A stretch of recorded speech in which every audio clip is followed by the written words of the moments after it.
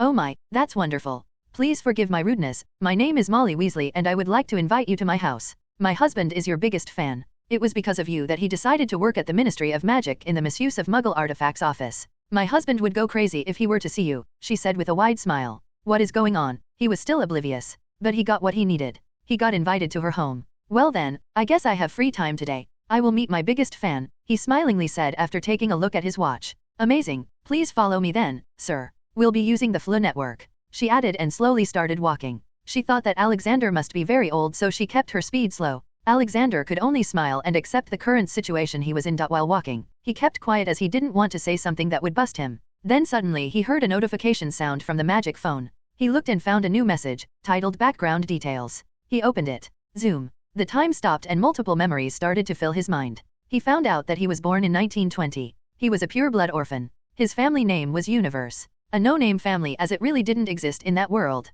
He lived poorly and mostly lived in the Muggle world, but he knew about the magic world and that he was a wizard. He bravely acted in World Wizarding War and saved many magic families with his magic guns. He also participated in the Muggles' World War II. The world had forgotten about him as he had disappeared after the World War. Damn, so I am a legend in this world. Haha, this is going to make my plans easier, he thought, and suddenly the time returned to normal. He followed Mrs. Weasley and her daughter Ginny. Soon, they arrived at the Burrows through the FLU network. Alexander was astonished when he saw the condition of the house. He could feel that the house was extremely old and in a bad condition, but it was still standing due to magic. Dishes were cleaning themselves. A duster was dusting off the moving portraits. It was really magical. Oh, please sit here, Mr. Universe. I will bring you some tea, Mrs. Weasley said and dashed off to the kitchen, leaving only Ginny with him. Hello little girl, what's your name? He asked with a warm smile. Even though he already knew the answer, he still asked to look normal. Ginny, she shyly said and ran upstairs. How the hell did she manage to woo Harry with that personality, he thought while scratching his beard. Suddenly a little boy came down the stairs, running.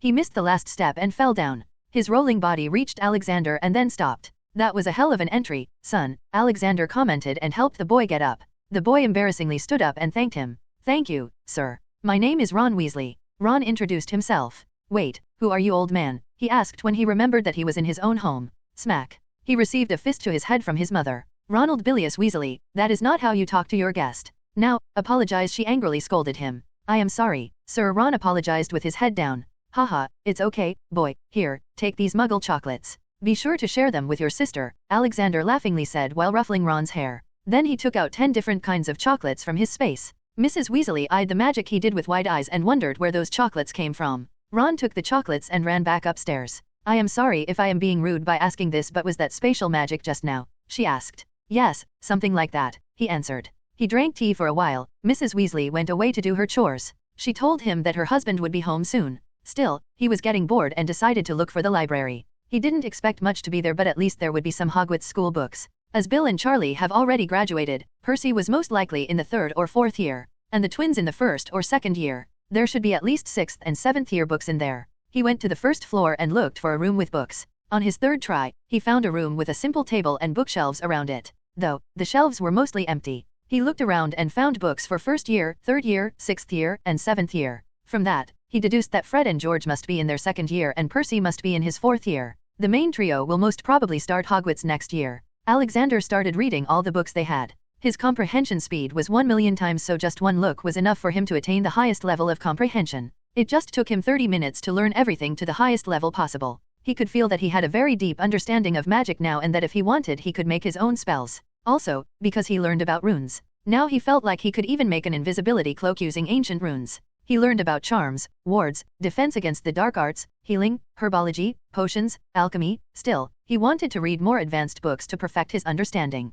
He had a little extra interest in alchemy too, as he wanted to make a philosopher's stone, but he doubted that he'd be able to find a book about that. Just when he was deep in his thoughts, the door opened and a man with an excited look came in. Oh my god, I can't believe that the legendary Alexander Maxim Universe is in front of me. Sir, I am your biggest fan. I've been following in your footsteps and have been heavily researching on Muggle artifacts, Arthur said. Arthur was going full fangirl on Alexander. Haha, it's nice to see someone still remember me. Otherwise, most people have already forgotten about this old man. By the way, what is your name, mister? He asked nicely. Oh, where are my manners? I am Arthur Weasley, the man of the house, and please don't say that we've forgotten you. There is a whole chapter about you in the 1st year course of Hogwarts in History of Magic subject. After your appearance in the World Wizarding War and your unique but effective weapons, a new branch in the study of magic was opened. It was focused on creating magic weapons with Muggle weapons as a base, but none of them have been successful yet. Arthur cheerfully to him. Alexander was truly surprised by this new information. Who would have thought that stealing the magic phone from Nico Bellic would do this?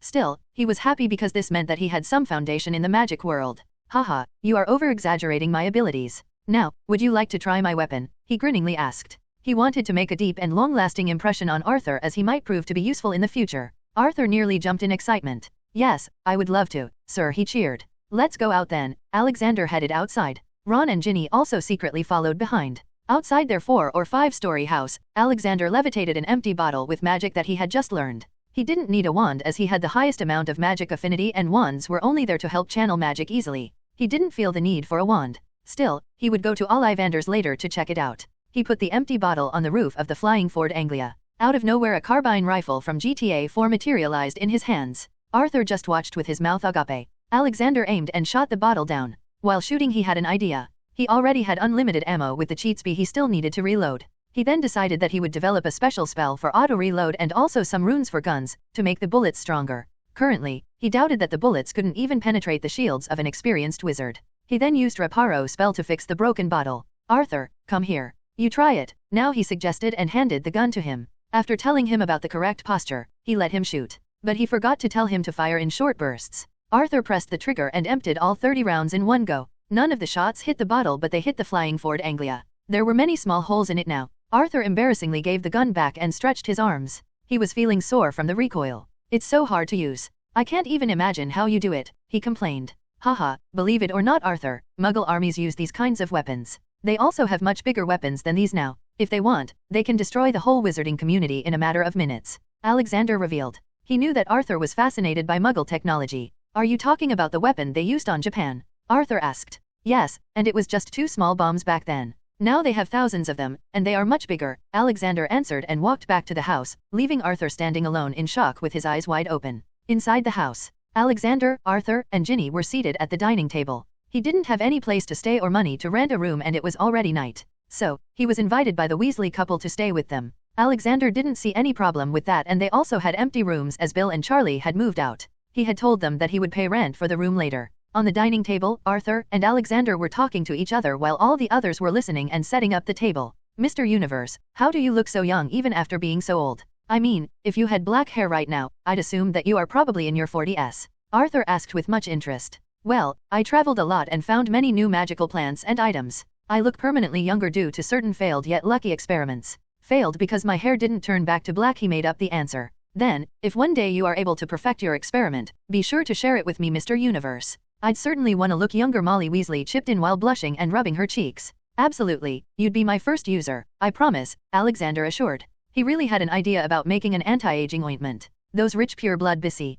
I mean witches would go crazy over it, even if I sell it at a high cost, he inwardly thought. After dinner, he went to the second floor where the room was. It was Bill's room. Now it only had a bed, a table, and a wardrobe. He used Scour Jiffy to clean the room to perfection. After that, he changed his clothes to a night suit and went to sleep. It had been a long day for him. The next day he woke up early, cleaned himself, and dressed up in his usual clothes. Today, he was going to visit the Gringotts. He thought that if he has such a legendary past then he must have a bank account with some money too. He went down to the dining hall and found everyone already at the table. Oh, sorry if I delayed your breakfast, he apologized. No. We just sat down a minute ago, Molly said and put a plate for him. So, what's your plan for today, Mr. Universe? Arthur asked while eating his food. I'll visit Gringotts and some other shops in Diagon Alley today, but I need a guide as it's been a very long time since I've been there, Alexander stated and took a bite from his plate. That's easy. Take Ron with you, because he just lazes around in the house every day doing nothing and dreaming about going to Hogwarts, Molly suggested with a slightly irritated tone. That would be amazing, Molly, he cheerfully agreed. An hour and a half later, they arrived in Diagon Alley via Flu Network. The street didn't look as crowded as it was shown in the movies most of the time, probably because the Hogwarts year had already started. His first stop was Gringotts. Ron was happily leading the way. Alexander walked slowly while looking around and he had only one thought at that time. Who designed these buildings? All the buildings in the Diagon Alley looked disfigured. Even the Gringotts Bank. He couldn't understand what advantage would creating such an ugly structure give. Soon, they entered the bank. They walked through the long open hallway with long counters. Goblins could be seen working with their forever grumpy faces. He walked to the end of the hallway to the head goblin. Ahem. I would like to withdraw money from my account, he requested. Name? The head goblin asked without looking up. Alexander Maxim Universe, he proudly announced. Suddenly the pen from the head goblin's hand fell and stretched out his ugly head to properly look at him. He then hurriedly picked up a paper and gave it to Alexander. Put a blood drop on it to confirm identity. Alexander did as he was asked. Just as the blood touched the paper, it started to shine. He also noticed that Head Goblin's face fell a little. Okay, Handuk will take you to your vault and open it, Head Goblin said. Soon another goblin came and asked them to follow him. Alexander guessed that his vault must have high security, which is why it was opened by a designated goblin and not the key. They reached the vault after a long ride on a speedy cart. Ron was still with him. Soon he became even more confused when he noticed that a sphinx was guarding his vault area. When he looked at the vault number, he had a strange feeling because it was number 69. He wondered what was in the vault that it needed the protection of a sphinx. Soon, the question was answered. The vault's door opened and he saw the room filled with gold galleons, touching the roof. Then his eyes noticed a paper on the counter on the left. He looked at it and understood everything. The letter wrote, "How's it going, son? I am feeling bored, by the way, good job with the last world. I left you a present for such good work. Also, how does it feel to be the wealthiest known wizard?" Alexander smiled and burnt the letter. He then looked at Handuk. "Hey, Handuk, how much money is in here?" he asked. 1.590 billion gold galleons to be exact, Handuk painfully replied. Alexander did the conversion in his mind and was disappointed. It was just 13.650 billion US dollars. He had hundreds of billions in his past life, so this wasn't much. "Can you tell me, who is the wealthiest wizard with a bank account in here?" he asked. "Sorry, I cannot disclose secrets," Handuk denied. Alexander smiled and picked up 5 gold galleons and gave it to him. He knew that goblins were greedy sons of Bisi *s. Handuk happily took the money and answered. "It's you, and you are most certainly the richest wizard in British wizarding, if not the world," he stated. Surprised by the answer, he asked for who the second and third were. Handuk showed unwillingness to answer and Alexander once again threw some money to him. The third is Lucius Malfoy with 321,285,145 galleons, $1.6 billion, and second is Bellatrix Lestrange 421,686,753 galleons, $2.1 billion.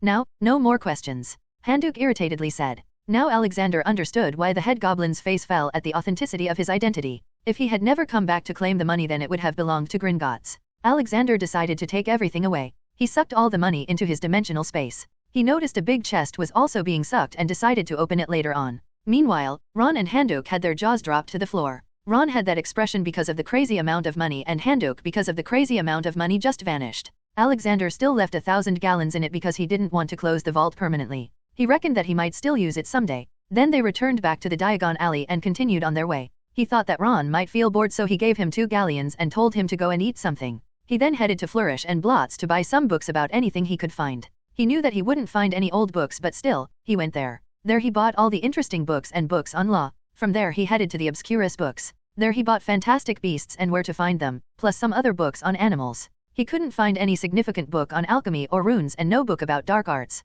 So, he went to Nocturne Alley. There he bought some books on dark arts and runes and also a book that piqued his interest. It was never mentioned in the movies. The book was called Eternal Darkness. He still could not find good books on alchemy. He deduced that most of the good books must be strictly regulated and the best way to read them would be to either go to Hogwarts or infiltrate some ancient family's houses. He returned back and headed to the Ollivanders. The shop was open and Garrick Ollivander was cleaning some wands. "Welcome, Mr. Universe, Alexander Maxim Universe." Garrick Ollivander's eyes shone at the mention of his name. "Haha, so, the legend returns. What can I do for you today, Mr. Universe?" Garrick politely asked. "I am looking for a wand. I've never really felt a need to use a wand, but I want to try it," once Alexander answered. Yes.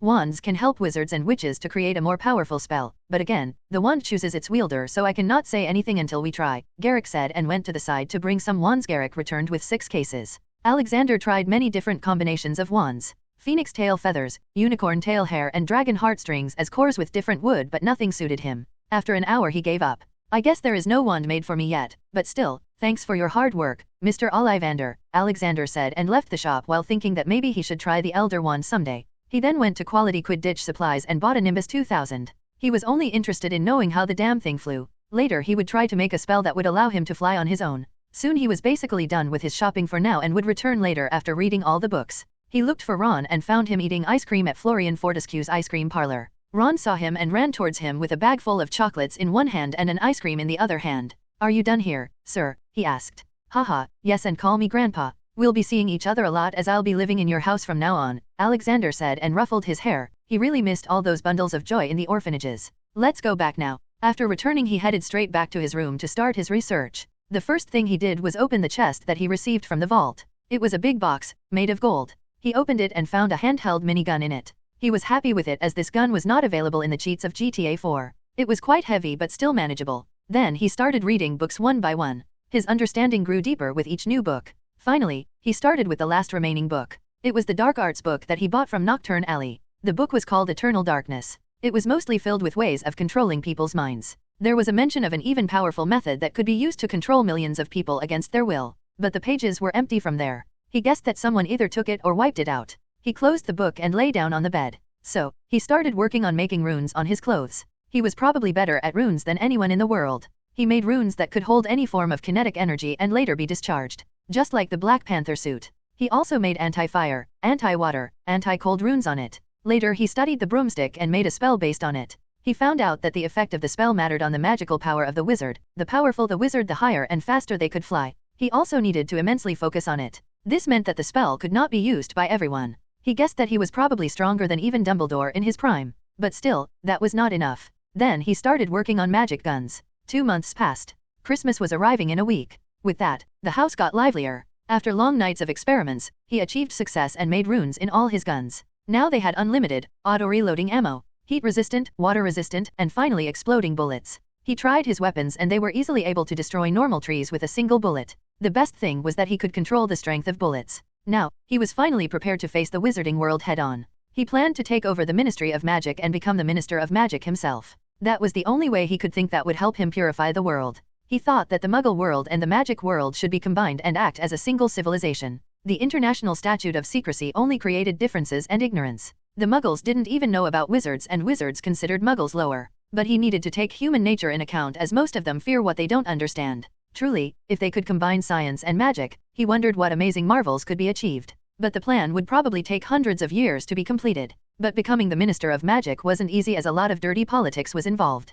Cornelius Fudge was a weak-willed and selfish man. He would also do anything possible to keep his position and Dumbledore was also behind him. So, what he needed right now was power, fame, and supporters. He had power but lacks the other two. The best way to gather fame was obviously Hogwarts because so much weird sh*t happens there every year. The best way to gather supporters was also Hogwarts. He could hopefully get the support of Dumbledore, then he would automatically get the support of the whole Order of the Phoenix. Plus, with some underhanded ways, he could make some dark families vote for him too. He had already stopped working on any more experiments because he felt that someone was trying to break into his room many times and he knew it was Peter Pettigrew. He had left Peter alive because he was a big opportunity to get famous. He suddenly heard a lot of noise coming from downstairs and decided to go and check it out. When Alexander arrived he saw that Fred, George, and Percy had come home for Christmas. When he stepped down, everyone stopped and looked at him. Fred, George, and Percy had confused expressions on their faces. "Who is he, Mom?" Percy asked. "Oh, let me introduce you to the legendary wizard Alexander Maxim Universe," Molly proudly announced.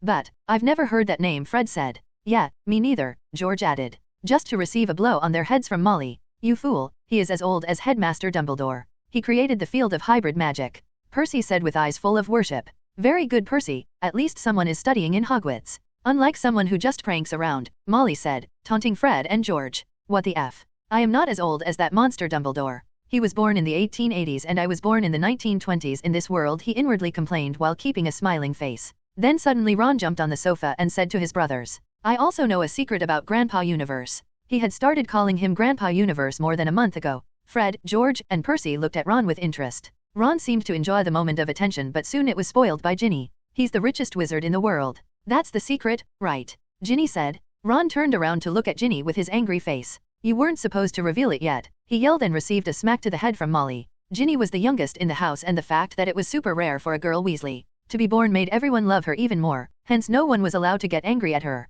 Fred and George dashed to Alexander, who had sat down on the sofa. "Grandpa, how much money do you have?" Fred asked. "More than 1,000,000,000 galleons," Alexander replied while reading the Daily Prophet. George's jaw dropped and Fred's eyes nearly fell out of sockets. To them, having 1,000,000,000 galleons was a crazy concept. Weasleys lived their lives on a very low income so that expression was expected. It wasn't that Arthur didn't earn a good amount, it's just that he had lots of mouths to feed. Alexander put his paper down and told the twins to come closer. They did that and he said something in their ear. "If you can both get good marks on your O.W.Ls and N.E.W.Ts then I'll sponsor your own joke shop in Diagon Alley," he said. The twins looked at his face for a second and then at each other. "Thank you, thank you, thank you," both of them loudly thanked and hugged him while jumping around. "Haha, okay, don't break my ribs now. Go play with your sister," he said with a laugh. Soon, the dinner was ready and everyone ate it merrily. After dinner, Arthur and Alexander sat on the couch near the fireplace. "So, how is everything going on in the ministry, Arthur?" he asked. "Everything is good. I recently found out that Muggles don't use quills. They use a thing called pen which has pre-filled ink in it, Arthur excitedly said. Alexander only smiled, thinking how dumb the magical world has become. They don't even know how much the Muggles have advanced. Haha, there are many more amazing things in the Muggle world, Arthur. I'll take you on a tour one day, he offered. To this, Arthur excitedly stood up and started to jump like a small child. Molly had to interfere and remind him that he's a father of 7 kids and should act maturely. Alexander had checked Molly and Arthur's sin percentage. It was less than 10%. They were truly kind people. Of course, they had killed some Death Eaters in the First Wizarding War, but those were not counted as sins. He calmly looked at the bickering couple and planned about his visit to Hogwarts after Christmas. It was Christmas Day and kids had gathered around the Christmas tree to open gifts. Even Bill and Charlie had come home. The family wasn't really rich, so there was only one gift for each kid. There were mostly sweaters or other clothes. All the kids behaved and cheerfully wore the gifted clothes. Ahem, everyone. Alexander took their attention and one box materialized in front of everyone present with a wave of his hand. Kids were the first to open their boxes, but after opening, they seemed disappointed because they were Hogwarts robes. What's with the faces? These aren't ordinary robes. They are fireproof, cold-proof, waterproof. They will grow as you grow, will clean themselves, never wrinkle, and most importantly they can protect you from strong spells. They can even save you from a killing curse, though you will still have some temporary injuries. Alexander informed them. Arthur, Molly, Bill, and Charlie had their mouths agape because they understood the usefulness of those robes. Even the kids seemed excited. Fred and George even tried burning it. Ron, you'll be starting Hogwarts next year, so I gave you a set too. Ginny, I've also given you a set, but considering that you will not use it anything soon, I've decided to give you another gift, he said, and another box appeared in front of her. It was an interactive Barbie doll which had all knowledge of 7 years of Hogwarts. After that, Bill opened the box and found a small white orb. He looked at Alexander in confusion. Haha, kid, I heard that you work for Gringotts in Egypt as a cursebreaker. You must have to deal with cursed tombs and stuff like that. This orb will tell you if you are near a curse or a trap. It will start making noise when it detects something.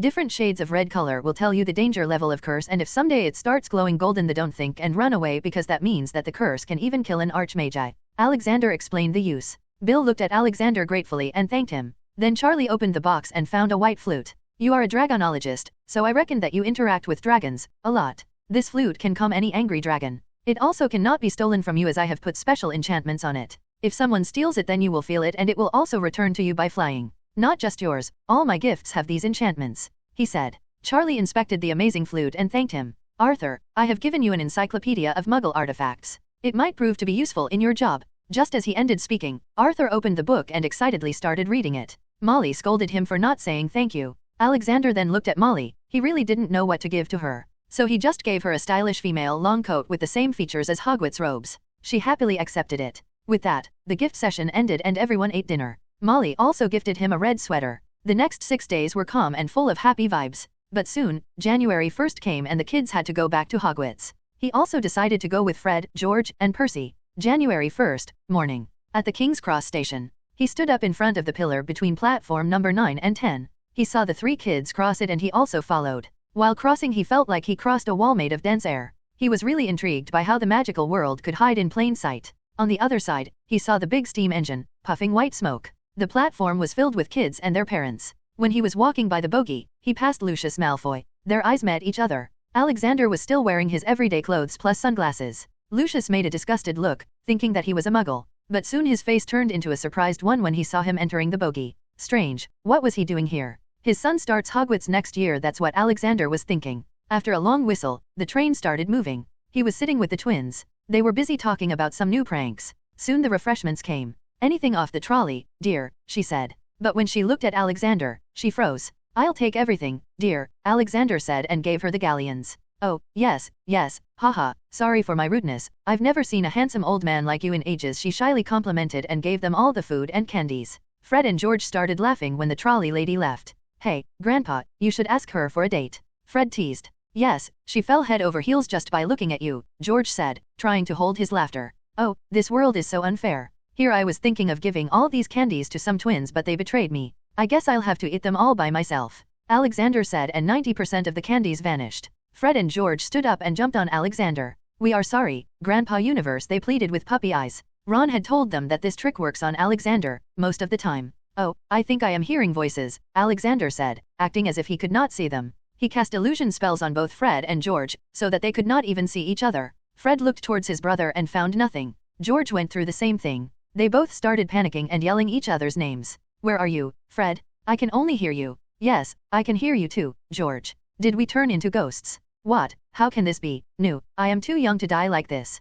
They both were about to cry when Alexander removed the spell and also brought the candies out of the space. They looked at each other and then Alexander, who was happily eating a pumpkin pie. Old man, they realize, but instead of retaliating, they hurriedly started eating and filling candies into their bags. Alexander heartily laughed seeing their shenanigans. In the evening, they arrived at Hogsmeade Station. Getting out, he went ahead and boarded a carriage pulled by Thestrals. It was said that only those who have seen death can see them, and he had seen thousands of deaths in GTA 4 world. After a while, he could see the huge magnificent castle. It was glowing with lanterns. When they arrived, he saw Professor McGonagall standing at the entrance. When he got closer to her, she reached out to him. Sir, Professor Dumbledore has said that he will meet you after the feast. Meanwhile, you can join us at the teacher's table, she said, politely. Oh, that would be a great honor for me. He warmly accepted the offer. No, sir, the honor is ours, she humbly replied and led him to the great hall. When he reached the hall from the teacher's entrance, he was mesmerized by the beauty of it. It was packed with students, many were still entering. Teachers had already taken their seats and were chatting with each other. When he came, all the teachers looked at him. He smiled at all of them and followed Professor McGonagall. He was surprised to find out that his seat was to the left, just beside Dumbledore. When he reached his seat, Dumbledore suddenly stood up and gave him a bear hug. Everyone, including Alexander, were surprised at this. According to his memory, he had never met this old man before. Dumbledore laughed and signaled him to sit down. Ha ha ha, I got a little carried away. There aren't really many people left alive from those times. It's good to see someone still alive and kicking, Dumbledore clarified. Haha, yes, those were harsh times, he nodded. Yes, yes. I actually saw you in action once, back in the days. But I was preoccupied so I couldn't have a chat with you, Dumbledore said. Well, now we have all the time in the world to talk, Alexander smilingly replied. Soon, the hall was full. Fred and George were ranting about knowing Alexander and about his past deeds. Percy just happily looked at him. Alexander waved at him. Oh, so you've met Weasleys, Dumbledore exclaimed. Yes, I've been renting a room in their house. They are truly a very kind and cheerful family, he answered. Dumbledore nodded and stood up. He amplified his voice with magic and started speaking. Happy New Year and welcome back to Hogwarts. Before we start the feast, I would like to introduce you to my old friend, Alexander Maxim Universe. Some of you might have heard his name from your history of magic classes. But, don't be fooled by his charming looks, he's an oldie just like me, he said, in a joking tone, while looking at Alexander. To which, Alexander waved his arm shrugged in disagreement. Students also giggled seeing that. Okay, let the feast begin, Dumbledore said and sat down. After dinner, Alexander followed Dumbledore to his office. So, my friend, where were you all these years? I tried to find you after the war but you were nowhere to be found, Dumbledore asked. I was traveling the world and learning new magic, he politely replied. Just then, Alexander felt something trying to enter his head. He knew that Dumbledore considered himself very good at legilimency, but what he didn't know was that he was a demigod, a superior being, and forcefully entering a superior being's mind was nearly impossible, and if somehow someone did enter, then they would go crazy. You can stop doing that, Albus. I am at a stronger level than you. You are an Archmagi and I have reached Grand Archmagi. Merlin was probably a Grand Archmagi too. There is another level beyond this, which is called the Supreme Magi, but reaching that is close to impossible. There has never been a Supreme Magi, Alexander said, making Albus realize how insignificant his power was in front of him. Merlin was considered the strongest wizard to have ever existed and Alexander aimed to go higher than that. Forgive me, some things have made me change so much that I do this without even thinking, Dumbledore said apologetically. I know, your student turned into a dark wizard, right? And you think that he is still alive? Alexander asked. Albus took a long breath and ate a lemon drop. Yes, I think that he is still alive and I fear that I have grown weaker due to my age. So, I try to be extremely careful. I don't want another Dark Lord to gain power, he said with a worried face. I can help you deal with Voldemort permanently, but I will need your help in some small things. Removing the Dark Lord doesn't mean that all the Dark Wizards will vanish. They will go back into hiding until a new Dark Lord appears. I want to deal with all of them, but that is a subject for later discussion, Alexander said. He wanted Albus to feel indebted to him before he proceeds. Thank you, my friend. With you fighting beside me, I can be at ease, but I think we will not have to fight him. A prophecy has been made and the one who will kill him is already chosen, Dumbledore confidently said. Prophecy should never be trusted, Albus, never. Because it only shows you the vague solutions of a problem but not the whole road. What if the road is filled with death and blood of good people? Britain's wizarding community has already lost so many good and strong wizards in past wars. I don't want us to become even more weaker. You should think about my words, Alexander said, provoking Dumbledore to rethink his choices. By the way, I came here to ask if you had any empty post for a teacher. I just returned and have nothing to do. I would like to teach here at Hogwarts and explore the school. Something that I never got to do, he humbly requested. Haha, of course, we have a position. Hogwarts would be honored to have you here. We have a vacant position for defense against the dark arts teacher. It was supposed to be taught by Professor Quirinus Quirrell, but he has been on vacation since last year and has not notified us. You can teach that from the next session. Dumbledore said and took out a contract paper. It was a contract for guest teachers. It said that he'd have to teach D.A.D.A for at least one complete school year. His salary would be 11,900 galleons, meaning 991 galleons per month. After signing the contract, they talked for a while before he returned to Weasley's house. The next Hogwarts session would start from September 1, 1991. It was currently January 1, 1991 and he had 8 free months. In those months he decided to increase his influence on magical Britain. The first target was the Daily Prophet. It was the most circulated and read newspaper in Britain and sadly it was a false propaganda machine of the Ministry of Magic. It was used to spread lies to the people in the name of keeping the peace. The next morning, at the breakfast table, "Hey Arthur, who owns the Daily Prophet?" he asked.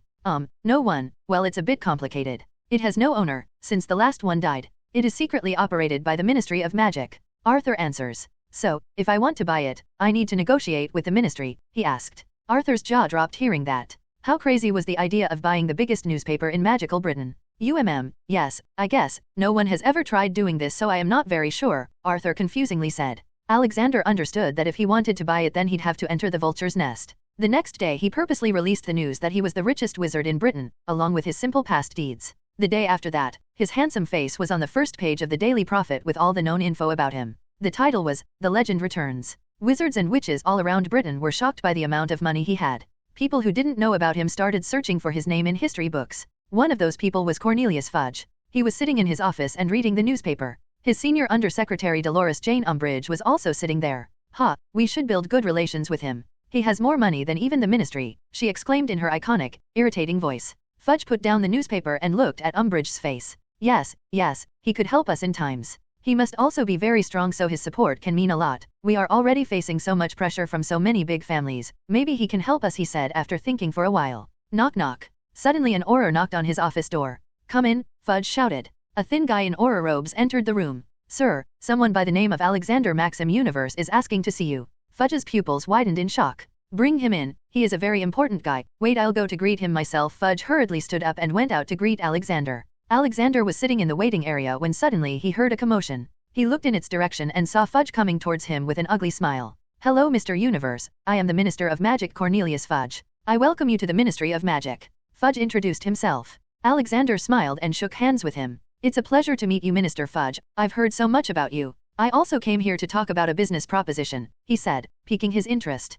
Oh, sure, let's talk about it in my office. Fudge led him to his office. Fudge's office was quite big. The walls had paintings of ex-ministers of magic. For now, it was just him and Fudge in the office. So, Mr. Universe, how can I be of service? Fudge said, trying to flatter him. Mr. Fudge, I am very sad about the current condition of the British magical community. We lost so many powerful wizards and witches in the last war. Due to that, we have grown weaker in comparison to other countries. I want to better the image of the British magic community by starting an international newspaper. But then I realized that no one owned Daily Prophet, so I decided to buy it and turn it into an international paper. So, here I am, asking you to allow Daily Prophet to be sold to me. Alexander stopped speaking and looked at Fudge's face. Fudge had a contemplating face. Voldemort hadn't returned, so the ministry had not realized the potential use of Daily Prophet yet, so it was easier for him to decide to sell it. What is the price Mr. Universe has in mind? He asked. 1 million galleons. When he said that, Fudge's face fell and he started thinking. 5 million gallons. He increased the price, but also started leaking some magical powers from his body. Fudge instantly started to feel inferior to Alexander. But, he still stayed silent. To Alexander, money didn't matter much, all he wanted was to just get over with it. 7 million and 1 million as a personal gift to you, he said, and also increased pressure. The air started turning cold. Fudge felt like he was an ant standing in front of a dragon. Even in the cold air, he started to sweat. Yes, that's a good price. I'll tell them to bring the papers. Just as Fudge said that, the pressure disappeared. He felt like a heavy weight was taken off of his shoulder. 15 minutes later, someone brought the written contract. Alexander checked it for any hidden words or enchantments. After confirming that it was the real deal, he and Fudge signed it. The signature of the last owner was already on the papers. From that, he knew that the ministry was behind the death of the previous owner. Here you go. In this bottomless pouch, there are 8 million galleons. It was nice doing business with you, Minister Fudge. See you around. Alexander gave the money and left. His next stop was the headquarters of Daily Prophet in Diagon Alley. He used the flow network in the ministry to directly go to Diagon Alley. He went to the Daily Prophet's office. As soon as he entered the office, a woman ran towards him. She had glasses on and a mole near her lips. It was Rita Skeeter. Mr. Universe, hello, I am Rita Skeeter. Do you have a minute? She started to annoy him. He silently walked by but still saw the magic quill moving. He quickly looked at her sin percentage. Rita Skeeter category 2. Indirect murders, 2. Theft, 300. Pathological liar, 1,897,430 times. Sin percentage, 35%. I guess I'll give her a lesson later, he made a mental note. He entered the editor-in-chief, Barnabas Cuff's office. Barnabas Cuff was shocked by the sudden intrusion, but he recognized him at first glance. Oh, Mr. Universe. What can I do for you? It's boss from now on, Alexander said and showed the ownership papers. I've bought the Daily Prophet. From now on you all will be working for me. Gather the whole staff in the hall, he ordered, and returned to the hall. Barnabas was shocked for a while but then got to work immediately. When everyone gathered he cleared his throat and announced, "Hello, I am Alexander Maxim Universe, the new owner of Daily Prophet. You all will call me boss from now on. This building will also be made bigger because I am going to turn this into an international newspaper. Rita Skeeter, I need to talk to you, so come to editor-in-chief's office in 30 minutes." He finished speaking and returned. In the office, he gave Barnabas Cuff a transparent glass orb. Attached to a stand he placed it on the table. "Mr. Cuff, this is an artifact that can detect if someone is lying. Only you can see it from this angle.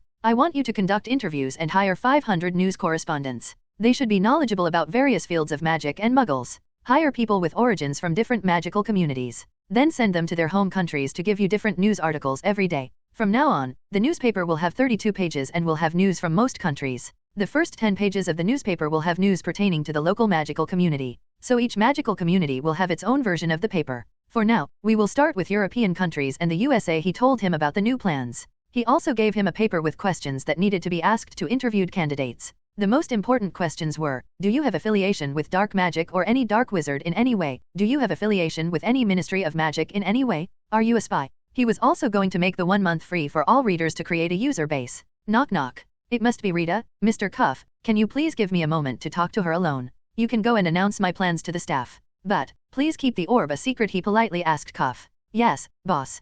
Cuff nodded and left the office. Rita haughtily entered the room. She looked at Alexander with a proud face and asked, "What can I do for you, boss?" Alexander shook his head in disappointment. "Miss Skeeter, I know about your illegal beetle animagus." Rita's proud smile turned into a frown in an instant. "You really love writing fake gossip, don't you? You have indirectly forced 2 people to commit suicide by writing fake news. Sit down now," he said and walked towards her. Her punishment was a time torture, and now that he knew magic on a deeper level, he could create mind illusions. He made her see herself gruesomely swatted in her beetle form every time she lied, and when she stopped lying, people would start gossiping about her. For Alexander, it was just 10 minutes, but for her, it was 5 years of torture. Human nature is very hard to change, so he had to make it long. By the end, she had started crying. Snot was coming out. Her eyes had turned red. The moment she came out of the illusion, she fell down on her knees and held Alexander's legs and started pleading for forgiveness. Alexander was sure that she had learned her lesson. "Get up, I cannot forgive you. You must atone for your sins by hard work. Report and fight for truth from now on.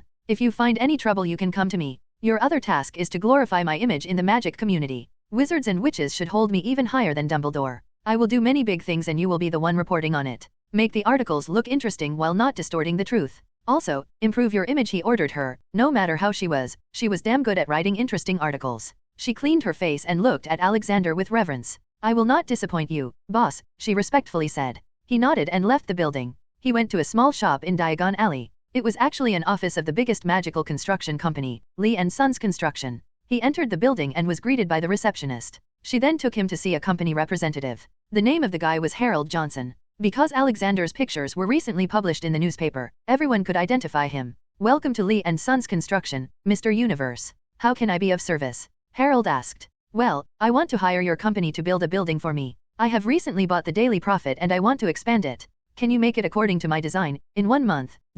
Alexander asked as he put a paper with building design on the table. The current office was just 2 stories high with 80-meter x 60-meter width. It had no underground floor. Truly a wastage of the area. The new building he had designed was a combination of magic and modern architecture with a crazy amount of expansion charms. It had 30 floors and was called Galaxy Tower. 25 of the 30 floors would be above the ground. The building was supposed to be covered with reflective glass from outside to increase aesthetics. The first 5 floors would be turned into a huge mall. After that, we would have the Daily Prophet's office for 6 to 12 floors. Then there will be the Universe Telecommunications office. He was going to introduce magical mobile phones. This way, the people will have a better way of communicating and also gathering information. From floor 13 to 19 would be manufacturing plants. From 20 to 24 would be broadcasting and production studio. He was going to introduce video media. The studio would be used to create news in all languages. Finally, the top floor was going to be his office. The underground floors will have a security control office, archives, wards control room, and storage vaults. The building will be accessible from Universe shops. These shops would be opened all around the world. They will have nothing in them but a portkey to the entrance chamber of Galaxy Tower. There were 2 entrances. One for local British people and one for international visitors. International visitors will not be able to leave the building without showing proper paper to people from the Department of Magical Transportation, who will have booths at the exit of the building. The entry and exit of the building had an invisible waterfall that could locate any harmful artifact or magic on people entering and exiting. It had an anti-apparition ward. For local people there were many flue chimneys too. The Daily Prophet and video media would work together. The building was going to be the headquarter office because workers could just use the portkey from anywhere in the world. There were many more wards and charm to be added for security. Harold looked at the marvelous building design. He thought for a little while and gave him the answer. Yes, we can make this, but this will cost you a lot, he said. Haha, money is not the problem, Mr. Johnson. I just want it finished within 1 month, he laughingly said. Okay sir, the estimated cost would be around 40 to 50 million galleons. We will make this job our top priority sir, so you can rest easy, Harold happily said. Of course, he would be happy. Nobody spends so much money on making a building these days in the magic world. All the pure-blood families had their own old castles and half-bloods or muggle-borns were happy with small houses. Alexander signed the contract and went back to Burroughs. He was going to start working on a magic phone. Next morning, everyone was eating breakfast when suddenly an owl crashed in with a newspaper. Ron picked it up and returned while looking at it. Then he ran to Alexander with an excited gaze. Grandpa, look. You are in the paper again, Ron exclaimed. Molly hurriedly took the newspaper and read it aloud. It had just been 1 day since the legendary Alexander Maxim Universe announced his return, and yet he has shocked the magical world once again. Mr. Universe has now bought the Daily Prophet, one of the most read newspapers in the world. But who is this new owner? Let me share with you the life of Mr. Universe. He was born in. She kept on reading with an excited voice while Alexander silently heard while eating. The article was written by Rita Skeeter and he had to agree with her writing talent. She had glorified him, and God knows from where she even snuffed out 3 pure-blood witnesses. The witnesses said that they or their parents were saved by him in the global wizarding war. These were just 3 accounts from an uncountable number of amazing deeds done by Mr. Universe. We all know that Headmaster Dumbledore was the one who defeated Grindelwald, but we forgot about the savior in the dark, who worked from the shadow and served the light. Mr. Universe, the world may have forgotten you, but I want to apologize for our ignorance and thank you for your selfless kindness. You are the best owner the Daily Prophet could ever have. Molly stopped reading and looked at Alexander with eyes full of worship. Thank you for your hard work, she said, and hugged his neck. Ron and Ginny also got up and hugged him. Thank you, Grandpa, they said. Haha, easy now. These old bones cannot handle so much weight now, he joked. To be honest, he didn't remember much about his fake past, but he liked warm moments like these. They remind him of his good days back on Earth. The group hugs from kids in orphanages. For the next 1 month, he busied himself in creating the magic phone. The biggest obstacle wasn't making the device but figuring out how to have connectivity. It was 1991 and the world was advanced enough. He could hire NASA to send a satellite, but he dumped that idea as he didn't know if it would work. Later in his research, he found out that the world was different than his world. The air particles were different on a molecular level. There was magic in it. They were extremely small circular particles. He then traveled a bit and found out that some places had more particle density than others. For example, Hogwarts had a very high density. Most of the Muggle world had very small. All the major areas with high density already had buildings related to the magical community. Though he couldn't understand what brought this new particle. All he knew was that magic existed because of this, and magic had existed even before pyramids were built, and they were surely made with the help of magic. With this discovery, he found a way to use these magic particles for data transmission. In the end, he designed a magic tower with a 5,000-kilometer range. Its purpose was to manage the data transmission. The main device was just like any other modern smartphone. A 6-inch touch screen, back and front camera with 4K capabilities, automatic rechargeable batteries with the use of magic particles. It was much sturdier than a normal phone. It comes with a variety of apps, such as caller app, video calling, camera, messaging, browser, news, social networking called Audiobook, video sharing app called YouTube. The price of the device was set up at 15 galleons, $100 at the rate of 1 galleon equals $6.53. The box will include the device, wireless earphones, and a full manual on how to use it and its apps. The monthly service charge was priced at 5 sickles, $3. The service included everything, from call to messaging. However, they'd still need to pay a subscription fee for news. The fee was also 5 sickles. He had also planned to start e-commerce, but for that, he'd need to have a chat with Gringotts' higher management. The prices of all these would be revised each year to stay consistent with the exchange rate.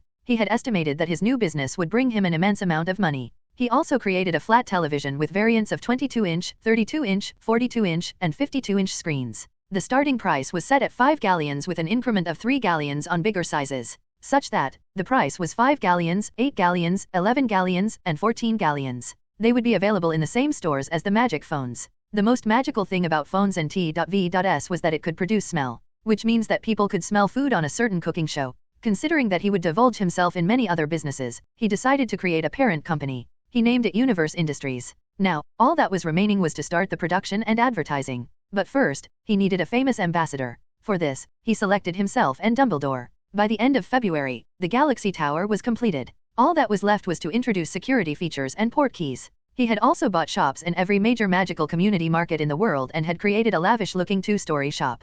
They had nothing in them except a huge video advertising panel with the product advertisements, a reception desk, and 3 port keys. The Galaxy Tower was also covered with various panels. For now they would only show his advertisements and some news. Later it would be open for rent by any business. He was very busy with all the work. He had also managed to convince the other shops in Diagon Alley to open a shop in his mall. They were reluctant at first, but when I told them that wizards and witches from all over the world will be coming there, they happily accepted. Not just them. It happened with all the magical marketplaces in the world where his shop was present. By the end of March, all the shops on 5 floors of the mall had been booked. He had strategically placed his shop on the ground floor as well as the 5th floor. Due to too much rush on the ground floor, people would surely go to the higher floor while passing by other shops. This would give other shops more exposure. Also on the main hall on the ground floor, there was a food court with many food shops, varying from magical cuisine to muggle cuisine. A shop for the Daily Prophet was also set up on the 1st floor. They also acted as the reception desk for the main office above. Barnabas Cuff, his editor-in-chief, was a very competitive man. He had already hired 500 new correspondents. That kind of competence was expected from Barnabas Cuff. After all, he was a part of Horace Slughorn's Slug Club. All the new correspondents had already been sent to various countries from where they had started sending the latest news. Video media had also been set up. The staff had been selected. Rita Skeeter was promoted to being the head of the department. She has quite the talent of talking. She was going to be the first anchor of the news channel. Not just that, many news anchors from various countries were hired. The news would be recorded in various languages, but they would be automatically converted into the viewer's preferred language through magical translators. A cooking and lifestyle channel was also created as people would grow bored with just news on TV. Now, his main task was to have a chat with Dumbledore. He stored an extra unit of magic TV and magic phone. He went to the terrace of the Galaxy Tower and flew towards Hogwarts. He headed straight to the headmaster's office. Thankfully, he didn't have to try to guess the password as Mrs. McGonagall was coming down the spiral stairs. "Oh, Mr. Universe, what a surprise seeing you here. I heard that you'd be teaching here next year. I can already see children getting excited about your classes. Haha. Thank you for your encouraging words, Professor McGonagall. I will try not to disappoint my students. By the way, I had something important to talk about with Albus. Can you tell me the password?" he asked. "Absolutely, it's Sweet Lemon Peanuts. Thank you. If it weren't for you, then who knows how long it would have taken me to guess that password." Albus and his fetish with weird passwords. Alexander said jokingly. "Haha, ahem, I will not take more of your time," she chuckled and left. Alexander said the password and entered the office. "Ha ha ha. Alexander, my friend. What brings you here today?" Dumbledore warmly welcomed him. "You can call me Alex, Albus." Alexander feels a bit too formal, he said. "All right then. Alex, what brings you here? And congratulations on buying the Daily Prophet." "Thank you. I want to internationalize the newspaper. Also, I have other plans." He then told him about his new company, mall, and products. "This is a magic phone. I've named it Uniphone. This is a magic T.V and I've named it UniTV. Read the manuals and understand how to use it," he said and silently waited. It took Dumbledore an hour to completely understand how to use the things. Unitube had some nature videos from the Muggle world. On Audiobook, only he had an account. The T.V had already 2 running channels, news, and a cooking/lifestyle channel. "My friend, this is revolutionary. This could change the whole magical community," he said with an excited face. "Yes, and this is just the beginning. I believe that we can bring the whole world's magic community closer with this." Alexander said. "Yes, but I have a question. The Uni-T.V is good, but Uni-Mobile can be used for wrong purposes," he said. He understood the usefulness of the device but also the possible danger. "No need to be anxious. I had already thought about this. There is a thing called firewall on these devices. Any message, image, or word having the mention of words such as Dark Lord, the 3 unforgivable curses, other dangerous dark curses, dark rituals, wanted criminals will be red flagged. Later they will be personally reviewed by the staff. If it is anything dangerous, then it will be reported to the ministry. But I need trustworthy men for this job, and I think maybe you can recommend some from the Order of the Phoenix," he said. Dumbledore thought for a bit and finally named a guy. "What do you think about Remus Lupin? He has no job because of his identity. But I can assure you that he's an honest man," Dumbledore said. "Yes, truly bad luck for that child. Okay, tell him to meet me at my office. It's on the top floor of Galaxy Tower. I also want you to be my ambassador. You are the most famous wizard in the world, so I want to use that. Don't worry, I'll just record an advertisement with you and me in it. You will be paid for it, and I'll also gift Uniphone to every teacher in Hogwarts, he offered. Dumbledore happily accepted his offer. Alexander then shot a video of Dumbledore sitting in a comfortable room by the fireplace, watching the Food Channel on television. Then suddenly his Uniphone would ring. It was a call from Alexander. Alex, my friend. What happened? He asked on the phone. What? You forgot? We were supposed to meet today and discuss about my new job at your school. Alexander annoyingly said. Oh, sorry about that. I am very busy today, you know. Dumbledore said while looking at food with starry eyes on TV. Okay, fine, I'll meet you tomorrow I guess, Alexander said and hung up the phone. The scene changed from Dumbledore to Alexander. Surprisingly, Alexander also cozily sat on a couch in his funny pajama, looking and drooling over food shown on TV. Suddenly the screen split and showed Dumbledore and Alexander ordering food from phone simultaneously. Then the screen went dark and a white infinity logo, company logo, came up with the tagline, "Makes life easier." The screen would then change again, showing the delivery man on broom with food in his backpack at the door. That was the end of the advertisement. Alexander was pretty satisfied with it. He decided to polish it a bit more and then start showing it at the panels on his shops around the world. Here, these are 30 units of Uniphone. Distribute them to teachers. I'll take my leave now. Be sure to visit me at my office sometime, he said and left. Later he shot 2 more ads. One had 2 young couples. They were talking to each other through owls, but many times the stupid owl would lose the letters by bumping into something. Later the boy bought a Uniphone for himself and his girlfriend. Then they started talking to each other on video call. The other advertisement has a boy watching the news on his phone when he receives a conference video call. It was his Quidditch teammates. They talked and planned for the practice session. The advertisement went really well with the company tagline, as the Unity.v and Uniphone would really make life easier. Now all that was left was to launch the product. The date had been set to July 15th. That was when Hogwarts announces its exam results and also sent letters to new students. The ads were rolled out in every newspaper in the world. People were getting excited to see the magic artifacts described in ads. Also, the concept of the mall seemed interesting to them. 14 July 1991. Everything was going smoothly. The opening of the mall and the launch of the product was tomorrow. The Daily Prophet had also started circulating around the world. The first month was free for all. There was no proper way of knowing how many wizards there were in the world, but Alexander estimated that the number must be around 30 million, including non-human intelligent species. He sat in his lavish office on the top floor. The office was huge with 4 private rooms to sleep in and all. He sat in front of his desk and behind him was the wide floor-to-ceiling glass. The view was amazing as the Galaxy Tower was the tallest building around. Boss, all the security measures have been tested and everything is working fine. The people from the Department of Magical Transportation will have circulating shifts at the international exit gate. I have also opened a homeless owl shelter as you asked for, Remus Lupin reported. Remus was a werewolf, and that status left him close to no work opportunities. Wizards and witches were top-class racist cunts. They scrutinized all non-human species. Hell, they even hate muggles. Good thing that all the racist purebloods were rich and they would surely buy Uniphone. Then it was just a matter of time before they started chatting with each other about how sexy that snake boy Voldemort was. Unknown to them, they will soon be cleansed off their sins. Thank you, Remus. Be sure to keep an eye on the Ministry people too. I don't trust them one bit. One more thing, take this. Alexander slid forward a piece of paper on his desk. Remus confusingly picked it up and read it. It's a new potion I created. It should be easy for you to make it. You will only need to drink it once every 3 months and you will never have to worry about turning into a werewolf ever again, and even if you did, you would not lose your sanity. Alexander cleared his confusion. Hearing that, Remus excitedly clenched the paper in his hands. His eyes going watery. Thank you, boss. I'll never forget this debt, he said with a firm will. Haha, it's not a debt, son. Consider it your first bonus. Remus left his office with a wide smile.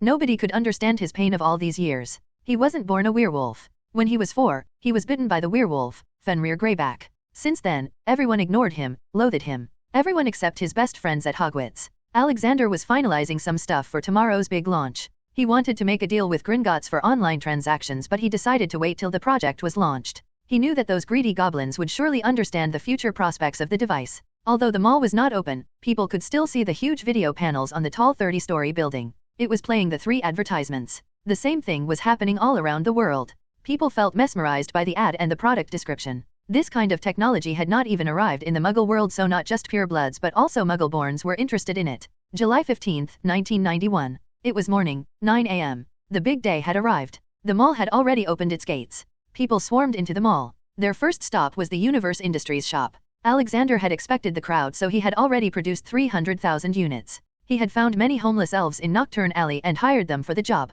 They were loyal and hardworking. They were paid a normal salary for 8 hours, 6 days a week shift. They wanted to work 24 hours, but he somehow managed to convince them. Buying a Uni TV was easy, you just had to pay and take it home, but buying the Uniphone required an ID and fingerprints. These things were informed to people via newspaper advertisements. He had expected people to create a fuss about it, but thankfully nothing of that sort happened. It was still mid-July and the Hogwarts term starts on September 1st, so there weren't many Muggle parents. He was happy that he opened the mall at this time, otherwise it would have gotten overcrowded. All in all, the first day went well. Out of 300,000 uniphones, 100,000 were sold, out of which 30,000 were bought by international visitors. He expected the number of sales to go up as he knew that most people only bought it out of curiosity for now. When they realize the usefulness of it, they will buy it for their other family members too. On the other hand, he surprisingly saw the Uni-T.Vs going out of stock. 300,000 out of 300,000 of them got sold. Seeing this, he decided to create a T.V show/movie production company. Not only that, but he would also buy broadcasting rights of movies and shows from the Muggle world, movies like Terminator and Star Wars.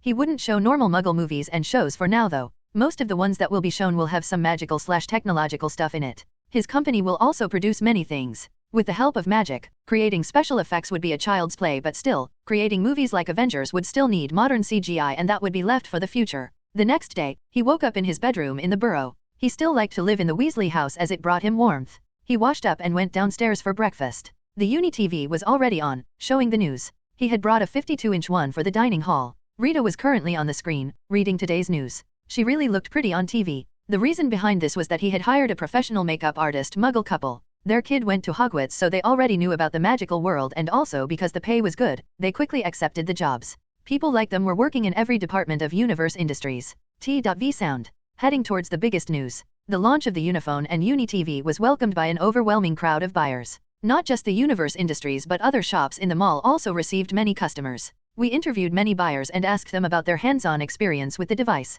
Random stranger: I love this device, it's easy to understand and also very useful. I am allergic to feathers, so I never liked owls, but now with this, I'll be able to not just text but also talk face to face with others. This is a revolutionary product and I thank Mr. Universe for bringing this discovery to us. After 2 more random interviews. Well, it seems that Mr. Universe truly made life easier for us people. We hope that Mr. Universe will bring us many more discoveries like these. On our next report, a Swedish short-snout dragon wreaked havoc in a village in Sweden. Luckily no one lost their lives and dragonologists were able to secure it after 6 hours of hard work. T.V sound ends. He changed the channel to the Animatoon channel. It was showing Dragon Ball Z at that time. Quite an opening you had at Galaxy Tower, Sir Arthur exclaimed. Yes, it was overwhelming. I am happy that the magical community accepted it. By the way, I got some gifts for you, Alexander said and took out 9 uniphones. These are for you all, he said. What? How can we accept this? This is too much, sir, Molly said. Kids, what am I to you? Alexander suddenly asked the children.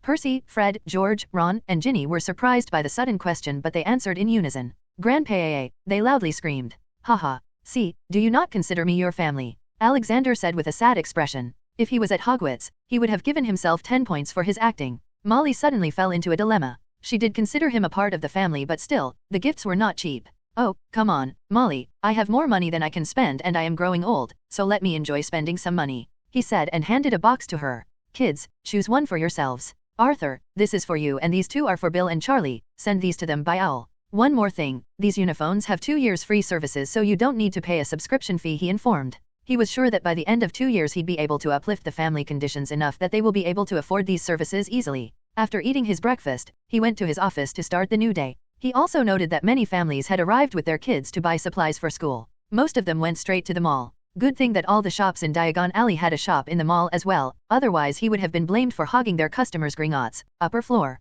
Alexander was having a meeting with the upper management committee of Gringotts. So, if you collaborate with me, you will be able to earn nearly 1 million galleons every month, and this number will only increase with time. You don't have to worry about anything. You just have to create an automatic system that can transfer money from one account to another. My people will go door to door to get their consent to include their account in the automatic system. For safety reasons, we will limit the transaction amount to 1,500 gallons per transaction. If the user wants to spend more, then they will receive a call from us to confirm their purchase, and also, after every transaction, the user will receive an alert notification about the spent amount and remaining amount in the vault in their registered uniphone. An old goblin in a black suit heard him with full concentration. They were sitting in a big meeting hall. He was sitting at one side of the table while 10 goblins were sitting at the other side. Mr. Universe, your proposal is very interesting and we would like to invest in it. I also believe that this new type of e-commerce can bring a lot of money. I personally very much liked the uniphone. It makes work much easier. The old goblin expressionlessly said. Well, my company's motto is making life easier, so you should expect it, he bragged. Yes, but I have another request. Can we order 50,000 uniphones for our employees? They don't have time to go to the Galaxy Tower as it's always busy here. Alexander happily agreed. Sure, I'll send them here in 3 days. Pleasure doing business with you. We will send the due amount directly to your vault, the old goblin said, and came to Alexander to shake hands. While walking out, Alexander was thinking. As expected, these dumb goblins are fools of the highest order. Such short-sightedness. Without even realizing the potential of e-commerce, they signed a 20-year contract at meager transaction charges. It had been 1 month since the launch and the business was booming. The Audiobook social networking app already had gathered 10,000 registered users now, and they were loving it. People started to share photos with each other. Selfies on broomsticks had become a trend. Some daredevils even posted photos with dragons. YouTube also received 3,000 video uploads. They ranged from funny lab incidents to serious tutorials. The TV was also loved by the people. Now they had something to pass their time. He also launched a new advertisement with muggles as targets. The ad had a new Hogwarts student tell her muggle parents about the uniphone and that they would be able to talk with her through it, even if she's in Hogwarts. He had talked with Dumbledore about the usage of uniphones in Hogwarts. Finally, a new rule was added in Hogwarts, stating that usage of uniphones was prohibited during lessons. Alexander also feared the misuse of uniphones for bullying, so he had a nice chat with spineless Cornelius Fudge about a new law regarding the misuse of magic technology. This led to a new information technology law being passed. It stated all the possible misuses of technology and their punishments. Later, he heavily advertised the law to teach the people about punishments for online crimes. Days became weeks, and finally, September 1st came. For the upcoming school year, he will be teaching at Hogwarts. So he had left the working of the company to Remus and his new assistants. They were told to call him if anything major happens. I wonder if Harry has received his letter, he thought, and flew towards Hogwarts. He was a teacher, so he was supposed to report at the school before the first years arrived. At the King's Cross station, a frail little boy walked up to a redhead lady. Excuse me, can you? How to? He meekly asked. Get to the station? Oh, yes. It's Ron's first time too. You just have to run straight into that wall. In the train bogie, Ron and Harry sat while eating candies from a pile of food that the rich boy Harry had just bought. Harry opened the chocolate frog box and was startled with the moving frog. It suddenly jumped straight out of the window. Ack, rotten luck, they've only got one good jump. To begin with, oh, you've got Grandpa Universe. It's a pretty rare card, you know. After all, they just recently started making it, Ron proudly said. The card had Alexander's picture in his eye pose. Same pic as the cover. Who's Grandpa Universe? Harry asked. Ron looked at Harry and then remembered that he just recently got introduced to the magical world. His real name is Alexander Maxim Universe. He is the richest known wizard and probably the strongest one too. You saw that big tower back in the Diagon Alley? Yeah, he owns it. He just introduced these new magic devices called Uniphone, and I call him Grandpa Universe because he's been living with my family for the past year. He's basically like family now, Ron explained. Harry felt a little sad at the mention of the family, something that he never had. One might say that he had Dursleys, but they weren't family. They were monsters for him. Ron took out his uniphone and played the news. Harry was quite fascinated by it. He wanted to go to that shining tower with video panels, but Hagrid only took him to Hogwarts supply shops and then told him to spend the rest of the days in the leaky cauldron. Ron noticed Harry's eyes and showed him the online shopping website. No problem if you don't have it. You can order it on this too. Let's put the address as Hogwarts, payment mode as coins. Done, you'll get your uniphone by tomorrow, Ron smilingly said. Suddenly a girl with curly hair opened the door. Alexander sat beside Dumbledore in the great halls. The hall was filled with all the students except the new first years. Yes, now you check out and select the payment option. I see, you have already signed the e-payment agreement. Now you just have to select order and you'll get your candies by tomorrow. Alexander was teaching Dumbledore how to use Magimart, a new online e-commerce website/app. People could buy everything on it, from candies, books, supplies to Uniphone, Uni TV, Nimbus 2000. Haha, this is really amazing. Now I don't have to go out and buy my favorite candies. This is really life-changing, Dumbledore complimented. Then suddenly the big door opened and 40 little kids walked in with Professor McGonagall at the lead. The kids looked at the enchanted ceiling with wide open mouths. Too bad that due to the last war, not many kids were born during that time, resulting in a low number of new students. Ron nervously walked with Harry towards the stool with Sorting Hat on top. When he looked at the teacher sitting at the table, he noticed Alexander sitting there and forgot all the nervousness and waved at him. Alexander also lightly waved back. Oh my god, Grandpa really became a teacher here. I thought the ad was fake, he mumbled. Harry heard him and looked at Alexander with interest. Alexander also looked at him. Finally, the story begins. But this time, I'll be the writer, Alexander mumbled under his breath. It was Neville Longbottom's turn to get sorted. He scaredly walked and sat down. He was feeling so overwhelmed that when he got sorted he walked to the Gryffindor's table with the hat still on his head. The ceremony went just the way it was supposed to. When everyone was seated, Dumbledore stood up and told the kids about the new rules. To new students, welcome. To old students, welcome back. Before we continue, I would like to inform you all about some rules. The Forbidden Forest is out of bounds. Secondly, usage of uniphones during lessons is strictly prohibited. Now, let the feast begin. After the feast, Alexander went to his allotted room. Now he was going to make himself more famous. What he was going to do was unmask Peter Pettigrew when the time was right and at the end of the year, defeat Voldemort/Quirrell. He was going to show the world how easily he deals with him. He was also interested in the Philosopher's Stone. The next day, he walked towards his first class, which was with the 5th year. Gryffindor and Ravenclaw were combined for this lecture. On his way he found someone. "Oh, good morning, Professor Quirrell," he said. Quirrell looked back at Alexander with hateful eyes. "Good morning, Professor Universe. It was supposed to be me who was going to teach D.A.D.A this year. Who the hell is he to take my place? You just wait, my master will destroy you soon," Quirrell said under his breath. Alexander ignored the retard and walked towards his class. "All right, students, put the uniphones down and take out your notebooks. I don't want anyone using it for the remainder of the class. If I catch any, then I'll disable the uniphone for 1 week. I created them, so believe me when I say that. Okay, so let's first talk about dark creatures. Can anyone name some dark creatures for me?" he asked. A Ravenclaw girl answered.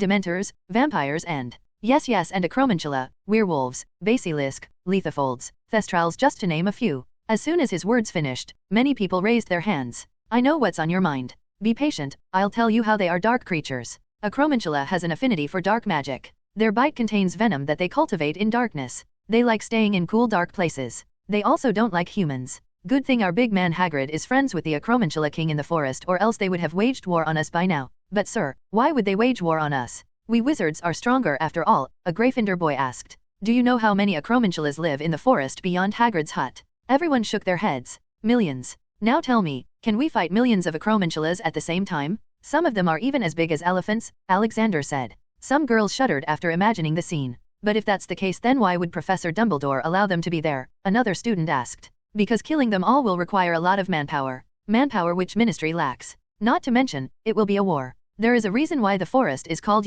forbidden." "Okay guys, we're getting sidetracked. Skip the other creatures. They are your homework. Especially thestrals. Okay, now we know that most of our charms and hexes will work on most dark creatures, but there are still 2 such creatures who cannot be defeated unless you use a special charm. They are known as Dementors and Lethofolds. Can anyone tell us about them?" As expected, no one from Gryffindor picked their hand up. Nearly all of Ravenclaws picked their hands up.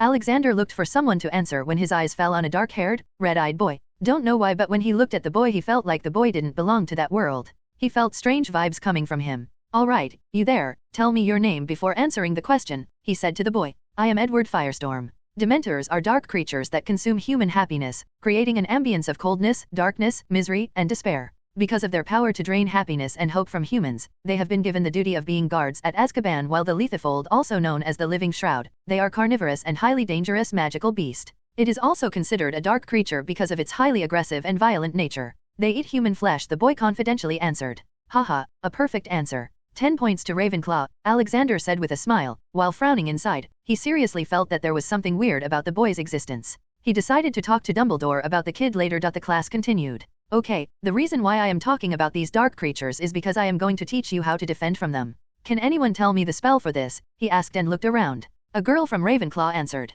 "It's Patronus Charm, sir." "Yes, Patronus Charm creates a positive energy force around its user. There are 2 types of Patronus, corporeal, which means a Patronus with a particular shape and form, and incorporeal Patronus. Incorporeal Patronus have no particular shape and do not protect against Dementors the way corporeal Patronus do. The spell for Patronus Charm is Expecto Patronum number. Alright, let's try it. If any of you can successfully cast a Patronus Charm, then I'll award them 50 points. Alexander proposed. He knew how hard the Patronus Charm was. Soon, various kinds of Expecto Patronum were heard, but none of them were able to cast it. Just when he was about to stop them, he saw a blue light coming out of a wand. To his surprise, the blue light formed into a lion. It was a corporeal Patronus. He looked at the person who cast it, and sure enough, it was Edward Firestorm. Alexander became more interested in that boy now. The books or the movie had no mention of this guy, so he felt a bit confused. Fabulous, a perfect corporeal Patronus. 50 points to Ravenclaw. That's it for today's class. Be sure to practice this charm. See you tomorrow. Alexander ended the class and went to his personal office. He didn't have any more classes till 1 p.m. So, he decided to go and talk to Dumbledore, but before that, he was going to grab a bite. Inside Dumbledore's office, Alexander just entered the office and heard a boy shouting, "Who gave you the right to decide someone's fate? I hate that snake F***er more than you can imagine, and yet you think I'll also turn into him. My freaking family was killed in front of me by Voldemort, man. Just because they didn't support him. And what did you do to protect the neutral wizards from him? Nothing. You did nothing. You were so busy with your order that you ignored the cries of victims. I respected you a lot, but thanks for removing that shroud. Now I know you. You are a manipulative, self-centered, and cold moth. Before the boy could continue, he heard someone coughing. Alexander quietly listened to the boy, but seeing that it was getting out of hand, he decided to step in. Ahem. Sorry to disturb your meeting, Albus and Mr. Firestorm. No, I was just leaving. Edward stood up and left while coldly looking at Alex with his red eyes. After he left, Alexander sat down and looked at the sad face of Dumbledore. What the hell happened, Albus? And who is that boy? He was able to cast a corporeal patronus in the class today. Bloody genius. Alexander asked with much astonishment. Dumbledore shook his head and ate a lemon drop to lighten his mood. That boy is Edward Firestorm, the brightest student Hogwarts has ever seen, but his powers are driven by the feeling of revenge. In the last war, his parents were murdered by Voldemort. I didn't know that they were killed in front of him. He's been reading some books from the restricted section lately and I decided to talk to him. I don't want another Dark Lord to appear due to my negligence. That boy has the talent to become even stronger than me someday. But, I don't know how to handle him, now. After saying that, he looked down, seemingly in deep thoughts. Alexander was also deep in his thoughts, or more like shocks. What the fudge? Who is this kid? There was no mention of him in the books. Is this even the Harry Potter universe I know of? What if this is just one of the other possible mirror universes of the main Harry Potter universe? That kid also gave me different vibes. I guess I'll have to test some things. Albus, I can probably help you with this. Let me talk with him tomorrow. I can probably give him something to divert his mind from revenge. You should also acknowledge that rightful revenge is not a bad thing. The way how you achieve that revenge is the main point. I came here to ask you about that kid mainly, and now that I know it, I'll go to my next class, Alexander said and left. Thank you, Dumbledore mumbled. He truly felt bad for doubting Edward, but he didn't want another Tom Riddle. He still cursed himself every day for not properly keeping an eye on his student. He still holds himself responsible for every death caused by Voldemort. He also acknowledges that he didn't deal with him properly and still wasn't. The prophecy about Harry gave him another hope to rectify his past mistakes, but he was still not very sure about using a little kid for that. His for the greater good mindset was a problem for himself. Sigh. Alexander returned to his class. The rest of the day went by normally, with some fun classes here and there. He was waiting for the next day to talk with the Firestorm kid. He had prepared a simple test to see if he was an original character of the world or a possible transmigrator. The next day, at the end of the class, Mr. Firestorm, come with me to my chamber please. He said that and left, leaving Edward confused. Edward left his friends and went to the teacher's chamber. The second he entered and looked at the wall and the shelf, he flinched. But, the next moment, he controlled himself. That small reaction was enough for Alexander to ascertain his guess. He had also used his eye of judgment on him. Edward Firestorm, Category 1. Murder 1, Death Eater. Torture 1, Death Eater. Sin percentage 10%. Well, I am just going to ignore that. The Death Eaters are already on my hit list. The eye of judgment is pretty good, but it still doesn't tell about the nature of the person. I guess I'll have to find that out through old ways, he thought. Come, sit here, boy. Here, take some tea. He passed a teacup to him. What is this about, Professor? I am certain that I didn't break any rules in your class, Edward asked, trying to keep a normal face. Alexander said nothing and just kept on looking into the red eyes of the kid in front of him. Then suddenly, he smiled. All right, stop this facade. I know you aren't from this universe. Iron Man, Thor, Hulk, and the whole Marvel comic don't exist in this world, and yet you flinched. I know you are a reincarnator or something like that. Alexander calmly dropped the bomb while sipping his tea. Edward's expression turned from confused to scared.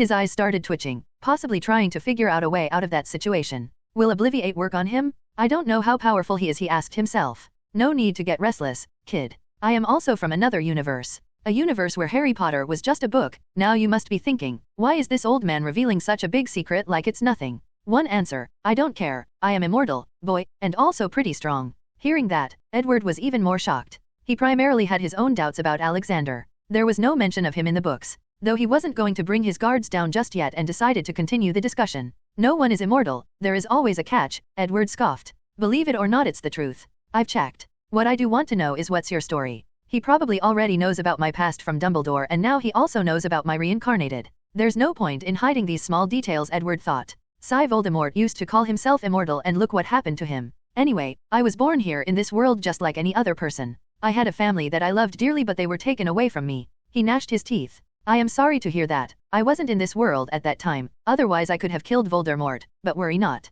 I'll help you. By the way, which year did you come from, and did you have someone very famous with the same face and name as mine in your previous world? Alexander asked. I came from 2018, and no, I don't recall ever hearing your name. Were you some kind of a celebrity? Edwards asked. Yeah, sort of. But from what you said, I can deduce that we are both from parallel worlds of the normal Earth. You see, in my universe. Alexander told him his story of previous life. After hearing about him, Edward felt pity for the old man and felt that he was not a bad guy, maybe a bit crazy in the head though. Man, that's very sad. Being betrayed by your own son. Thank God I never had kids in my past life, he mumbled. Oh, so you remember your death? How did you die there? Alexander asked with interest. For some reason, Edward looked embarrassed and soon enough Alexander found the reason. I choked on cup noodles and died at the age of 18, Edward quickly blurted out. Alexander looked wide-eyed for a while before. Foo-tea from his mouth shot out. Ah ha ha ha ha. F***ck he howled in laughter. It took a while before he stopped. Then his face turned serious. I don't know about your past life but I would have liked to die of choking on noodles rather than die of betrayal from my own flesh and blood, he said with some sadness in his eyes. Then he changed back to being the cheerful old man. Okay, let's stop being emo. You see, I will not stay in this universe for a long time. I have a mission and after that, I will leave. This is because, he explained that he was now adopted son of the big man, God, and that his duty was to purify multiverse. One universe at a time. That's crazy, man. You get to do so many awesome things and I am stuck in this hellhole. That noseless bastard is really a pain in the ass. Now that Harry has started Hogwarts, things are going to get worse soon. Edward said with a contemplative look. No need to worry about that, I can deal with him myself. I am a lot stronger than Dumbledore, you know, but killing him will not purify the world. I still need to unite the wizarding world and make it better. You can now guess why I created my universe industries. Alexander said. To be honest, Alexander felt much better now that he had found Edward. He can simply leave his inheritance in Edward's name when he leaves for some other world. Edward was a pretty decent guy from what he could feel, a guy who was just trying to get stronger and get his revenge. And now that he was here, getting stronger for Edward was even easier than lifting his wand. You control the whole paper and video media. You can show people the truth or whatever else you want. That's awesome, Edward cheered as he finally found some ally worth working with. Yeah, well, for starters I am going to become the next Minister of Magic and then start bringing changes from inside the government. I hope you can help me in this quest of mine. In return, I will help you get stronger and have your revenge. Alexander proposed the deal. He didn't tell him that he would give him his inheritance in the end. He still wanted to conduct some more tests on Edward to check his morality. After all, his inheritance was not going to be a small thing. Sure man, it's a deal. Let's get that snake F***er. Edward brought up his arm to shake hands. Haha, deal, and please call me Grandpa whenever we are alone. I used to own hundreds of orphanages back in my world, they all used to call me Grandpa. Hey, I miss you kiddies. I'm older than you too, be it this world or your old world, he said. Alright, Gramps, Edward said with a smile. Haha, that will do for now. Days in Hogwarts were bland. Not many interesting things happened. The troll incident still happened and to make big news he heroically saved the little girl, Hermione, by disintegrating the troll with his spell. It must be noted that killing a forest troll is very hard, even for witches as powerful as Professor McGonagall. Alexander made sure to record the whole thing and sent it to the Daily Prophet. From there it would be reported in the next day's newspaper, but the video media didn't need to wait. Rita quickly used the clip in a news segment. Unknown to them, the troll was not killed but just transported to the forest. If he had left it there alive then it would have been captured and later killed by the dumbass Ministry Aurors. Inside the Gryffindor common room, students sat around the wall with a large 52-inch Uni TV. Alexander had donated these Uni-T.V.S to each house to be put in the common room. Students grew to respect him even more since then, as it was pretty boring to stay in the common room. The Uni-T.V.S were sometimes used for partying with its newly launched music channel. There was no profession of musician in the wizard world so he just played Muggle songs, and surprisingly, the songs were liked by everyone. Many people even started downloading it onto their uniphones. Back to the Gryffindor common room. Students were watching the news. Rita was currently reporting on the troll incident. On T.V. Rita, we have breaking news for everyone. We just received a video from Hogwarts about some troll incident that happened. Apparently, the Hogwarts security has become so bad that a troll easily infiltrated the castle and was able to reach the female bathroom on the 3rd floor. Can someone please explain how a seemingly dumb creature was able to accomplish this feat? There is clearly someone behind this but it is up to the Minister of Magic, Mr. Fudge, and Hogwarts headmaster, to find out. But the good news is that no one was harmed. Truly, once a hero, always a hero. The new D.A.D. Professor Universe was able to not just defeat the troll but also disintegrate it into nothingness. A big magical achievement in itself. Let me remind you, forest trolls are magical creatures with many natural defenses against magic attacks. To achieve this kind of result, you would need to have an extreme amount of magical powers. Let's watch the video now and you can decide for yourself. T.V. Scene ends. Poor troll, not even in his wildest dreams he could have guessed to meet the professor, Ron exclaimed with his eyes stuck to TV. Fred and George also nodded. He could have just, make it faint. Sniff, he did not have to kill it, Hermione weakly said while sobbing. Oh come on, he just saved you. You should be thankful to him for saving your life. You have no idea what that troll could have done to you, Ron refuted. But she wanted to say something but realized that everyone was looking at her with irritated and scornful eyes. She shut her mouth and meekly went to bed. Well, call her unreasonable or dumb, she was still an 11-year-old girl who came from the Muggle world, which was far more secure than the magical world. The death of a forest troll was possible the first death she had seen. Plus the mental trauma she received from the attack. She spent most of the remaining night crying and finally falling asleep. She was an honest and hard-working person, plus smart. Her only weakness was that she wanted to be accepted by other people, and for that, she tried to change herself many times. Not realizing that you cannot fit a square in a triangle. She was supposed to go to Ravenclaw, where she could have met people like her. But she unknowingly chose Gryffindor after seeing Harry being sorted in it. Next day, in the dining hall, Alexander noticed 2 of 3 people that were sad with the past evening's incident. Dumbledore silently ate his fill with a slight discomfort. He received a letter from Cornelius Fudge. As obvious, he felt his position threatened as soon as his name came in newspaper and T.V news. He hurriedly sent an anger-filled letter to Dumbledore to get his things straight. This would be the beginning of the formation of the crack between their relations. Hermione was sad due to obvious reasons. The third person who was sad was the half-giant Hagrid. He was friends with the troll and knew him.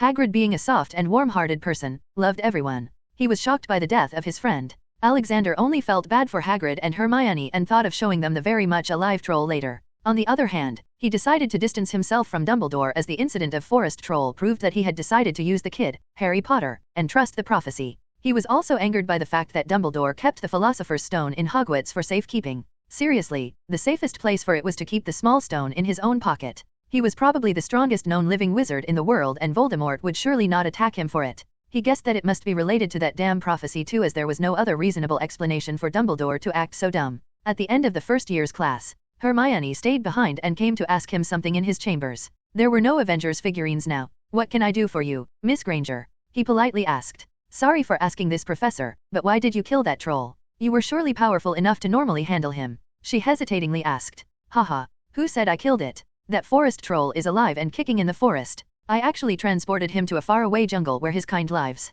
Here, look at this." He showed a video on his uniphone. Hermione looked at the video in shock. "Sir, then why did you? Some things should be left unanswered, little Hermione. Tell me what the Ministry would have done if they had caught the troll alive. You must have gotten some idea about the condition of the Magical Society since your arrival here," he said, giving her time to think. Delighted by the news that she didn't cause the troll's death, she answered after thinking for a moment. "Yes, I know. And I don't understand why it's like this. Pure blood theory is so unreasonable. It makes no sense to discriminate like that," she sadly answered. "Yes, it is unreasonable indeed, and I want to change that. Would you like to join me on this mission?" he proposed. He knew that Hermione was a bright student, and if she was given a good push, she might even perform beyond expectations. In the books, Hogwarts did nothing to help bright students like her. McGonagall did foolishly gave her the time turner, but it only gave her more stress and deteriorated her health. But in this world, he'd teach her himself. "But I am just an ordinary first year, sir. What can I do to help you?" she murmured, confusion. "No, you are one of the smartest students of Hogwarts in years, and you can see that I am very old. I want to teach you so that you can do good in the future, when I am no longer in this world. That's all I want from you," he answered. By then, Hermione had started to feel very excited and also sad. Sad because she knew that a nice person like Alexander would eventually die. Excited because she was going to be taught by such a great person. "Thank you, Professor. I would love to become your student. I will make you proud, I promise," she shyly answered. Alexander laughed a little, seeing the little Hermione's cheerful smiling face. "Haha, I expect nothing less than that, and be sure not to share our talks with anyone else. Not even your friends, because even walls have ears." Quite literally in the magical world, Alexander finished his little chat with a slight warning. Days went on as usual. The magical folks had started to see Muggles in a different light now. That was mainly because of their music and movies. Alexander had also decided to introduce many beauty products with a mixture of magic and Muggle elements. Again, he knew why things were going smoothly. It was because Voldemort hadn't announced his arrival yet. But that was going to change soon. The year was about to end and Harry would soon confront Quirrell/Voldemort. However, this time Harry would not be alone. In the past 9 months, he taught Hermione a lot of things. By now, she was as good as a 5th year in terms of knowledge, but because her body was still of a kid, she wasn't equivalent to a 5th year in terms of power. To let her practice higher level spells, he created a small ring for her which could hold magic as reserves. The current Hermione was pretty op. She didn't act like Miss Know-It-All, as she had accepted the fact that most people around her were dumb. He had chosen her for the position of Minister of Magic after him. She was calm, smart, strong and level-headed. All these qualities were needed to better the magical world. Currently, he was headed to the potions classroom. He was going to give a well-deserved beating to the emo boy Snape. Seriously, how dumb you have to be to bully a little boy just because his mother didn't choose you. But again, his love for her was on a whole another level, and he even became a Death Eater just to impress her. Why, you may ask? Well, his dumb ass thought that Lily Potter liked bullies, so he tried to become the ultimate bully. He was also interested in dark magic, but let's ignore that. But there's another problem. He was partially responsible for the death of Lily and still dares to play victim, he mumbled to himself. Knock knock. Snape opened the door. He looked as emo as always. Black pants, black shirt, and black robes. He probably wears black underwear too, Alexander thought to himself. Professor Universe, what do I owe the pleasure? He asked in a mocking tone. I came here to talk to you about something, emo. Professor Snape invited him into his chamber and offered him a seat.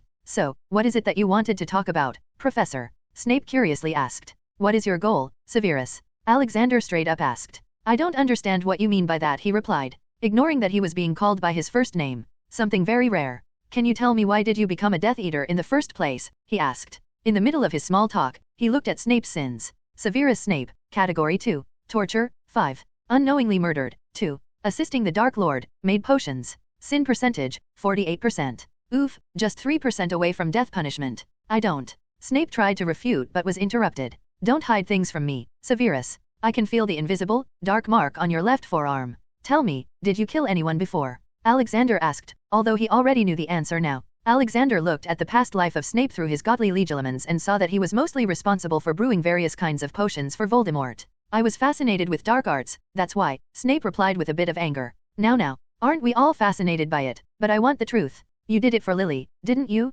You wanted to impress her. You wanted her to notice you and not James Potter. Shut up. You. He yelled. Don't you see? While trying to impress Lily, you became what you hated the most. A bully. Little Harry is just 11 years old and you treat him worse than anyone. Tell me, do you know how he spent his whole childhood with the Dursleys? Alexander kept on speaking. Snape was speechless. Let me show you then. Originally there was no spell or trick to show vision in someone's mind, but after studying legilimency and occlumency to a very high level, he found out the ability to show projection to people in their minds and also talk telepathically. Inside Snape's mind, he showed him the whole life of Harry Potter, from the day he was left at the doorstep of Dursley's. Some of the scenes were from little Harry's perspective. Look, since the day he was found by his aunt and uncle, he was treated even worse than wizards treat squibs. He was mentally abused every day. He was beaten for no reason. They stopped sending him to school after he started getting higher grades than Dudley. His life was hell. Look at all these bruises over his body. All those scars. Look where he lived all his life. In a small storage compartment under the stairs, all alone. No one to even share his pain with. He used to cry himself to sleep on most of the nights. Yet you treat him like he made some mistake, but you seem to have forgotten that he is the son of the woman you love the most. He is the last remaining proof of her existence. You might not know, but he thinks that you are trying to kill him. He thinks that you tried to kill him during the Quidditch. Is this how you want him to remember you? Is this how you are going to treat the son of Lily? You have the chance to be the family Harry never had, the father he never had. By doing this, you can at least proudly face Lily in the heavens. And believe me, heaven does exist. But if you reject my suggestion, then I'll have to put you down like a rabid dog. After all, it was you who told Voldemort about the prophecy. It was you who murdered Lily Potter. By that point, Snape had broke down in tears and self-loathing. He was feeling hatred for himself, for treating Harry like that, for not ever going to check upon him. He had vowed to protect the boy, but he had failed even before things had started. I can never be his family. I have a dark mark. You know who can read my mind with this. I'll just keep on protecting him from the shadows. He painfully said.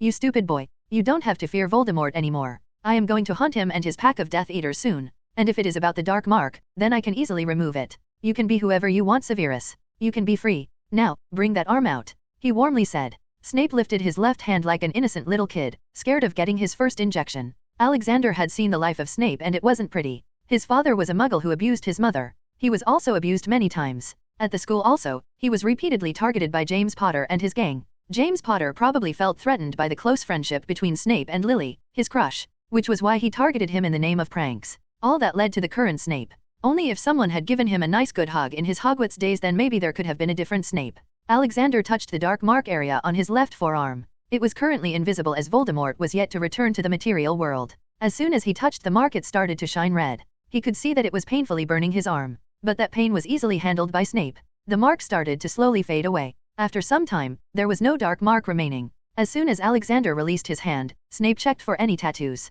This feeling. It's like someone removed a tight rope around my neck. I feel refreshed. The mark is really gone. I am finally. He started sobbing like a little kid. Alexander didn't feel anything but a bit of sympathy for him. He must have been under constant mental pressure all these years. There.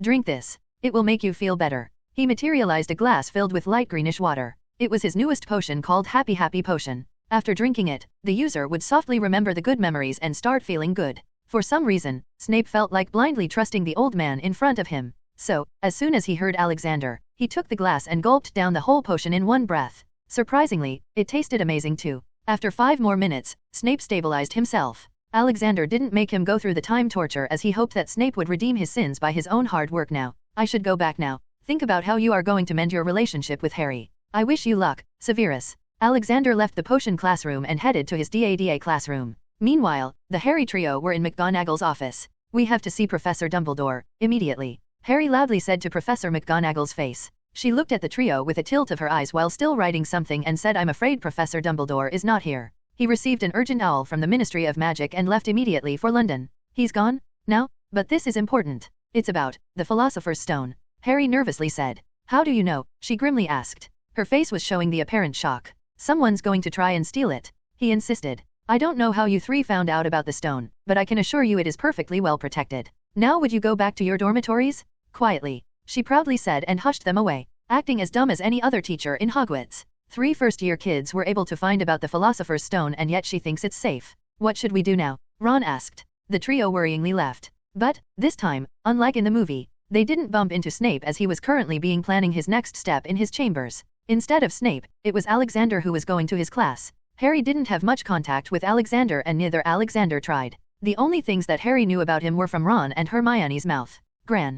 Professor Universe, we have something to tell you. It's very important. Ron said. He was told by his mother not to call him Grandpa in Hogwarts. Hermione also agreed to tell him their problem. She was his student after all. Harry wasn't very sure though. He was brainwashed by Dumbledore into believing that he should only trust his friends and Dumbledore. Still, he went ahead with his friends. Yes, Professor.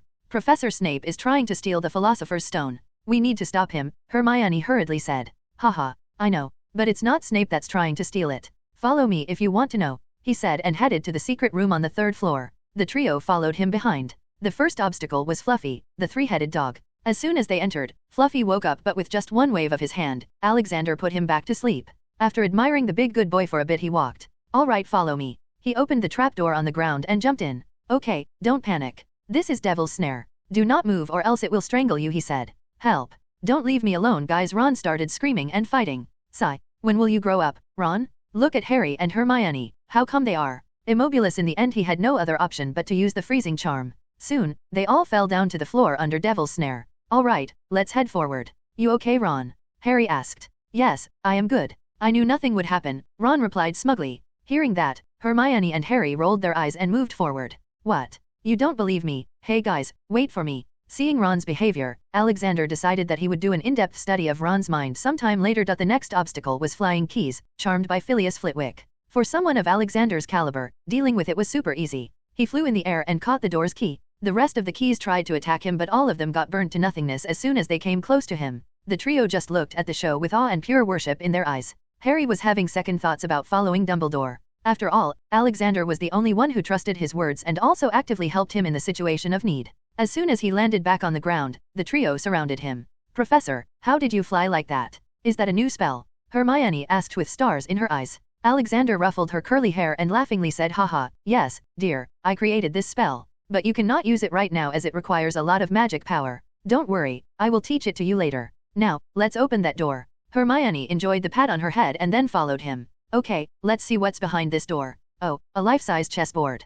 Who wants to play some chess? He jokingly asked. Wow, this is just like the one me and Ron were playing in the common hall. I think we need to defeat this if we want to go any further, Harry exclaimed. Yes, we do have to defeat it, but that doesn't mean we have to play. After all, in the end, they are just some magic-imbued stones and magic can be overpowered. Reducto, he sent the spell with a slight wave of the hand. In a second, all the chess pieces started to blast into smaller pieces. The chessboard was most likely enchanted by Professor McGonagall and Alexander was way past her strength. Haha, easy peasy. Let's move forward now. Next they came to a table which had many small bottles on it. Besides them, there was a piece of paper. Harry picked it up and read it. It seems like some kind of a riddle. It says danger lies before you, while safety lies behind. 2 of us will help you, whichever you would find. 1 among us 7 will let you move ahead. Another will transport the drinker back instead. 2 among our number hold only nettle wine. 3 of us are killers, waiting hidden in line. Choose, unless you wish to stay here forevermore. To help you in your... Harry was interrupted by Alexander. Boring and easy.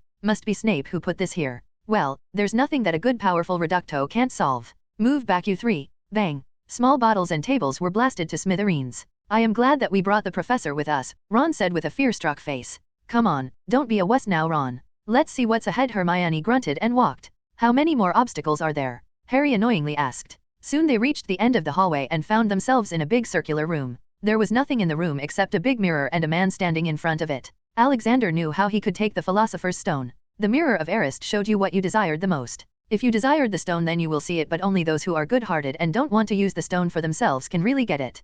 Quirrell/Snacky must have been standing there for quite a long time now. He could obviously take out the stone as he didn't want to use it but just study it, and he was quite sure that he was good-hearted. Probably. Hermione was the first one to reach the room. She was surprised to see someone already there. When the others arrived, the man standing in front of the mirror turned around. Hermione, hold this uniphone and record everything, Alexander said as he handed her his phone. All right, this is the reason why I came here. Quirrell spoke. Harry Potter. Blah blah, their talk went on as in the movies. Quirrell confessed to trying to kill Harry in Quidditch and letting the troll into the school. Enough now, take off your turban and show what you are hiding. I can sense a vile, disgusting air around you, Quirrell. Alexander yelled. He also took out his magical Glock. You have been a nuisance since the beginning. Who do you think you are? Today I'll make you feel fear. My master is the strongest. Quirrell started to slowly untie his turban. And who is this so-called master of yours? Alexander asked in a mocking tone. He wanted Quirrell to announce the name himself. Ha ha ha ha. Laughing sound came from Quirrell's head. Then he turned around, showing the ugly face of the so-called Dark Lord. The face looked a lot uglier than the movies. There were pus-filled ulcers all over the face. I am his master. I am the strongest. I am Lord Voldemort, and I have returned to. Alexander interrupted with a light laugh. Haha, says the guy who got defeated by a little baby. Silence. That was because of that dim mudblood woman. You shouldn't have come here. Doesn't matter anymore. You will not be leaving this place alive. Voldemort said in his painful voice. Ha ha ha. That's the biggest joke I've heard till now. If I was Albus, I would have already killed you in the first Wizarding War. Whatever, I'll correct his mistakes. Alexander Maxim Universe, is going to kill you. I know this is not your real body, but don't worry, I will hunt you down. By the way, why the hell do you call yourself pureblood? You are like anyone else. Your father was a muggle named Tom Riddle Sr., whom you killed. The father who abandoned your mother, named Merope Gaunt at childbirth because she used a love potion to marry him. You did a good job keeping that a secret and swaying the public's mind, but no more. Goodbye, Tom Marvolo Riddle. Alexander aimed his Desert Eagle. How do you know that? I will kill you, Voldemort shouted with his shocked and angry face. Bang! Alexander shot his Desert Eagle. The bullet cut through the air and hit straight in the middle of Voldemort's face or Quirrell's head. The bullet exploded after piercing a little. Quirrell's head was blasted and soon his body also started to turn into dust. What a delusional vile creature. He overestimated himself. Alexander muttered. He called Voldemort a creature and not a man because he had checked his sins. Tom Marvolo Riddle Category 5, Pure Evil. Sin percentage 95%. Murder, 9940, 3000 babies. Soul sacrifice 300. Torture 76700. Sexual assault 9001. Demonic/dark rituals 4098. That was Voldemort's status report. He was in the last category. His only punishment was to die and be erased from space and time. Though it surprised him that Nico from GTA had a much higher kill number and yet he wasn't a Category 5. He then hypothesized that it must have something to do with the ability of NPCs to respawn. Technically Nico never killed anyone except the main story characters. Sir. Hermione came to him. He came out of trance and looked at the trio. He ruffled Hermione's hair. Haha, good job. Ron, Harry, let's go now. I am feeling hungry. He had already taken out the Philosopher's Stone from the mirror. The trio were about to leave the room when Harry moved back to the Mirror of Erised. He stood there with a sad face. Alexander knew what was going on. Harry must be seeing his parents in the mirror. He took Hermione and Ron's hand and moved close to Harry. He stroked his hair and said, Your parents loved you a lot, Harry. Your mom sacrificed herself to save you. She was able to do that because of love. Child, love is the strongest force in the world. Even Voldemort couldn't face it as he was devoid of love. I am sure that your mother would feel sad if she saw you like this. Imprint their smiling faces in your mind and embrace the present. After all, you are not alone. You've got the smartest girl in school and the Ron as your friends. Hey, why did you stutter with my name? Ron refuted. Haha, let's go now. He took Harry's hand and walked out. Hey, don't ignore me, Ron yelled and picked up his pace. Harry smiled at his friend's silly antics. Ron was dumb, but at least he was good at entertaining. They returned to the common hall on the ground floor. First, they ate something and then Alexander sent them to their dorms while he headed to the headmaster's office. The moment he entered the office he heard Snape's voice. You were supposed to protect the boy. You kept on telling everyone that he was safe and living happily, but did you ever go there to check up on him? You just sent him to the wolf's den. They beat him and treated him like a slave for Merlin's sake. You failed to protect Lily from Voldemort and now you failed again. He was yelling at Dumbledore. Dumbledore was silently listening to him with a pained face. He really didn't know about Harry's life. He was so busy with his job as Chief Warlock of the Wizengamot, Headmaster, and Supreme Mugwump that he ignored his biggest duty. He just thought that Harry would be safe there from evil Voldemort, but he had never expected that other evils would find their way to torture the poor child. Easy now, Severus. I have something important to tell you both. Alexander walked in. Snape held Alexander in high esteem, so he shut his mouth and sat down on the chair. What is it, Alex? Dumbledore asked. Your long-lost student has returned. He was trying to get his hands on the Philosopher's Stone, but Harry and his friends found out about it. Apparently, he was using Quirrell's body as a medium. He probably made Quirrell an incomplete and unstable Horcrux. Watch this if you don't believe me. Alexander showed the video to both of them. Dumbledore wasn't showing much expression, but Snape looked horrified. No need to worry, Severus. You don't have the mark anymore. But Albus, I am going to kill him for once and for all. I hope you will not try to stop me in the name of being honorable and let him go on trial. Sorry to be blunt, but the justice system of the wizarding world is 100 years behind Muggles, and I have no trust in Ministry. Who knows, Voldemort probably already has his people in there. He lightly dropped a hint. Sigh. Yes, I know the Ministry is not the best, but we have to work with whatever we have, and I will not stop you from ending Voldemort. He forfeited his humanity long ago. Can I ask you, what are you going to do with that video? Dumbledore asked. What else? This is going to be tomorrow's breaking news, but fear not. I will not let people panic. I will give a personal interview and tell everyone that killing Voldemort is easy for me. Alexander confidently said. But you do know that the Ministry will never acknowledge your words. They will probably declare your company illegal. Snape said. That's what I expect Cornelius Fudge to do. He is an incompetent man who is so drunk with the power his status provides that he's ready to do anything to keep that power. The Ministry has lied to people so many times, but if they mess with me now, I'll show them the power of mass media, Alexander answered. He then noticed the conflicted face of Dumbledore. Albus, my friend, I know that you are a good friend of Cornelius, but you also know what kind of person he is. He is inept for handling the Ministry, while what I am doing will create a new foundation for the magical world. Foundation based on truth. The government has no right to lie to its people. I don't ask you to choose a side, Albus. All I want you to do is to sit and watch how the situation unfolds, and hopefully, you'll be able to judge correctly. Alexander said with firmness, looking straight into Dumbledore's eyes. Okay, I'll wait and see how things turn out. Albus agreed. Good, I'll check how the trio is doing. After all, there is a Quidditch match coming soon. Snape, you should follow me, Alexander said and left the headmaster's office. While in the empty hallway, Alexander talked with Snape. You are equally as responsible for Harry as much as Dumbledore. You clung to the past and refused to notice the boy she left behind. Did you come up with any plan to mend your relationship? He asked. Snape looked down at the floor and said, I don't know how to face him. I am sure he already hates me for being partially mean to him. What should I do? Haha. Love, Severus, love. Show him that you care about him. Tell him about his mother. Tell him the truth that you used to like her. I think Harry will forgive you. He is a small, insecure, and abused child. All he needs is some love and care. Maybe you can start by gifting him a Nimbus 2001. Start giving him extra personal lessons in potions. While doing that, you can talk to him about his mother and stuff. Hell, use a pensive to show your happy memories with his mother, Alexander suggested. Snape nodded his head multiple times. Very nice idea indeed, but I haven't heard about any Nimbus 2001, he confusingly said.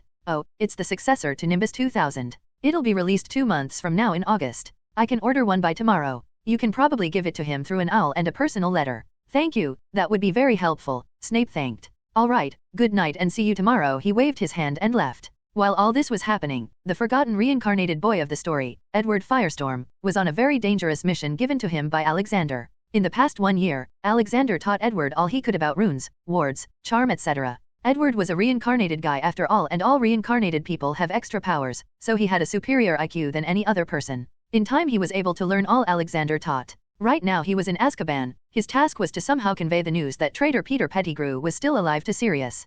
Considering that Azkaban was filled with Dementors, to protect him, they came up with an invisibility cloak which also hid someone's magical presence and mind. The prison fortress was located on an unknown island in the North Sea, so he taught Edward how to fly, as apparition was not possible. Reaching the prison and entering it was the easiest thing, but finding Sirius was not. He had to literally search cell by cell. After searching for a long time he finally found him. Sirius wore tattered clothes and looked malnourished. Edward quickly put down a uniphone with video of Peter playing on loop. He also left a fake newspaper in which Peter was awarded the Order of Merlin as a hero. Then he quickly threw a healing potion on him and left. Damn, that was so easy. The next day, the news about Voldemort's return and his defeat by Alexander was reported in the newspaper and TV. The video was widely circulated over social media and video sharing platforms. The news media also did their part and glorified Alexander's role. The general populace was a bit afraid in the beginning, but after seeing the video and how he defeated the supposed Dark Lord, they felt a bit at ease. The most shocking news that Voldemort was half-blood was very depressing for the remaining Death Eaters. Most of the smart witches and wizards had the means to confirm the names spoken in the video.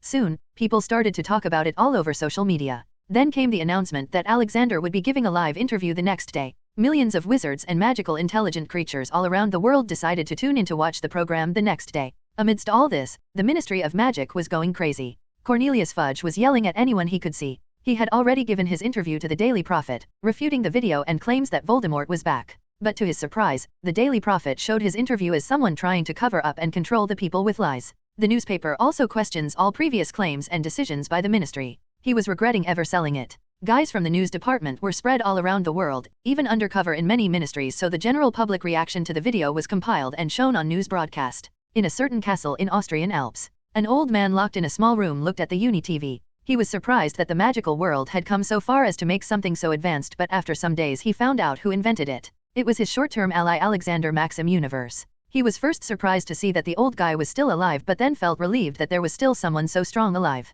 He didn't know how, but Alexander was able to send a Uni TV to him as a gift. The attached letter only said old boy must be bored. Right now, he was looking at the new news. He was seriously surprised to see that the so-called Dark Lord Voldemort was still alive. But then he guessed how he was still alive, which made him frown a bit. He himself once considered himself a Dark Lord and committed various atrocities, but not once did he think about making a Horcrux. Back to the TV. Random anchor, let's have a look at how the world is reacting to this new video and news. Stranger 1, well, I live in Japan and there is a long distance between here and the U.K, so I don't really care, but I hope that ugly face guy dies. Stranger 2, I felt like vomiting when I saw that ugly puss-filled face. Why would someone do that to themselves? But again, he's a Dark Lord, so who knows if that's his fetish. BTW, I love you, Mr. Universe. Stranger 3, I can't believe that he's back. We are still recuperating from the last war, you know, and the Ministry of Magic is so disgusting. Even when the truth is in the front of their eyes, they refuse to acknowledge it. I say, Cornelius Fudge should resign. I also hope that Mr. Universe can quickly find this guy and kill him. We don't want another war. Stranger 4, I dream of you every night. Please impregnate me, Mr. Universe. Please fuck. Random anchor, so the public is taking this news very positively. People are starting to lose their faith from the ministry due to their recent actions. Wait, we just received breaking news that Sirius Black has escaped Azkaban. This is once more a huge slap on the face of the Ministry of Magic, showing their incompetence. I wonder if I can break out of here. Meh, I am too old for that. I'd rather watch the cooking channel and the movies channel all day every day. Good luck, Alex. Oh nice, Home Alone 2 is on. The old man changed the channel while mumbling to himself. Back at the Hogwarts castle, Harry received a strange parcel in his mail and a letter which would only open when he was alone. So he picked things up and went to a secluded area. He opened the letter and started reading it. Harry James Potter, no matter how much I try, I cannot bring myself to not hate that middle name of yours, as the owner of that name was the person who made my life a living hell in my school days. However, I want to apologize to you for being shallow-minded. I want to apologize to you for not being there when you were suffering in that muggle house. I treated you badly because you reminded me of your father while ignoring the fact that there was an image of Lily in you too. I really liked Lily since my childhood and I was devastated when I found out that she died while protecting you. Another reason why I treated you so badly. I have been foolish not to realize that Lily sacrificed herself because of love for you. Love that I never had or felt. But now, I have realized that I was wrong. Lily would not want me to keep on acting like this, especially with you. This small piece of paper is too small to tell you everything about your mother or to write my apology for my negligence, but all I ask is for one chance. Please meet me in the potion classroom tomorrow after the Quidditch. I wish you luck and please accept that gift. Think of it as a belated birthday gift. Severus Snape. By the end of the letter, Harry had unknowingly shed some tears, and when he saw the name, in the end, he was shocked beyond belief. Still, he decided to keep everything to himself and meet Professor Snape the next day. He wanted to know more about his parents and also get some answers. Then his eyes fell on the long package. He slowly tore the wrapper and found a broom. He assessed it and found that it looked a bit similar to his Nimbus 2000. He saw a small paper attached to it which said, "This is the new Nimbus 2001, it would release in the market in 2 months. All the best." Harry's eyes widened in shock and excitement. He quickly forgot about the emotional storm that he just went through and took the broom outside to check it out. It was pretty normal for a 12-year-old to get excited after getting his favorite toy. While Harry was flight testing it, he passed by the potions class window. Snape noticed the broom and Harry, which brought a rare happy smile on his face. The next day, Harry met Snape and they had a long chat with each other. Snape told him about his old days, both good and bad. Harry told him about his bad days at Dursley's. While all this was happening, Alexander was sitting in the newsroom at Galaxy Tower, preparing for the live interview. The interview was to be conducted by Rita. She was currently the most popular news anchor in his company. 3, 2, 1. Rita, good morning everyone. Today we have a special guest to talk about the recent events that conspired in Hogwarts. Mr. Universe, we are very happy to have you here. Hopefully, we'll get some much needed answers today. Alexander, haha, pleasure is all mine, and yes, I also want to rectify some misunderstandings in the public's mind. Rita, yes, so my first question is, how did you find you-know-who?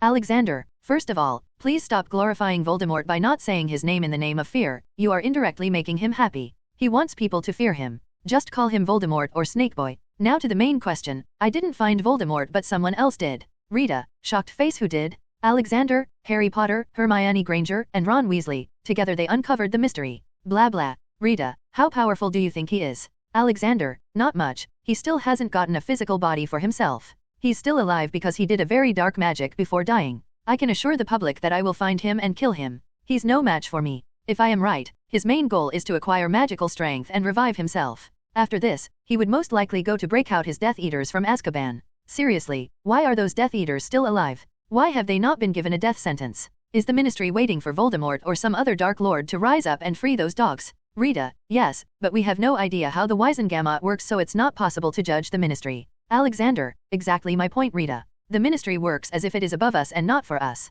They have zero transparency in their work. The public has the right to know the law and how it is being used. The Ministry should not act in secrecy but in the open. The trials in Wisengamot should be made public except for some sensitive cases. We need reform in the Ministry. For Merlin's sake, the Ministry was formed in 1707 and in 284 years there have been no reforms. We are stuck in the old rules which let dark wizards come to power in the first place. Each time a Dark Lord rises up we just fight it and after winning, act like nothing happened. Even in the last Wizarding War, so many Death Eaters got away from punishment by claiming that they were under Imperius. Well, I say bullcrap. They got away with it because all of them were a member of some pure-blood family. Even Muggle governments are more organized than ours. To bring more knowledge to our people I will be publishing a book soon and it will have all my knowledge of Muggle administration and law that I've collected in my journey. You can read it and be your own judge. Rita, that is wonderful news, Mr. Universe. I hope that your book will be beneficial to us all and as you said, there is no need to be scared of volume. Snakeboy, I am still surprised that the Ministry was not able to track the most dangerous dark wizards, which was their biggest job, but thank you for coming here and answering our questions. Thank you for watching us. Stay tuned for the international news segment coming up next. The reaction of the public was normal. Alexander's image as someone stronger than Voldemort had been stuck in people's minds, so they were not that afraid anymore. However, the same could not be said about the Ministry. The next morning, the Ministry of Magic released a statement through various newspapers. For spreading false information, we have banned the Daily Prophet and its news channel. In response to this, the Daily Prophet and its news channel openly started to slam the Ministry, telling them to show the rulebook where they are allowed to ban a private business. Their job was to monitor magic and they should stick to it. Universe Industries clearly had an advantage as they controlled the mass media. The world was watching the news about U.K. Magical Society. The image of the Ministry of Magic fell to an all-time low. Then they made another stupid move. The Ministry sent its Aurors to the Galaxy Tower with orders to arrest Alexander and shut the company. Bad for them, the tower was filled with overpowered security systems. But he still let the Aurors wreak some havoc. As soon as they entered the building they started shouting, Auror 1, shut all the shops, we were ordered by the Ministry to seize the building and arrest Alexander. Nobody will move. Auror 2, Mr. Universe, come down now. The mall was filled with hundreds of people and the majority were foreign nationals. Random French guy, hired by Alexander. Hey, this is a public place, you can't do that here. You have no jurisdiction over foreign nationals, I will move however I want. Auror 1, taking out his wand, this is my last warning, don't move. Random French guy, taking out his wand, what if I did? Auror 1, stupefy, he cast silently. The spell hit the French guy. Although it was just a stun spell, the guy flew 10 feet in the air before falling down. Seeing that, the rest of the people started panicking and ran towards the exit. Auror 2, what have you done? Looking at his partner. Amidst the shouts and screams of people, a loud voice reverberated. Come down. Alexander came down flying from the 5th floor. The people looked at him and felt a bit relaxed. What are you doing? Is this how the Ministry operates? You just attacked a foreign national. Do you want to start a war? Auror, he said, and cast Petrificus Totalis on them. Both of them fell down, unable to move. Then he went to the injured random French guy and healed him. I apologize for what happened today. I will make sure that this never happens. In compensation, I offer everyone free food and drink for today. He humbly apologized and left with the 2 bodies of Aurors. In a matter of minutes, video footage of the whole incident was uploaded to social media. The news started to endlessly run the video. It started an uproar on the Audiobook and YouTube app. People started to openly condemn the Ministry. With a slight push, #WAD_the_fudge and #fudge_must_resign started trending. The French Ministry of Magic also condemned the British Ministry for attacking its citizens. Cornelius Fudge's ass was truly on fire now. People had lost faith in him, but he still had many backers inside the Ministry for now. And now, it was time to hammer the last nail in the coffin of the Minister of Magic. Hogwarts just had its end-of-term feast and Alexander was invited by Dumbledore to his office. Where is the stone, Alex? He seriously asked. Oh, it's with me, my friend. Look, Alexander took out the Philosopher's Stone from his dimensional pocket. Dumbledore was surprised to say that. The reason being that he couldn't feel the stone on Alexander's body before he took it out of his pocket. Why did you take it? He asked. Well, I wanted to study it, and seeing that Voldemort wanted it, I decided to keep it with me. This way it would be safer than even the best prison in the world. Alexander shrugged. You are probably right. Nicholas wanted me to destroy it, but if you want to study it, then you can keep it. Dumbledore said. He wasn't worried about Alexander using it for wrong reasons, as the mirror wouldn't have given him the stone if that was the case. Thanks, my friend. By the way, you were right about the ministry. It has become too corrupt and unorganized. I met Cornelius a while ago and tried to tell him that Voldemort was back, but he refused to believe. I'll be straight with you. What is your plan? Dumbledore asked hopefully. Alexander was assessing the behavior of Dumbledore the whole time, to find out if he was just acting to make him tell his plans. But thankfully he did not detect any lies. My friend, tell me, what do you think about the world as a whole? I am not just talking about magical beings but also magical creatures, and muggles. Alexander asked, hoping to see Dumbledore's thoughts. Well, we are divided. Magical world is divided by foolish thinking. Muggle is also divided based on skin color, and magical creatures are treated as third-class beings. The world is one, but its inhabitants are yet to unite. Why are you asking this? Haha, you just told yourself my answer to your question. I am trying to truly unite the magical world, Albus. I want the whole magical world to unite and work as one. At first, I wanted to unite the Muggle and magical world, but considering the behavior of humans to things they do not understand, I decided to change the plans. Once we are all united, we can manage all things magical better than before. We will be able to deal with any Dark Lord, and if one day the Muggles do find out about us, then we just have to use some magic and make Mars habitable. We can have the whole damn planet to ourselves, and it will all start from here. Dumbledore just heard him with a shocked face. I don't know, Alex. Your mission is too big, Dumbledore said. My friend, every big thing starts from a small thought. Hogwarts was also just a thought at some point, but still, the four founders united to make it. We can also do that, Albus. We can truly make a united magical world. Alexander lifted his hand towards Dumbledore. Why do I feel like I am young again? Haha, saying that, he shook Alexander's hand. So, what's going to be our first step?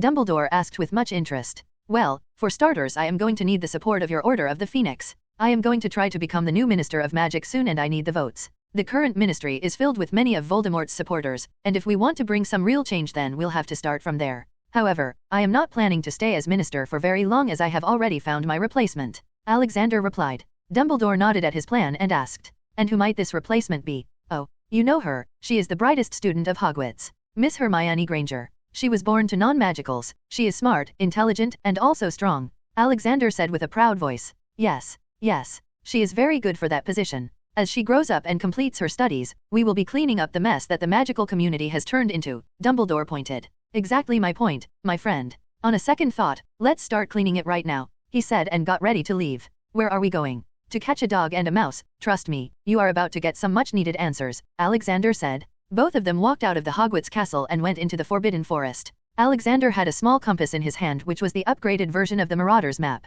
It had a much wider range. Soon they came across a hollowed tree. They could hear some noises from inside. Come out, Sirius Black, he shouted. Dumbledore looked at Alexander's face with shock. What? I told you we were going to catch a dog. Soon a thin black-haired man came out from the shadows of the hollowed tree. Merlin, you look miserable, Dumbledore exclaimed. Did you come here to catch me like everyone else? Sirius roared in anger. Easy boy, I know you didn't betray the Potters, it was Peter. Trust me, I can help you in not just catching him but also prove your innocence. Don't you want to be with Harry? You are supposed to be his godfather, aren't you? Alexander said. Sirius came back to his senses after hearing Harry's name. Dumbledore just listened quietly and let Alexander's words sink in. Are you sure, Alex? Yes, Albus. Amongst the Order, it was commonly known that Sirius was the secret keeper, but for extra safety, Peter was made the secret keeper, as no one would expect him to be the one and Sirius would act as the decoy, but who knew that Peter was a spy of Voldemort. Before Sirius could catch him, he shouted that Sirius killed the Potters and turned into his animagus and used the blasting spell to kill many people. Sirius was not even given a proper trial and was thrown into Azkaban, he explained. Dumbledore was so shocked that he nearly tripped, if not for the nearby tree. He felt guilty for not even investigating things properly. Like others, he also blamed Sirius. Sirius, my boy, you suffered for so long, why? He asked. I wanted to repent, it was my fault that they died. I was the one who convinced James and Lily to make Peter the secret keeper. But recently I found out that the traitor was still alive, he said with a very pained voice. He clearly still felt hurt by the death of his best friends. Dumbledore had no words to say and gave Sirius a hug. Albus, you can apparate into your office, right, and also call Minister Fudge. Yes, I'll take Sirius there and bring Fudge. Yes, I'll get the rat. Sirius, drink this. It'll treat all your injuries and malnutrition in a heartbeat, Alexander said while giving him a vial. Alexander went straight to the Gryffindor's common room. It was 2 in the morning, so he expected for them to be asleep, but to his surprise, they were still sitting by the fireplace talking to each other and eating. "Professor!" Harry loudly exclaimed. "Hello there, kids, why are you not in your beds? We'd be going back to our homes tomorrow, and Harry hates his house, so we decided to spend as much time here together as possible," Ron happily said. "Finally something sensible."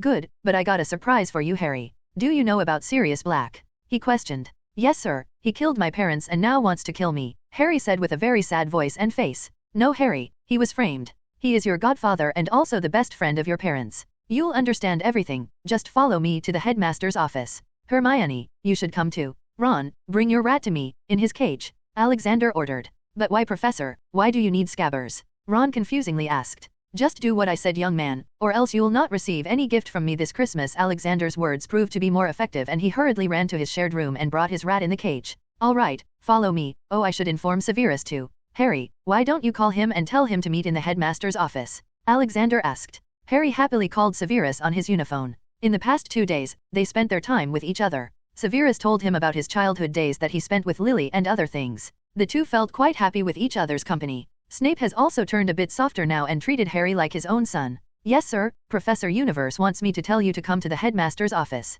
Harry talked on his phone. When he hung up, Alexander looked at Harry's smiling happy face and felt quite proud of himself. When they reached the office's entrance, they found Snape standing there. He looked at Harry with tense eyes to check if he was okay. "What's the matter, Professor Universe? What's so important that it couldn't wait for tomorrow?" he respectfully asked. "Oh, I found out the one who betrayed the Potters," Alexander said, not completely giving it away. For some reason, the rat in the cage started to act crazy, trying to break out. "Scabbers, stay silent. Don't disturb them," Ron scolded his rat. Rat looked at Ron with angry eyes, seemingly saying, "You dumbass, they are talking about me. Let's go in first, all your questions will be answered soon," Alexander said. The moment they entered the room, Snape launched himself at Sirius. You killed her," Snape furiously roared. Alexander waved his hand and froze him. "Calm down, Severus, it wasn't him. He was framed. Just give me a minute to prove it," he said and unfroze Snape. He first went to the crazed rat and forcefully fed him his new creation, a potion called Truth Spitter. It makes the user feel an urge to tell all their secrets without even asking.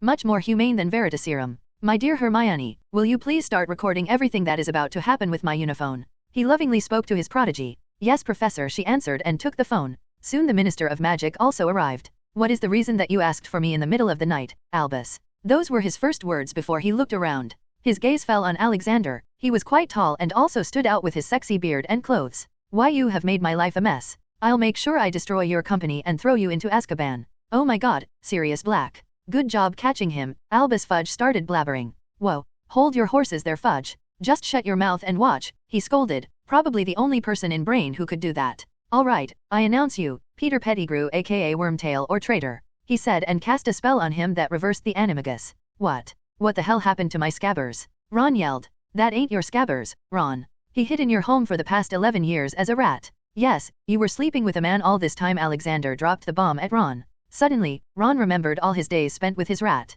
He remembered that he even kissed it many times when he used to feel horny on those sleepless nights. "Oh, he vomited." Alexander cast a silent charm on Ron and continued. "All right, tell me, Peter, why were you hiding for all these years?" Alexander asked. I was hiding from Sirius because I betrayed the Potters," he said. He tried to fight the Truth Spitter potion but couldn't overcome the urge to speak. "Tell me everything, Peter. What did you do?" I was made the secret keeper by Potters. But they didn't know that I was Lord Voldemort's spy. I told Voldemort where they were hiding. Then after that night, Sirius chased me, but I made things look like Sirius used the blasting spell to kill people. Amidst the fire, I cut my finger and left it there while I fled in my animagus form. Everyone assumed that I was dead. "Please don't kill me," he started crying. Snape fell to the ground with the revelation. Harry ran up to him. He looked into Harry's eyes, which reminded him of Lily, and tears came out. Sirius was furious and wanted to kill Peter, but Alexander stopped him. "Now, Minister, I hope you know what you are supposed to do. I have everything that happened in this room on video. You can take Peter and use Veritaserum and get the truth," Alexander said in a warning tone. Yes, I know, I'll send my Auror soon," he replied with a frowning smile. Soon his Aurors came and took Peter with them. "Harry, meet your godfather." The night was long. Harry, Snape and Sirius talked with each other.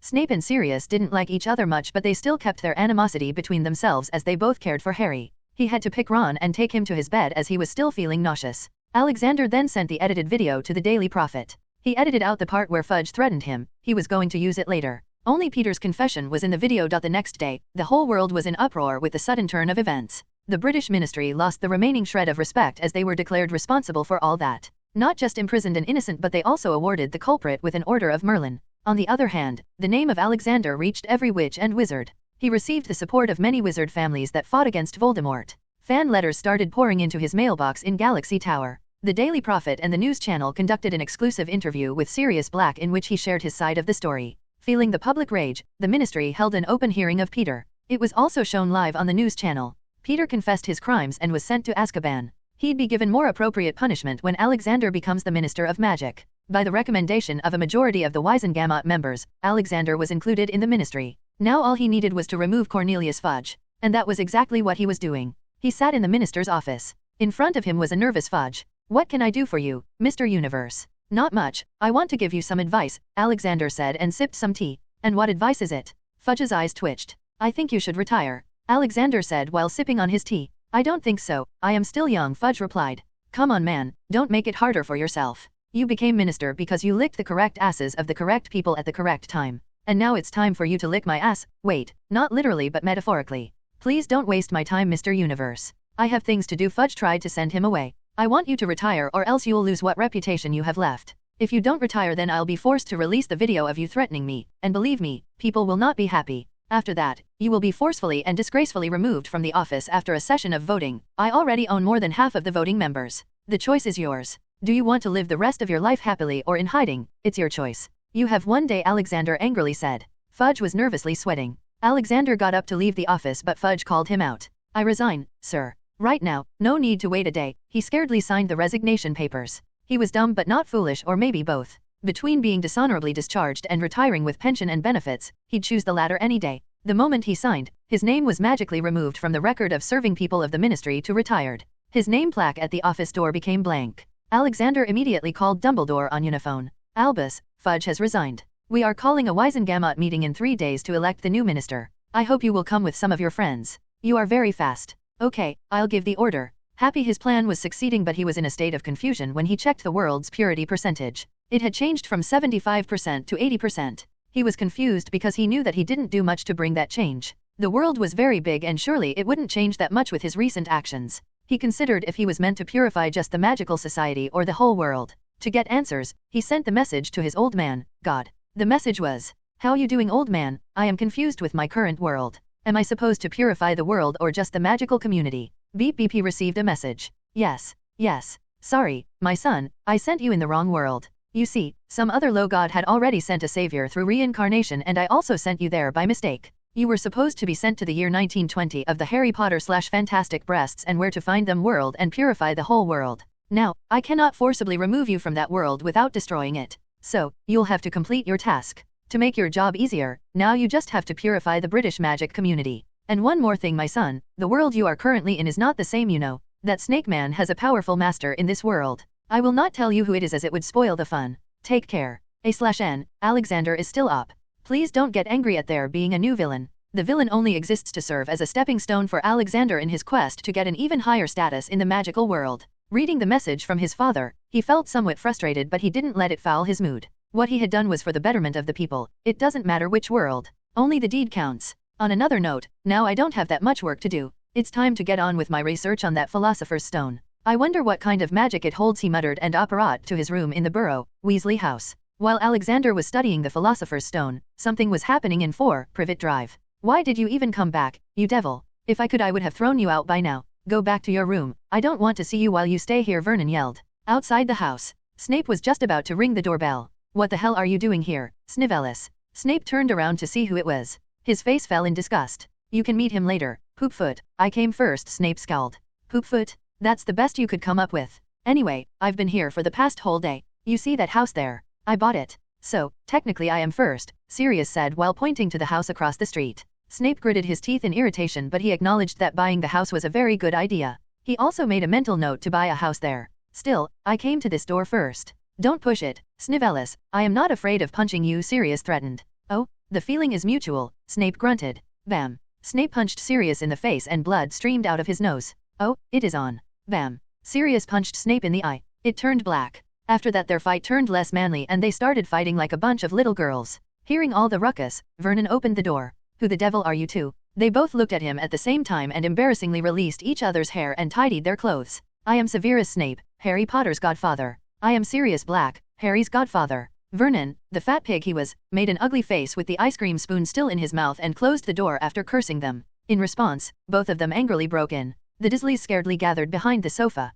Oh, you dare to close the door in my face? I've heard how you treated the little Harry all these years. This is payback time. Snape yelled angrily and levitated the trio. You fat f***ck, you've been tormenting my godson and you are his aunt by blood and yet you treated him so badly. Oh, I am going to have to teach you about familial love. Sirius broke her mind and started making her go through the reverse torture that she did to Harry all these years. Leave my mama, Dudley screeched, only to be turned into a pig in response.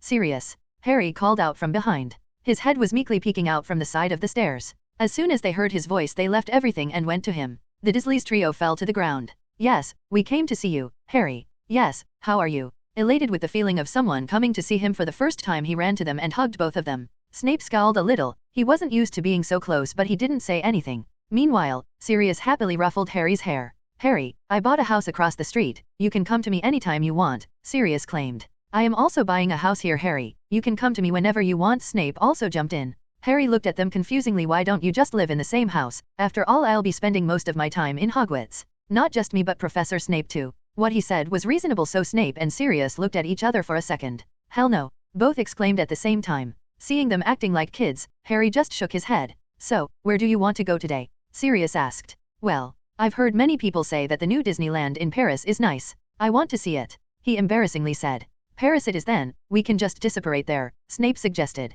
All right, hold my hand, Harry. Pop. The next second they appeared in a secluded alley in Paris. Well, I don't know French so I have no idea how to find Disneyland, Harry said. Me neither, Sirius replied. Huh. As expected of you, Sirius, I'll find out. Snape huffed to show his superiority and went off. A few minutes later, Snape returned. We're close, hold my hand. They again disapparated and appeared straight in the middle of Disneyland. Sirius looked around. Well, I was expecting this place to be crowded with muggles. Yay, me too. I heard that this Disneyland just opened in April this year. It is supposed to be crowded, Harry said. Maybe it is closed for the day, Snape guessed. Oh, Harry, you're here too. Suddenly the trio heard a girlish voice. Harry turned and smiled joyfully. Hermione, how are you here? And Edward too. Oh, Professor Universe also. Harry had all his favorite people around him. Well, this little cat was so into her books that her parents called me in concern and asked me to intervene, and this boy Edward was all beat up after I accidentally hit him too hard in training, so I brought them here to relax. What about you three? Alexander asked as he licked his ice cream. Hey, old man. I bought a house near Harry and decided to have some fun, but sadly, someone butted in our trip. Sirius scoffed. Snape ignored Sirius's taunts. Why is this place so empty, by the way? Harry asked. Hermione jumped in to explain with a slight anger. That's because of the professor. When I told him that I wanted to see Disneyland, he just vanished for an hour. First he tried to book the whole park, and when he failed he tried to buy the whole park, and when that also failed he just straight up bought the whole Walt Disney Company. I don't even know how he was able to do that. Hermione said, holding her head at the end. Haha, he can certainly do that. You really know how to spoil, old man, Sirius proudly said as if taking important notes from someone. Haha, well, I think I overdid it a little. Alexander scratched his head. If this is little, then I want to know what is extra, Edward interjected. Well, let's not waste our time and enjoy the day. All rides and food are free, so do whatever you want. Oh wait, I'll bring the Weasleys too. We are all gathered here to choose the new Minister of Magic. I presume that all of you have already decided on whom to vote, so by the authority of Chief Warlock of Wizengamot, I declare the beginning of voting. Dumbledore announced from a podium at the center of a circular hall. One by one, all 50 members cast their votes by taping their wands on a close envelope and the name of their choice in their mind. The names would automatically appear in the envelope. The voting took 20 minutes. Then Dumbledore once again took the podium. I announce the end of voting. Now, I shall open the envelope and announce the names and numbers of votes. 12 votes for Dolores Umbridge and 38 votes for Alexander Maxim Universe. I believe that the result is clear to us all. We have a new Minister of Magic. Mr. Universe, the podium is yours. Dumbledore stepped down. Hello, my dear colleagues. My days spent in the ministry aren't a lot, but I can assure you that I will try to have my name included among the best ministers to ever serve. Now, I also want to address some issues that I want to start working on as soon as possible. Many of you don't believe that Voldemort has returned, and I can't really do much to change your opinion on that matter, but again, we aren't kids who can just close their eyes when scared and expect for things to resolve on their own. If the claim of him being back is made, then it should also be properly investigated. Head of Department of Magical Law Enforcement will conduct an investigation and report to me directly. Head of Horror Department Rufus Scrimgeour, I want you to round up all the remaining Death Eaters that are still out there. The ministry has been in a state of decay since its beginning years. We need change, which I shall introduce little by little. We need to install a proper criminal punishment system as well. We will start with the Death Eaters in Azkaban. I will be creating a new kind of pensive with the sole reason of looking into prisoners' memories without harming them. The pensive will not require any cooperation from the accused, and his crimes will be automatically shown on the pensive and a large screen connected with it. I believe that it will make working much more efficient and will also reduce some load off our shoulders. Now, I adjourn this meeting. Alexander stepped off the podium and looked at Dumbledore. A strong start, my friend. A much-needed start, Albus. Let's go to my office and talk there. Lead the way. In the crowd, Dolores Umbridge was going crazy over her loss. She was Undersecretary of Fudge and expected to get a promotion, but someone else stole it. In the office. So, what's the next step? Dumbledore asked. Well, we'll start with small reforms first. I will try to increase the efficiency and professionalism of the ministry. Then big reforms will come. In the meantime, I'll hunt your lost prodigy, he answered while sipping on some tea. Yes, truly a lost boy. If only I had intervened at the right time, we could have avoided losing all those lives. Dumbledore said in self-pity. You could have, but what's done is done.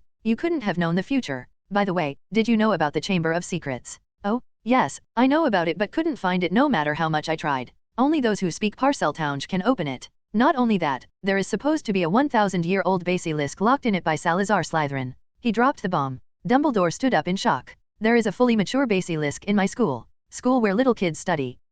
Relax, Albus, I will deal with it before the next semester starts, and I believe that we should ask Newt Scamander to come. Basilisk is nearly an extinct species and it's not every day you'd find a 1,000-year-old one. He suggested. Yes, you are right. I just hope Newt will be able to control it, Dumbledore worriedly said. Oh, you don't have to worry about that. I got a trick for it. Now, I have an interview to give, so I'll be heading to Galaxy Tower. You tell Newt to meet us at Hogwarts tomorrow. Alexander walked out. When he got to the huge main hall of the ministry where the big Merlin statue was present, he looked around and didn't like the color scheme of the ministry. It made him feel depressed and angry. The black building block theme was very ugly. Hence he decided to change the color scheme and make some other changes. He raised his hand and started waving slowly like he was conducting an orchestra. The people around him stopped and started to look at him. Nobody dared to come to him as everyone recognized that he was the new Minister of Magic. With each movement of his hand, something changed. The black building blocks started changing into whitish gray with a little bit of bluish hue at the edges. Many black towers, plagues, doors, etc. changed into golden colors. It made it look more regal, respectable. The depressed aura started changing into a cheerful and hopeful aura. In the end, he installed huge screens levitating in the air which showed the news channel. People could magically mute it for themselves so that they wouldn't hear it. Then he added a rotating transparent screen around Merlin's statue. The screen showed the logo of the British Ministry of Magic with its new motto. Freedom, justice, and order, and we live to serve. He also added some beautiful magic birds which made the atmosphere a bit more colorful. With that, he was done. He turned around and saw a lot of people staring at him. He magically amplified his voice. Welcome to the new face of the ministry. As you can see, our new motto is to serve our magical brethren, keep order, and bring peace. There is also a complaint register at every office now. Anyone with any problems with an office can register their problem and strict action will be taken on it after saying that he disapparated. He was amongst the selective few who could do that from inside the ministry. Alexander operated in his office at Galaxy Tower. He was too busy for interviews now, so he made an identical dummy doll. It would just repeat words that he wanted it to in the interview. Sirius sat in front of him. So what is it, Mr. Minister of Magic? Haha, that title has a nice ring to it and I asked you here because I want something from you. It's in your house. It is. He asked with interest. I'll tell you after I get it. Okay, let's go then. I haven't really gone there since getting out of Azkaban. They operated to 12, Grimmauld Place. They stood on the street as the building slid from the middle. They entered and were immediately greeted with dust and foul smell. Creaker Sirius shouted. An old house elf with long crooked nose popped in front of them. Why haven't you been cleaning this place? You filthy blood traitor. Creaker saw no one coming so Creaker didn't. Alexander left them bickering and went to an almirah in the corner. He looked at the top and found Salazar Slytherin's locket. The moment he touched it he sensed something trying to probe into his mind. Well, it didn't work and he threw it in his space pocket. He was going to destroy it later. But unknown to him, the moment he threw it into his space pocket the locket lost its connection from the mortal world and the soul shard in it got automatically purified. Let's go, Sirius. Wait, you got what you came for? Yes, it was a locket that your brother hid here. It was a Horcrux, he answered.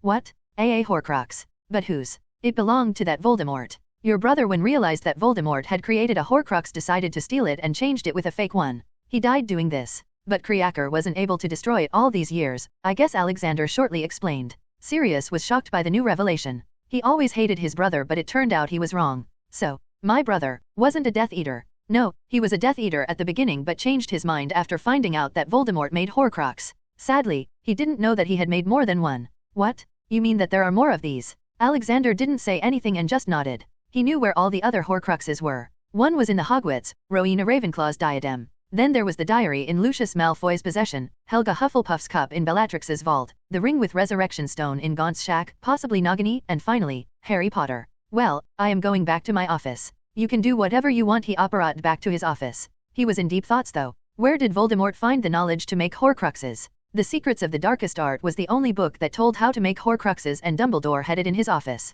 So it is most likely that someone taught him how to make them. But who? Putting all those thoughts aside, he focused on the Philosopher's Stone. He had already deduced that the stone had some kind of extreme purification properties. That is why it could make the elixir of life. However, he was still having trouble in knowing how it could turn iron into pure gold. His research seemed to be facing a dead end. To divert his mind, he started to think about the future plans. By now he knew that he didn't need to do much to purify the world, and even if he wanted to do more, he'd be sucked from the current world and be thrown to somewhere else, as he didn't have the power to decide his stay. The moment the world purity level reaches 90%, he'd be ejected out. Sigh. I should also focus on teaching Edward and Hermione, he said to himself, and called both of them. As it was the holiday season, he decided to hold special teaching sessions. He spent the rest of his day teaching his two students. Edward was already as powerful as a professor, and Hermione was as strong as a fifth year, even though she was a second-year student. He taught them not only white magic but also some dark magic in controlled quantity. To be a good wizard, one must know all aspects of magic. Blindly ignoring a whole segment of magic was a foolish thing.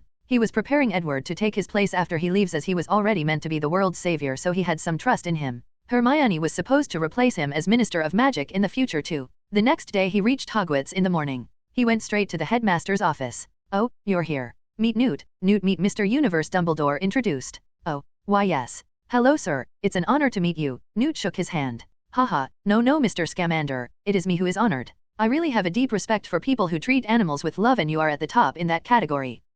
Thank you for letting me take the basilisk. They are a nearly extinct species and I would very much love to help them reappear. AAA, it's nothing. I just didn't want to kill it, so I guess that you'd know what to do with it, but let me warn you. It is a 1,000-year-old basilisk. It is extremely powerful and venomous, though we don't have to worry about its petrifying gaze. Here, wear these over your eyes. Alexander handed them some tight goggles. This can nullify the magic coming from its eyes. We'll probably won't need these, but still, precaution can never be a bad thing. A very useful invention, News praised. Yes. Alex never ceases to amaze me with his inventions, Albus added.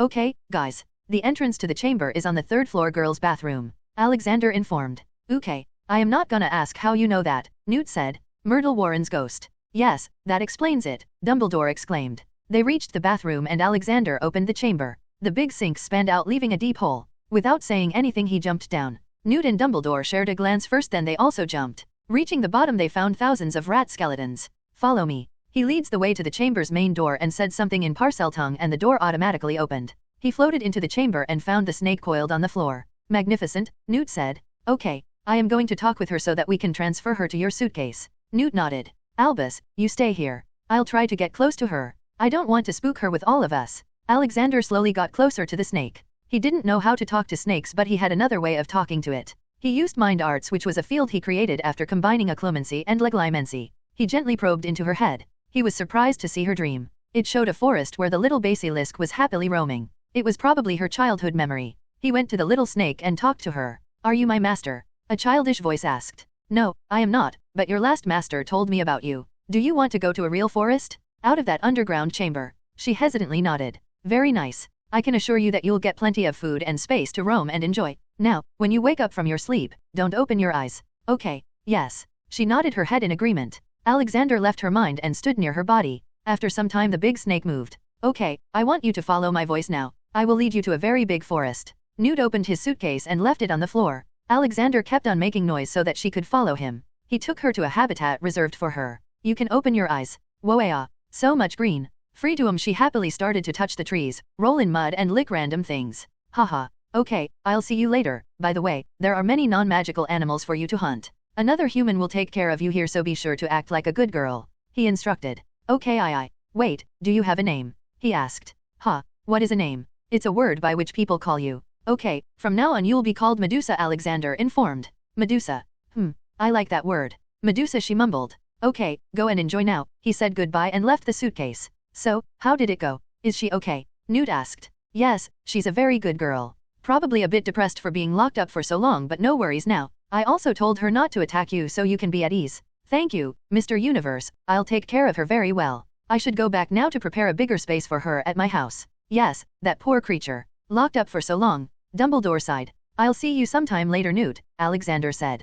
Goodbye. Newt nodded and left. I have something to talk to you, Albus. Your office? Alexander asked. Yes. Let's go to my office and have some tea. They sat down in the headmaster's office and chatted while drinking some lemon tea. Albus, tell me, do you know where Tom got the knowledge to make Horcruxes? Because as far as I know the only book with that knowledge is here, he questioned. Dumbledore sipped some tea and answered. Well, I don't really know. I've been trying to find that answer for a long time now. So he knows that he made Horcruxes but still didn't tell anyone. I really don't like this for the greater good concept. For God's sake, he's ready to let Harry die. He never tried to face the problem himself. In the time of Grindelwald, he used Newton's Scamander and took all his glory at the end. The world doesn't give Newt credit but Dumbledore, and now too, he's using Harry Potter. His track record seriously makes me doubt him, he pondered. Okay, then I should be on my way now. Got a lot of work at the ministry. Alexander left as he didn't feel like talking to Dumbledore anymore. But before going back to work he decided to get over with the Horcrux in Hogwarts. He went straight to the Room of Requirement and took Ravenclaw's diadem. Once again he was greeted with a sinister aura trying to breach into his brain.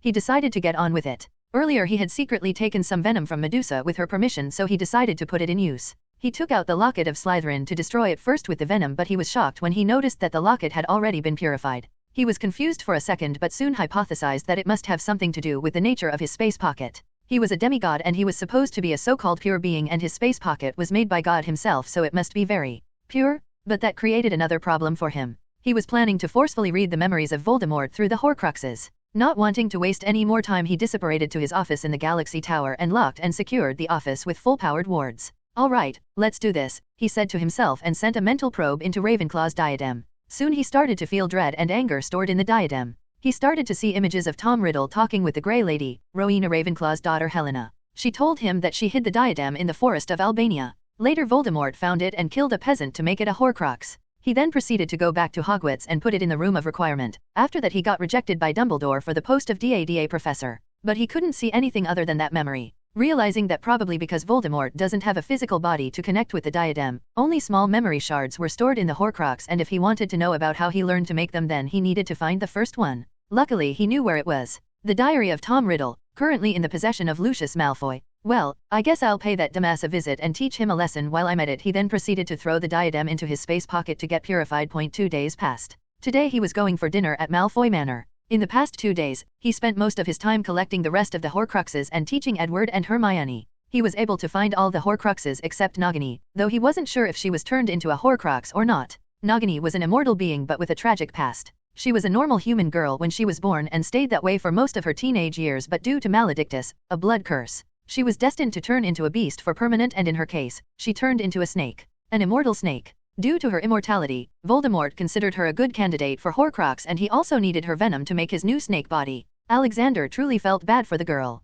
She was friends with Credence aka Aurelius Dumbledore, but finding her was a real pain in the ass. For now, he had asked Edward to go and look for her in the forest of Albania. Edward was a real prodigy, or maybe he just had a boost because of being a reincarnated boy. Either way, he had earlier approved him to take N.E.W.Ts. Edward had taken his O.W.Ls in the last term as he was in 5th year, and now he was going to go to 6th year, but there was no need for him to. He was already as strong as a Hogwarts professor, and his specialization was also not limited to just one subject. He had more than sufficient knowledge in charms, curses, wards, runes, podiwunnering, herbology, transfiguration, alchemy, apparition, care for magical creatures, and also dark arts. Alexander had decided to help Edward reach the level of Dumbledore or stronger before he leaves the world. If possible, he would help both Hermione and Edward reach the level of Grand Archmagi, which was higher than Dumbledore, who was just an Archmagi. On the other hand, Alexander himself was a Grand Archmagi and wanted to at least reach the Supreme Magi level before leaving the world. Unlike Edward, whom he was teaching all the subjects plus how to run a business, his approach to Hermione was quite different. He also taught her all the magic subjects, but also how to play the game of politics, how to catch lies, and how to manipulate words. He was also teaching a great deal of dark arts and how to deal with it, as she would be doing that a lot when she takes over the ministry. Though the most common thing that he was teaching them was wandless magic. He didn't want them to feel vulnerable in case they lost their wands in a fight. To Alexander himself, wandless magic came as natural, mainly because no wand accepted him as master. Or more precisely, they were scared of him. For a being with 100% affinity with magic, his magic aura was stronger than even the most ancient and purest of the wizards or artifacts. His aura scared the sh*t out of every wand. But he never really felt any trouble without a wand. The level at which he was on, He didn't even need to chant spells or do hand movements. Magic was like a third arm to him. All he needed was to imagine and the magic would happen. In his study of magic, he also discovered an amazing thing about dark arts. He found out that it was totally harmless. What wizards believe that dark magic turns the user evil was wrong. He was talking about dark magic and not dark rituals which required sacrifices that were purely evil. But, dark magic like the 3 unforgivable curses don't need a strong intention to cast. They just need good enough magic strength. Dark magic was much stronger than white magic, so obviously it needs higher magic power and control, but not many wizards have been able to reach that level. Most wizards need a strong intention to produce a dark magic curse. Their emotions work as an amplifier, and due to those emotions, the person turns evil. It's not the fault of magic but the weakness of the caster. To him, black magic was like any other magic. Crucio, Imperio, or Avada Kedavra are the same as any other white magic. Avada Kedavra can not only be used as a killing curse, but if controlled nicely it can be used to inflict heavy damage on someone without killing. Conf Ringo, blasting curse, Hermione yelled loudly. Alexander's thoughts returned to the open space where he teaches his students. The battle golem got blasted into pieces. Clap clap. Bravo, little cat. You finally managed to cast a powerful spell without a wand. He praised. Hermione's cheeks turned red due to the praise. She was not a shy girl anymore, but in front of him, she acted like a little innocent girl. Yes, Professor, but I feel so exhausted. I feel like my body is devoid of magic, she replied while trying to calm her breath. Oh, sit down then. Here, take some rejuvenation potion. He gave her a goblet full of flavored potion. His company had started to produce them on a large scale. They were the best in the market, had higher potency, and also came in different flavors. To not make other shops bankrupt, he also allowed them to sell his potions for a slight margin. Hermione drank the whole potion in one breath. Well, there is a reason why you feel devoid of magic. Just like Muggle boxers make their fist stronger by punching the sandbags to let the bones get stronger over time. We wizards also get stronger over time with the use of magic. Magic runs in our veins, and by continuously flushing it out you are making yourself stronger and also increasing the size of magic reserves. But no one does this as it is a very dangerous practice, but because you have me, there is no need to worry about it. With the help of potions, I'll make you very strong in no time. But promise me not to do this outside of here, not until you reach Edward's level. It can be life-threatening, he explained. Hermione looked at him with stars and reverence in her eyes. Yes, Professor, I'll never do it outside. Haha, good, now let's go, I'll drop you at your home, he said as he ruffled her curly hair. When he apparat in Hermione's room, he found Mrs. Granger cleaning the room. She got a little spooked though, but nothing too much as his apparating to their house had become a common practice. Oh, hello Mrs. Granger. I came to drop her off. Thank you for teaching her, Professor, she thanked with a slight bow. She had learned from her daughter that he was more than 100 years old. Which he wasn't, he was just 73 years old. No, it is me who should thank you for producing such an intelligent girl. I am very much looking forward to your next child, he said, embarrassing the middle-aged woman. Okay, I got work in the ministry. Bye, little cat. Be sure to read the book I gave you. Yes, Professor, I'll do, she promised. With that, he apparat to his ministry office, leaving behind a confused Mrs. Granger. My Ginger, is Professor some kind of a minister in the government?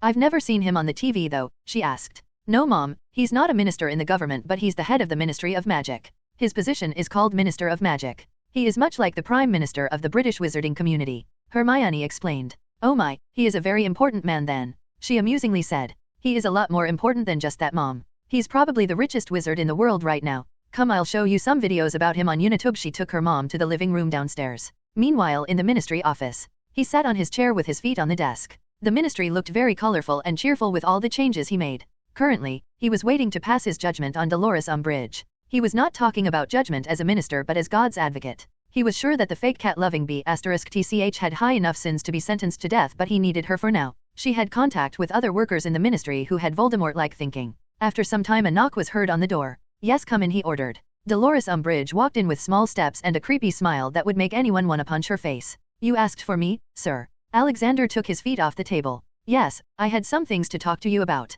Take a seat. She quickly sat down. Alexander opened a file in front of her and sat on the table near her. Okay, let's see. Dolores Umbridge. Father's name Oxford Umbridge. Oh, he used to work here in the Department of Magical Maintenance as a janitor. Mother's name, Ellen Cracknell. Oh, she was a muggle. I thought you were pureblood. She also had a squib son but was later betrayed by her own husband and daughter and was forced to divorce. Since then, you haven't seen them, huh? Talk about family issues. His words pierced her like needles. She started to shiver in both fear and anger. Fear because Alexander was someone she could not touch, and anger because her secret came out. Why did you lie, Ms. Umbridge? You told everyone that your father was an honorable member of the Wisengamot. You yourself have muggle blood in you but still act like those dumb pure-blood supremacists. You inflicted pain and despair on so many muggle-born wizards. You misused your power to fulfill your own filthy and twisted desires. By then she had grown red with anger. Her smile had long vanished, leaving behind a monstrous growling face. You can't do anything to me. I worked so hard for all this. You have no right. She stood up and yelled.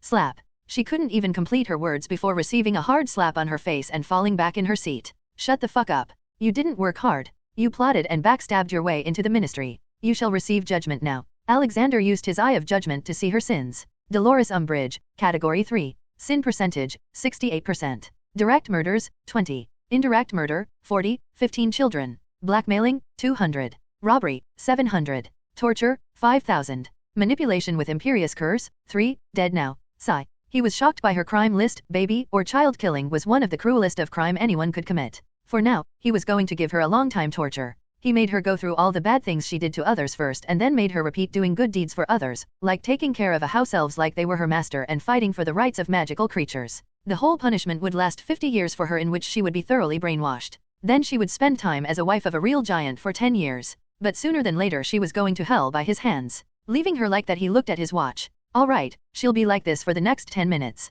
I guess it's time for me to go to Malfoy Mansion, he talked to himself and left. His assistant from the ministry had already notified Malfoy that he would be visiting them. Hence all the family members were prepared for his visit. Doorbell. Alexander pressed the button and waited. Soon he heard footsteps and Lucius Malfoy opened the door. Minister Universe, thank you for visiting us, he respectfully welcomed him. Haha, well, I had to come and visit the person giving me competition in wealth. That was a lie though. He knew it. Lucius knew it. Oh no sir, I am far behind you in that term. But I am honored to be considered a competition. Still Lucius, I must say, your business brain is quite good. You are truly a self-made man, not true? Thank you for the praise, sir. Please come and let me introduce my family. Lucius led the way. Narcissa and Draco came into his view. They were wearing clothes like they were meeting some royalty. This is my wife, Narcissa Malfoy, and my son, Draco Malfoy. I am honored to be able to meet you, Mr. Universe, Narcissa said. Haha. And what about you, Draco? How's your holiday going? Alexander asked. Very good, Professor. I learned 2 new charms, Draco replied. He honestly answered. Why wouldn't he after what happened in Hogwarts some months ago? Flashback. Everyone was seated in the common hall, some studying, some eating, and some were just chatting. Ron, like always, was trying to show how good he was at magic even though he knew he wasn't. He tried to transfigure the glass in front of him into something else but wasn't able to. That is exactly what is expected from you, Weasley. That's as far as your talent will take you. But don't worry, I'll ask my father to at least let you become a janitor in the ministry. Draco mockingly said as he was passing by. Ron started to fume in rage, but before he could point his wand at Malfoy, Hermione put her hand on his shoulder and defended him. Thank you for your valuable feedback, Papa's princess. By the way, Weasleys earn their livelihood with honest work and not underhanded means like your father. What are you staring at? Move, Hermione roared. Gone the meek and shy little girl. She had come off of her cocoon and had evolved not into a butterfly but a dragon. Malfoy nearly shat his pants, but to protect his honor he had to say something. You just wait, you. Mudblood, he yelled and ran away with his sidekicks. Ron had already forgotten what had happened to him. He was just staring at the dragon with curly hair in front of him. Harry too. Too bad for Malfoy. He thought whatever worse could happen had already happened, but boy, he was wrong. Soon the words of what happened reached Alexander's ears and he was mad. How dare someone say that to his prodigy on whom he doted so much? He made the life of Malfoy a living hell. In every class of his, Malfoy would lose 50 points. At first, he didn't know what was happening, but then one day some senior students with brains told him that Hermione was Alexander's favorite and most valued student. He knew his father couldn't help him in that situation as Alexander was much higher in the food chain than his father. Seeing no other option, he decided to go and apologize to him in the teacher's chambers. Sir, I am very sorry for my actions and the words I said to Ms. Granger. He said with a puppy face that he was trying to make and failing miserably. Listen to me. I've seen you bullying other students too, and it's not just limited to half-bloods or muggle-born students. You are constantly bullying even the purebloods, not that there exists that kind of thing. But still that proves that you are a little sadist boy who likes to bully others. Why do you act so proud? Tell me honestly. Because of my father. He scaredly muttered. That is exactly the problem. Tell me, what do you know about your father? He asked. He's a very talented businessman and a very powerful wizard. He also helped ministry many ti. He started stupidly spouting. Wrong. Absolutely wrong. Your father was a Death Eater. Not just any Death Eater but the right-hand man of Voldemort. You must be feeling proud of that too, right? Let me show you something then. He then put one hand on Malfoy's head. I took these memories from your father when I saw him once. Look at this, he's handshaking with Voldemort. Did you know why your father kept long hair? Because Voldemort liked it that way. You see, your father and Voldemort had a thing for each other. Yes, look. Voldemort used to treat your father different from everyone. Lucius was the only man who was able to commit mistakes and get away with it. I won't show you too much profanity, but look at how they hugged each other and looked happy. And you know what? Voldemort is not dead. He has returned. Soon your father will have to return to the Dark Lord and handle things for him. He might also try to bring you under the hood. That's your fate, Draco. Now tell me, is that what you want? Draco looked horrified with all the scenes Alexander showed him. They were real though. Voldemort used to be intimate with Lucius Malfoy. Please, Professor, save me. Please, he pleaded, not wanting to be forced into service. I will, but only if you vow to never treat anyone with disrespect, no matter who. You will study hard to become a good and strong wizard and throw your father out of the house. You will protect all half-bloods and muggle-borns from now on. If you accept that, then sign this contract. It will remind you if you ever decided to sway from your vows. Malfoy didn't think twice and signed the contract. He knew that probably, only Alexander could save him. Flashback ends. Since that day, Malfoy had improved a lot. He had become an above-average student with excellent behavior. He also stopped talking about his father since then. After the introduction, they had a hearty meal. Seeing that Lucius wanted to talk to Alexander about something, Narcissa retired to her room with Draco. Let's go to your study, Lucius. I have something important to talk about, he suggested. Lucius nodded and took him to his study with a confused and doubtful face. The moment the door of the room was closed, Alexander waved his hand and the whole room got covered in gold shining runes with him at the center. They were overloaded with overpowered disillusionment, secrecy, anti-apparition, and hundreds of other charms. Runes were nothing but codes like the ones used in computer, but in runes, the codes needed magic to be written and activate. Alexander could remotely make rune projects around him which worked like any other normal rune. Lucius looked terrified with the sudden action, and even more so when he noticed that he couldn't use magic anymore. Don't try to force yourself. The more you force, the heavier the suppression will be, Alexander said as he sat down on a chair. Why are you doing this? I am a law-abiding citizen. I can have you sent into Azkaban for this, he screeched. I am not so sure about that. For someone who used to be Voldemort's sidekick, the word law-abiding doesn't sit well. And did you forget that I am the Minister of Magic? Lucius went pale, not because he called him the right hand but because he called out the name. No, don't say his name. He can sense it, he anxiously yelled. Oh, shut up. He can't come here. He doesn't even have a real body, but I can make him a new body if you want. Then you can go back to being his woman, Alexander scoffed. What do you want from me? Lucius asked, glaring at Alexander. You have a diary that used to belong to him. I want it, he demanded. It's in the locker. Just take it and leave me alone. Lucius pointed. Okay, Alexander happily took it. Lucius expected that it would be the end, but sad for him. Now, it's time for your punishment. Alexander gave him the same punishment as Umbridge Dolores, but it was much harsher and longer. Lucius would feel 60 years of soul-melting pain, and after that, he would spend 60 years doing community work for the betterment of the world, things like cleaning unicorns' shit or treating Dobby like a god. According to his sins, he was supposed to be killed without a chance of reincarnation by redeeming himself in hell, but Alexander delayed that as he felt that Lucius could be a very useful addition to his mission. At least until Malfoy gets big enough to inherit. He left Lucius Malfoy sitting on the chair with a blank face. It would take 10 minutes for his mind to live 120 years. He apparat back to his office with Tom Riddle's diary in his hands. He could finally find out about how he learned to make Horcruxes and possibly who Voldemort's master is. After activating the wards, he set the diary in front of him. With a long breath, he sent a probe into the diary. As expected, the memories started to appear. They were more distorted than the other Horcruxes though, maybe because the diary wasn't a magical artifact. Still, he saw some images and heard some voices. You disappointed me, Tom Dumbledore's voice. And you used me in the name of your so-called for the greater good. Then the scene changed and a dense forest came into his view. Tom kneeled on the ground. Master F, please teach me. I will do anything you want in return, Tom pleaded. Anything you say, a female-ish voice replied. Alexander couldn't see her face as the figure was wearing a big hood which created a shadow over the face, but one thing was sure, that it was a woman. Again the scene surprisingly changed to the first Wizarding War, which happened way after he made the diary his Horcrux. Voldemort and Dumbledore were throwing spells at each other. You bastard. You used me, it was you all this time, Voldemort shouted. No, I didn't use you, I tried to help you. You forced me into doing this, Tom Dumbledore said angrily. That's it. The memory ended and Alexander left the dark nasty consciousness. He then threw the diary into his space pocket. Confusing. Confusing and disturbing. I have no idea who the real villain is, Dumbledore or that woman. But Dumbledore has been helping me so much all this time. Sure, he is a bit too paranoid, but I saw nothing else bad about him, and it was that woman who taught Voldemort in the first place. I guess I'll have to find her before I do anything else. He talked to himself. Oh wait, I haven't checked the 4 relics of the Hogwarts founder. Well, I know what the Gryffindor's sword and the diadem do. The sword can absorb the ability of magical things it touches, and the diadem gives super intelligence, which I already have. But I have no idea what the Hufflepuff cup and Slytherin locket do. I guess I should ask them myself. He focused on the ring with the resurrection stone and focused on the spirit he wants to meet. Helga Hufflepuff, he said her name. A white shadow came out of the ring and transformed into the shape of a chubby lady with a cheerful smile. Hello, godson. I saw what you did with my cup. Thank you for removing that dark entity from it, she spoke. You know me? Alexander asked. Yes, you are currently the hottest topic in heaven. We were all telling God to adopt another son as he was feeling lonely and luckily he found you. Now, I presume you want to ask me something. Yes.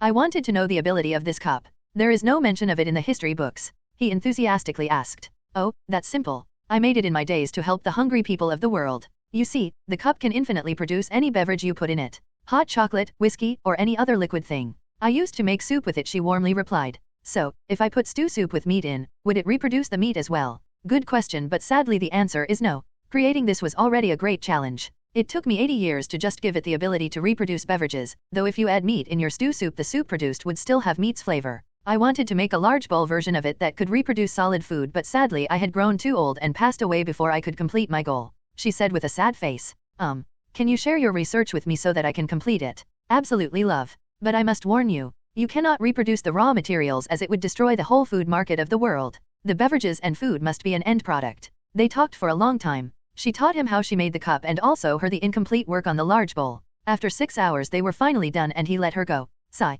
That took longer than I expected, but the gains were fruitful and she was correct for not selling raw ingredients. It would destroy the market, not like I was thinking of doing it. Okay, next stop Salazar Slytherin. He mumbled. Once again a white figure came in front of him. The guy looked really old and had a mean angry face. Why have you summoned me from heaven, godson? He annoyingly asked. I won't waste much of your time. I found this locket of yours and I wanted to know its abilities. This brings back memories. Last time I checked, some dumb boy calling himself my heir made it his Horcrux. I can see you have purified it. Well, not much surprise for me. After all, you are godson. This locket gives the user the ability to go invisible and fly. Flying is simple but invisibility is the main ability. I made it when the other decided to let muggles into the school. I used the locket to make my chamber invisible while I worked at it. It can probably make the whole Hogwarts castle turn invisible, he answered. Alexander was satisfied with the answer but decided to ask something that had been itching him. By the way, why did you hate muggles so much? Alexander asked. Who said I hated them? I was just being practical. Humans fear what they don't understand, and when they fear, they fight. The muggles were already killing wizards and newly awoken kids on stacks. By allowing muggles into Hogwarts we had to show ourselves to the parents of the student, which was very risky, according to me. Hence, I made the Chamber of Secrets where I worked on an artifact that could scan the world in real time and register the names and location of children who are most likely to awaken and in worst case teleport them to Hogwarts if their life was in danger. This would have let us save many children before their parents killed them, calling them devil spawn. Many kids had to suppress their magic powers due to a threat to life and it turned them into obscurus. Most of those kids used to die at or before the age of 10. Sadly, I couldn't complete that artifact before my eternal sleep. His last words were filled with sadness. You are really misinterpreted by the world, Mr. Slytherin. You truly thought about solving the problem from its roots rather than opting for a short-term solution. I'll be honored to complete your artifact if you can share your part of the research with me, he offered. It doesn't really matter what they think about me. Though I am dead and the world has advanced, the artifact could still save many lives. I'll be grateful to you if you can make it. They shared their thoughts and research. By the time Alexander was done, the whole night had already passed. Now I'll first deal with the remaining soul shard in Harry and then go to Albania to find Nagini. Edward is yet to send me a report from there, he said to himself and apparat to Disley's. He found that Harry was not in his home but at Sirius's new house across the street. Oh, Professor, how are you here? Harry exclaimed. Well, we need to talk. Good thing Snape is here too, he said while entering. Alexander took some water and sat down on the couch. What happened, sir? Snape asked. You guys know that I have been searching for Voldemort's Horcruxes. I have probably found and destroyed all of them except the one which is in this house. Sure, take whatever you want, man, Sirius said. He thought that it was something like the locket. It's not a thing that I want. The Horcrux is Harry. When Voldemort died that night because of Lily's sacrifice, Voldemort's soul latched on to the nearest living being. The mark on Harry's forehead is because of that, he explained. Sirius and Snape's face paled at hearing that. Harry didn't understand much, so he didn't know how to feel. Horcrux can only be removed if the thing is destroyed. Snape said. Yes, but don't forget who I am. Dealing with the Horcrux is easy as hell for me. If we don't remove the Horcrux, then Voldemort will use Harry's life force to resurrect himself, which is the main concern. Damn, let's do it then. Sirius panicked, but he had full trust in Alexander. Yes, but Harry, it will hurt a lot, he said. I'll tolerate it, Professor. I have been feeling weak these days. Now I know why. Let's do it, Harry said. Alexander nodded and covered the whole room with protection runes. Then he conjured a bed. Lie down. Harry anxiously got on the bed and lay down. Okay, it will hurt, but I'll try to do it as fast as possible, Alexander said and put his palm on the lightning bolt scar. He slowly sent the pure energy of Patronus charm into it. At the same time, he used the mind arts to get into his head. He had to make sure that the soul shard didn't try to take over Harry's body. Outside, Snape and Sirius looked at Harry's body, lightly twitching in pain. Alexander found the soul shard hidden deep inside Harry's brain. He attacked it with his soothing magic and also started channeling patroness energy to that area. It was a painful process, and after 20 minutes Alexander successfully destroyed the soul shard. It's done. The curse mark will also heal in a few days. Harry, drink this rejuvenation potion. Harry slowly drank it and felt his body getting the energy back. Thank you, Professor, Harry thanked with a smile. Haha, it's what I should do. Kid Alexander ruffled his hair. Okay, I must go now. I recently found out that there could be someone even more dangerous than Voldemort lurking out somewhere. I must find that person, Alexander said and apparat. He knew that his words would reach Dumbledore, which would bring out some kind of reaction from him.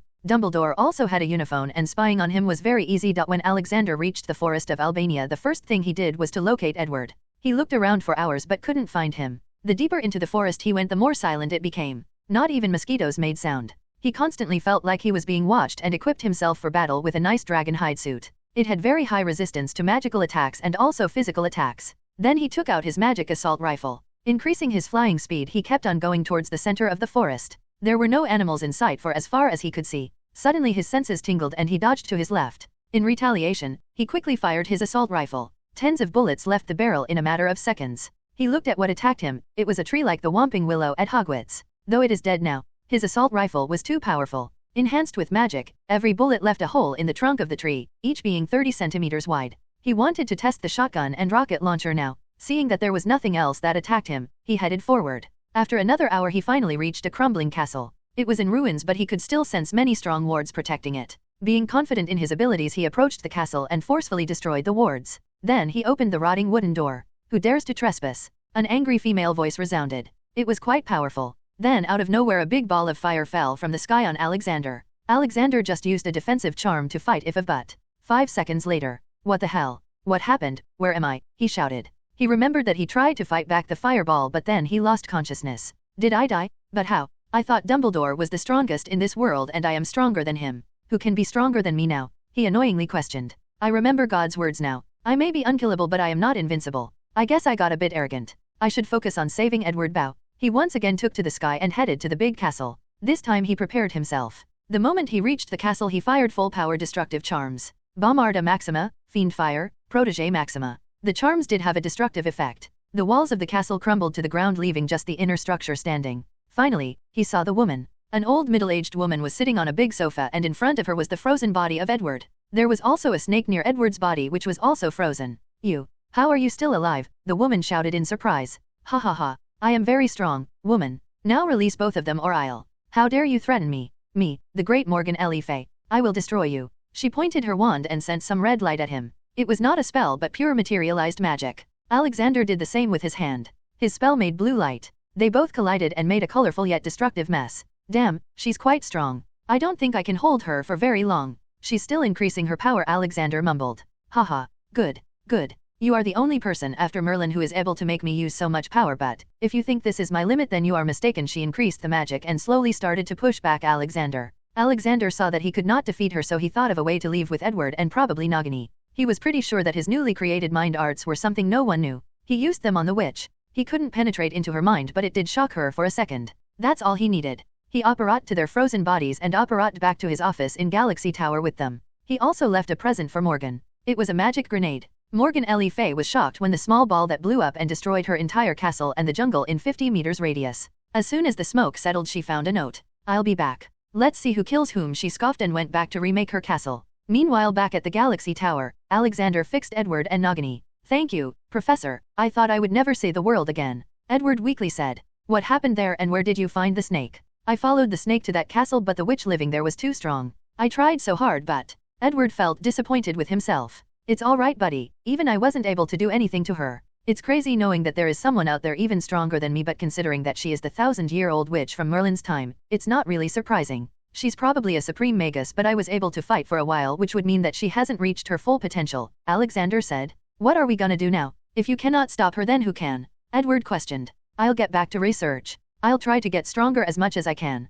She hasn't attacked the world yet, so let's just hope that what we did does not change her mind. In the meantime I want you to pour all your sweat and blood into training. You must reach the level of the Grand Archmagi. Teach Hermione with yourself. She needs to reach at least Archmagi level, Alexander ordered. Edward nodded and then looked at the snake. What are you going to do with it? He asked. I'll remove her maledictus and let her live a normal life. Maybe she can teach you a thing or two. Then Alexander approached Nagini. She looked scared. Can you understand me? He asked using his mind-talking skill. Nagini nodded her snake head. Good, I can remove the blood curse from you permanently. You will be able to turn back to human and live normally. Will you allow me to do it? The snake excitedly nodded her head. Okay then, drink this. This is an elixir. It has amazing healing abilities. He put a saucer filled with the potion. It was not just some elixir from the stone. There were hundreds of other things in it. She slowly drank it whole and then waited. She could feel something happening to her but couldn't pinpoint it. Haha, it'll take some time for effects to show up, girl, he said and patted her snake head. She didn't like it at first, but the warmth of kindness coming from him made her enjoy it. It had been so many years since someone showed her true kindness. After about 3 hours, Nagini's transformation into a human was completed. Though she was sleeping the whole time, Alexander put a warm blanket on her and left some clothes nearby for her. He went back to researching the Philosopher's Stone. It was really an amazing thing, but finding out how it was made was really hard, and for that he decided to pay a visit to Nicholas. Only he could answer his questions. Next morning, Nagini got up from her bed with sleepy eyes. She looked around and found out she was alone. Without thinking much, she rubbed her eyes. It took a few seconds before she realized that she had arms and legs. Once again a human. An excited scream left her mouth as she ran to a mirror to see herself. Her jaw dropped looking at the girl in the mirror. Pretty face, long black hair and a well-defined beautiful curvy body. Her gaze checked out the body from head to toe. Soon she realized that she was naked and embarrassingly put on clothes near the bed. They were all black, well, most of it. The pants were made of very comfortable black leather. Then a dark gray shirt and a dark black leather long coat with dragon scales like top layer. The coat was so well designed it complemented her figure. Then there were black long boots. The clothes were made so that they fitted themselves to the size of the wearer. She went back to the mirror to see how she looked in the dress. Satisfied was an understatement for her current mood. She was so happy. She didn't even know that she could look this pretty. After all, most of her life was spent in the circus and then on the run after permanently turning into a snake. She quickly shook her head to throw away all those bad feelings. It was a new chance for her. She then combed her hair and styled them a bit. Her hair was deep black, long and silky, so she let them stay loose with front fringes. Being satisfied with herself, she decided to go out. Oh no, I don't even know that sir's name. She rushed out. In the hall, Alexander was working beside his portable workbench. Sir. A sweet sound came from behind. He turned around. He looked at her for a few seconds before collecting himself. She looked very beautiful. Her face was somewhat of a mixture of an Asian and European, but with Asian genes being more dominant. Haha, how do you like the dress? I love it, sir. Thank you for saving me. She bowed. It's nothing. By the way, my name is Alexander Maxim Universe. You can call me Professor, as I was a professor at Hogwarts for a while. I am the current Minister of Magic of the British Wizarding World. He introduced himself. Thank you, Professor. If you hadn't come, then I don't know what would have happened to me, she said. Stop thanking me now. I am happy I could help. By the way, how did you end up in Albania? He asked. Well, I was running away from that noseless man. He had nearly caught me, but that witch saved me. I thought she would help me, but instead, she tried to do experiments on me. She shuddered thinking about that. No need to be afraid now. That snake man wanted to make you his Horcrux, but I have already killed him. The witch in the forest will also be dealt with soon enough. The ministry is also going to pass a law soon which will give intelligent non-human species the same rights as any other human. You should just enjoy your life. You can live here as long as you want. There are too many rooms, he said, and also threw a money pouch at her. It had 10,000 gold galleons. I can also find you a normal job if you want, but you should first get yourself accustomed to the surroundings. Yes, thank you, she bowed again. Alexander nodded with a smile and went back to doing his research. He headed to France to meet Nicholas. Finding him was easy with the help of Uniphone. Everyone uses it these days. Many Death Eaters or criminals were being caught every day because of the Uniphone. Spying on people was bad but also necessary. Even more so when the people we are talking about are wizards and witches. He found the address of the ancient wizard and met him. He was surprisingly very calm and told him how he made the stone. Turns out, he didn't really make the stone from scratch. He had found the incomplete stone in Egypt and did a lot of research on it. After many years of hard work, he completed it. So there was no way of finding out how it was made. Sad and frustrated, he returned to Galaxy Tower. He had no new leads to work on. Across the room, he saw Nagini sitting on the couch watching the TV and eating candy. The news was also showing something important. A new law for magical equality was passed today with full majority. Umbridge and Lucius did a good job in swaying people. The law even gave rights to house elves. It was now a punishable offense to beat and torture mentally or physically and kill them. Most of the people of the wizarding world did not care much about it, but it was a big deal for the non-human magical species, like goblins, werewolves, vampires, giants, merfolk, etc. All the credit was given to Alexander for this by the media, which increases his approval ratings among muggle-born wizards and witches to new heights. His golem clone was continuously giving interviews to the media. Seeing that he had nothing to do, Alexander decided to visit the ministry and explore it a little, mainly the Department of Mysteries. He operated into his office in the ministry and headed to level 9 from there. The first room was the Hall of Prophecies. There were racks with white orbs stacked in an orderly manner for as long as he could see. He just walked around and inspected things. He tried to find a prophecy on him but couldn't. There wasn't anything else of interest there. Next stop, he went to the room filled with brains in a glass thing filled with green liquid. He was fascinated. They were trying to create human-like artificial intelligence which could be later used to make intelligent castles. The idea was to connect these brains with hearthstones and then let them control things. Though they were still stuck at creating the brains. Still, mechanical AI was much better in Alexander's mind than a real AI with a human brain and possible feelings. He still copied all the research material and then left to the room of time turner. It was filled with various clocks. It was a very tempting power to go back in time and change things. Though he felt crazy how wizards had real-time machines but still knew nothing about the universe or its laws. Then he checked out the space chamber where they had made a miniature real-like solar system with all the planets floating around. There was nothing much to be seen. It was like a school summer project where your teacher told you to make a solar system model. He skipped the love chamber and moved on to the death chamber. For this, he came prepared. Even though he wanted to go into the veil and see what's beyond, he decided not to cross it. Who knows where it would take him, though he still checked it out and he still had many things to do here. He took out his 100-meter-long expanding stick with an enchanted camera at one end and a screen at the handle. It showed live feed through the cables. He didn't know if wireless signals would work in it, so he chose wired enchanted setup. He got near the veil and started to hear some whispers which sounded like dog barks. He held the handle of the stick firmly and started expanding the stick. He kept on looking at the screen. For many meters, he could only see white light, but after crossing 50 meters the scene changed. He saw a vast field of grass and surprisingly, many dogs. There was only one man, playing with them. He had a long white beard, hair, and plain white robes. "Old man, is that you?" Alexander spoke out loud. His voice seemed to have attracted the attention of the old man. "Son, is that you?" The old man came closer to the camera with a confused face. "Yeah, it's me.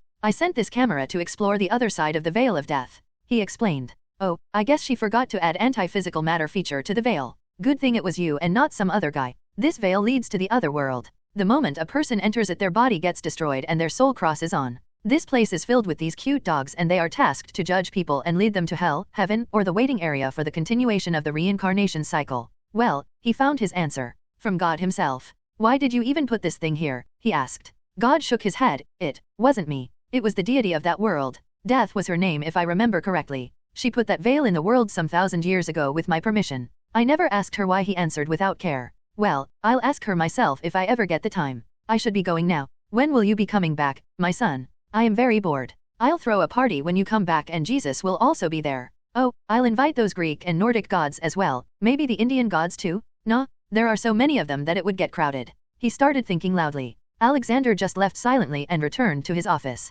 He was then about to leave the ministry to go and teach his prodigies. School had already started. Hermione was in her 2nd year and Edward was in his 6th, though he was going to leave as soon as his N.E.W.T's result came out. Knock knock. He was interrupted by his assistant. "Sir, the headmasters of Bosbaton's Academy of Magic, Durmstrang Institute and Hogwarts School of Witchcraft and Wizardry have come to see you." Sigh. Must be the Tri-Wizard tournament, he said to himself. "Okay, send them in," he ordered. "Hello my friend, how are you?" Dumbledore entered first with a wide smile. Behind him were 2 other headmasters. Their chat went on as he expected. They decided to hold a Tri-Wizard tournament in 2 years. They wanted him to act as its head jury and overseer, to which he agreed. His prodigy Hermione was going to win it for sure, he thought. 2 years passed by in a blink. Alexander poured his sweat and blood in getting stronger. He could feel that he was about to break through to the realm of Supreme Magi. Edward had now taken over the company and he also invented many new stuff. He was a reincarnator and had the gift of a bright mind, so he made many magic appliances from his past memories. Buildings like the Galaxy Tower were erected in many countries and they were used by his news agency, production studio, manufacturing base, and mall.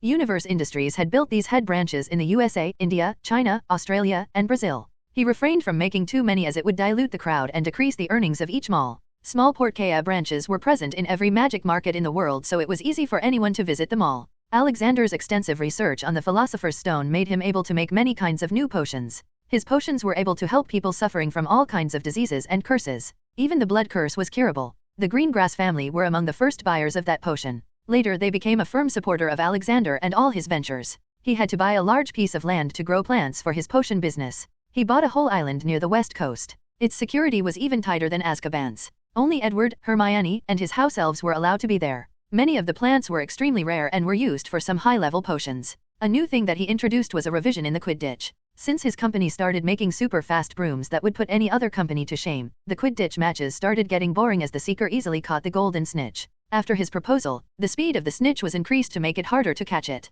Not just that, the bludger's speed was also increased. Because of him, Quidditch became profitable once again. He started a new Galaxy Championship like the World Cup. But Galaxy Championship was made to be capitalized to its limit. Merchandises were made for all teams, advertisements were placed all around, and a new stadium that could house 500,000 people was made. Plus some blood-pumping music made the game more enjoyable. Even betting on wins became official, but everything was kept under extreme surveillance to avoid match fixing. He had also recently launched flying robes which could change into any kind of fashion, color, or fitting as the wearer wanted. They were also fireproof, waterproof, dustproof, and also damage-proof to a limit. They were an instant hit in the market. People lined up for days to buy them. His fortune had grown so much that he didn't even know what to do with it. There were two different accounts in the Gringotts. One was the company account and another was his personal account in which all his dividends from the profit came in. Although he was the sole owner of the company, he only took a small percentage of profit. The rest was invested back in new ventures. His personal account now had 12 billion gold galleons, 115 billion US dollars, and the company account had 93 billion gold galleons, 895 billion US dollars. At one point the goblins had to ask him to use his magic for expanding the vaults because there were no vaults made to store that much money. He was the richest man in the world and owned the richest company in the world. He knew this would happen one day as his company was a one of a kind and had no competition. On top of that, it was internationally spread. The gold poured in from all over the world. The figure was stabilizing now though as they had reached the peak customers possible in comparison to the wizard population. E-commerce also played a major role in his wealth. Gringotts also became richer with him and they asked him to design a universal currency exchange system so that all the Gringotts in the world could be connected. In these years, Edward had reached peak Archmagi strength, meaning that he was stronger than Dumbledore now. Because he had enough strength to protect himself, Alexander named him his heir. He also gave Hermione 5% ownership of the company. Nagini proved to be a very strong wizard. When her accumulated power from so many years was put to training she quickly reached the level of a peak master magi, professor level, and would surely break through to archmagi in some years. He also gave her 3% of the company. Hermione was going to be the minister of magic so she needed wealth to stay on top of others. Nagini had given herself the position of overseer of the company. She watched out for any kind of corruption in the system and hence she deserved the 3%. Professor, it's time for the Triwizard Tournament commencement dinner. We should head to Hogwarts now. Edward operated in. Edward, even though was a reincarnator, understood that Alexander was different from him. He understood and accepted the fact that Alexander was his elder whose job was to improve the world. The years that he spent with him were his life's most fun and memorable years. Voldemort was already dead so he had even forgotten about his revenge mission. Ah yes, I nearly forgot about that. Let's go. They both operated to the Hogwarts lakeside entrance. As soon as they reached Hogwarts they were blasted by the screams and cheers of the students. Boys were a big fan of Alexander and considered him their role model and on the other hand, the girls were head over heels for Edward. Alexander remembered that there was an article some months ago in the newspaper which said that Edward is the #1 most desirable bachelor in the magical world. But he also pitted the girls as he knew that Edward's heart already belonged to some girl with curly hair. Hermione was much different from canon in this world because of Alexander. She was wild, super strong, smart, and pretty. Especially now as her bodily features have started to develop more. Edward knew that the age gap between them wouldn't make it appropriate to date her for now but he decided to wait. Hermione also didn't see any boy as a romantic companion other than Edward. She liked him a lot and loved to spend time with him. She had also agreed to wait a bit before going public with their relationship. But for now, they were happy to be beside each other. Where did Alexander fit in all this? Well, he was more of a father figure to them, someone whom they both considered family. First came the Durmstrang. Their headmaster had been recently changed as Karkaroff was tagged and bagged to Azkaban under the charges of conspiring against the ministry and having ties with Voldemort. The dumbass was afraid that the Dark Lord would kill him when he returns so to redeem himself he wanted to capture Harry Potter in the new tournament and as expected, he was caught in the act. All thanks to the great Uniphones. Alexander wasn't going to let anyone spoil the Triwizard Tournament. It was time for his prodigy Hermione to rise and shine. He removed all the people who could cause trouble from the equation. Lucius and Umbridge were already in his pocket. He had also recently uncovered the whole conspiracy of Barty Crouch Jr. being out of Azkaban and hiding in his father's house while his mother was rotting in Azkaban with Polyjuice. The whole world was in shock when the news came out. It only made his new law easier to pass. Now, death punishment was allowed as long as proven guilty. His new type of pensive helped a lot in that matter. Most of the guilty ones still living in Azkaban were put to death, Barty Crouch Jr. included. Karkaroff was also to be put to death within a week. After Durmstrang, Beauxbatons came with their flying carriage pulled by many flying horses. Soon an extremely tall woman like a person came out of the carriage followed by the students. She went to Dumbledore and gave him a hug. Her size dwarfed him in both length and breadth. After that she looked at Alexander and went closer to him. "Oh, it is a pleasure to meet you again, Mr. Universe. I very much liked the new line of cosmetics you just invented," she blushingly said. "Haha, the pleasure is all mine, Madame Maxime. If you really like that product then you'll like the newer version of it even more. It will not just make your skin smooth and soft but will also make you look younger. My, you are doing such a boon for us witches, she flattered. Dumbledore and the no-name new headmaster of Durmstrang came to them. Let's head inside, Madame Maxime and Mr. Universe. It's time to start the feast. Yes, let's go, Albus, Madame Maxime said and walked away in a supposedly graceful manner. Hagrid's gonna fall in love with her. I can bet on it, Edward whispered to Alexander. No thanks, I don't bet on something I know I will lose, he said and followed. Of course Hagrid's gonna fall in love with her. Hagrid's social circle is even smaller than Snape in his emo days and it's very rare to find a half-giant woman so he'll be in the heat for sure. Inside the Great Hall, things happened just as they were supposed to. Durmstrang and Beauxbatons made their cringy entrance. Dumbledore introduced him, Ludovic Bagman, head of the Department of Magical Games and Sports, and other headmasters. Plus the new permanent DADA Professor Sirius Black. As Voldemort was dead with all his Horcruxes destroyed, the D.A.D. curse was lifted. Not that anybody knew about Voldemort's death. After everyone had eaten their fill, the tables from the center were removed and a giant goblet of fire was brought in. Dumbledore stood up and introduced the flaming goblet. This is the Goblet of Fire. Anyone wishing to submit themselves for the tournament merely write their name upon a piece of parchment and throw it in the flame before this hour on Thursday night. Do not do so lightly, if chosen there's no turning back. As from this moment the Triwizard Tournament has begun. All students above 3rd year can put their names. Unlike in the movies, because nothing dangerous happened in Hogwarts in the past 2 years and most of the magical world was at peace, the age limit was not increased. After that, all the teachers exited the room. Hagrid suspiciously followed Madame Maxime. Alexander and Edward also went after them and found the giant boy Hagrid stalking and drooling on her from a distance. Pat. As soon as Hagrid felt someone behind him his face turned pale as if his soul left his body. Then he looked back and became a bit calmer. It's just the professor. I mean Minister Universe. I thought it was someone else. Well, Hagrid. She won't be impressed if this is going to be your tactic. Let's go to your castle and talk there, he suggested. Oh yeah, Hagrid has his own small castle now, gifted to him by Alexander. His hut was burnt down when lightning struck it a year ago. Later Alexander came to Hogwarts and created a castle in a matter of minutes. Now he lives in a 20-room, 3 floors high castle, big enough to let him live comfortably. Alright, Hagrid. If we're going to do this then we're going to do it the right way. The way you look right now, even a forest troll wouldn't want you in her bed. You need to get rid of that crappy beard and long hair, Alexander said and conjured a pair of big shrub cutters. No, professor. My beard is my life. I can't live W. He started walking backwards in fear. Hagrid, what's important?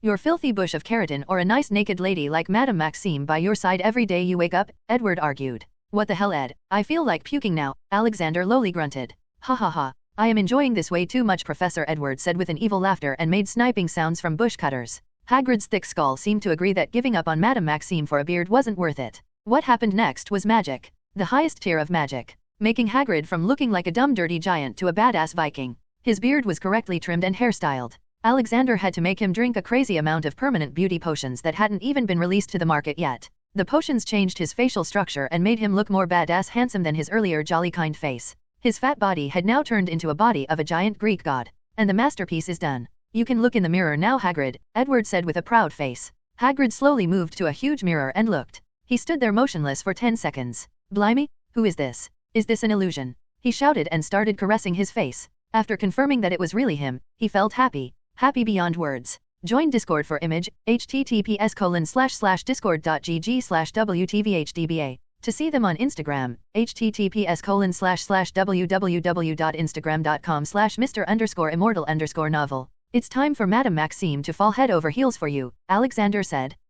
I hope she likes this look, Hagrid mumbled to himself. Okay, now change your clothes to nice clean modern robes and head back to school and also take this wand, Alexander said with a long wand in his hand.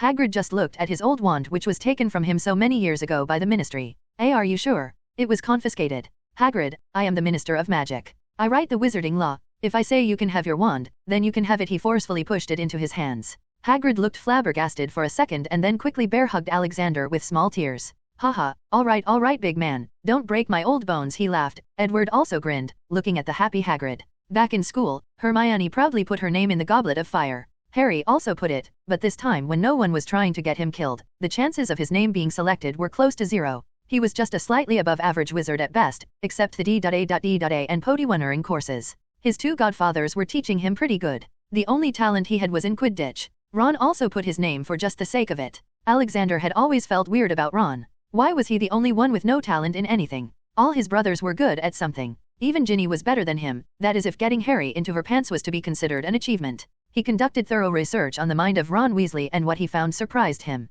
It turned out that his brain was damaged in some ways. Not physically but magically. Later he also found out that Ron was conceived when Arthur Weasley was unknowingly under Imperius curse back in the time of First Wizarding War against Voldemort. When he told about his findings to the Weasley couple, they broke down in tears. All these years they considered Ron a bad seed, but it turned out that it was not his fault. He was bullied by his brothers for something that was out of his control. They asked Alexander if he could do something and he agreed to help. These days, Ron was on a regular regime of potions that were supposed to heal his brain. Though he would live most of his life just being average, but at least it will be better than being below average. Still, he will try again when he levels up into the realm of the Supreme Magi. Some days passed and finally came Thursday night. Everyone gathered around in the Great Hall. When Alexander entered with Hagrid, everyone gawked. The giant badass hunk looked so out of place. Madame Maxime checked Hagrid out with lustful gaze. "You look amazing, Hagrid my friend," Dumbledore exclaimed. "Ha ha ha. It's all thanks to Minister Universe here." He laughed it off, being as cheerful as always. Well, there were no potions to change someone's nature, so Madame Maxime will have to satisfy herself with what she's getting, Alexander thought, looking at simple-minded Hagrid. "Let's see who are the chosen champions," Dumbledore spoke. The goblet spat out a piece of paper. Dumbledore caught it and announced, "From the Durmstrang, we have Victor Krum as the champion." The hall erupted in clapping and cheers. Soon another piece came. "From Beauxbatons, we have Fleur Delacour as the champion. From Hogwarts, we have Hermione Granger," he announced. Alexander started to crazily clap like a proud father. Soon the whole hall followed him and everyone started to clap. After that, they were all interviewed by Rita Skeeter. Though this time she came with a camera crew. The next day, the news about the champions rolled out. The Tri-Wizard Tournament was going to be broadcast live to the world, and hopefully, there will be a World Wizard Tournament in the future. Alexander also announced that the tournament was being sponsored by Universe Industries and the winner will win 500,000 galleons. There were just 3 contestants, so there would only be 2 rounds, but to make things more interesting he decided to change the second round. The first round was the same as in canon, but the second round was much harder. The champions would have to complete a cross-country race with many obstacles in between. Obstacles such as illusions, enchanted forests, wild beasts, under Alexander's control, traversing through the Muggle world, crossing a big river with provided means, and finally, when they are tired, there will be a duel at the end. There was still a week before the tournament began, so he thought of focusing on his breakthrough and probably reaching the realm of Supreme Magi. In the past 2 years, Alexander drank many potions made with the help of the Philosopher's Stone. If he were to try to break through with sheer work, then it would have probably taken him more than 500 years, but with the help of the stone, the process was greatly shortened. Many times he had thought about straight up eating the stone. He knew he wouldn't permanently die, so there was no risk, but he still controlled himself as it was the only Philosopher's Stone in the world, and without it, he wouldn't be able to study it. He was also close to being able to make another Philosopher's Stone and now only needed to search for some alternate materials, but that was for later because for now, he had found a way to break through. Back in the Galaxy Tower. "Are you ready, old man?" Edward asked. He nodded. "When I say, open the valves at full capacity." Edward took his position near a complex mechanism of pipes. The pipes were attached to Alexander's backbone at one end, and on the other, they were connected to a large glass tank filled with red liquid. For the last time, he took a long breath. "Do it," he said softly. Getting the green signal, Edward slowly twisted the valves. The red liquid started to slide in the pipes to the backbone of Alexander. The liquid was made with the help of various rare substances and the stone. It was meant to strengthen Alexander's body to the point where he could store enough magic in his body so that he could break through. Yes, the painful infusion of the red liquid was just the first step.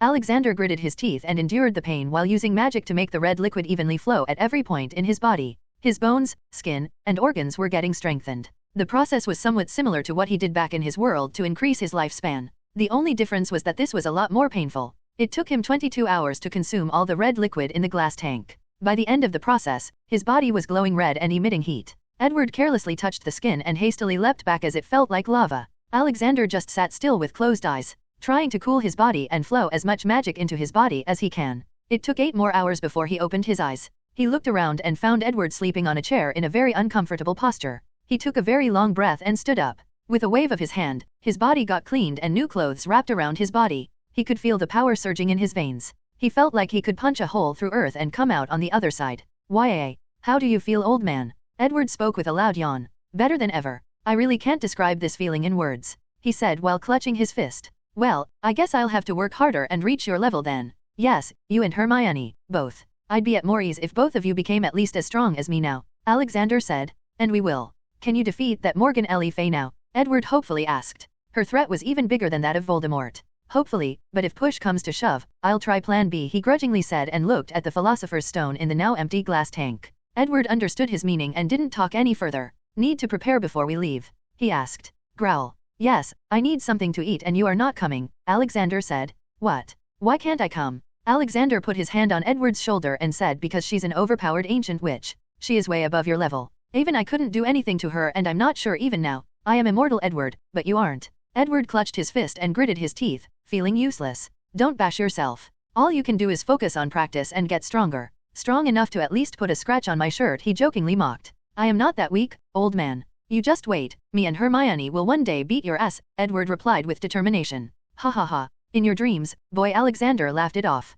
By the way, you are the Minister of Magic, so you must know what the first task will be in the Triwizard Tournament. Give me some hint, old man. I gotta help her, he pleaded like a boy under a love potion. You know that's cheating. All I can say is that the first task will be tough, though she can do it with ease, but still, learning the tongue will help, Alexander said while eating his cereal. Edward looked at him with wide eyes. Was that a clue? Who knows? Well, I should get going. He shrugged. Don't you want some armor or something? Edward asked. There is no armor that can withstand that kind of power I and my opponent possess, though I would love to make one in the future. Okay then, bye. He checked the Philosopher's Stone in his pocket and apparat to the forest of Albania. He heard a voice just as he reached the jungle. I see, you have gotten stronger. Interesting. Intriguing. It took me 600 years to become this strong. But sadly, you are still not strong enough to pose a threat to me. Alexander started flying to the old castle while talking to the voice. I'll be the judge of my power, though do tell me why the strongest wizard in the world is hiding here in this jungle, like a rat hiding in sewers, he mocked. Clap clap. You expect me to get angry at your attempt to berate me and tell you all my secrets?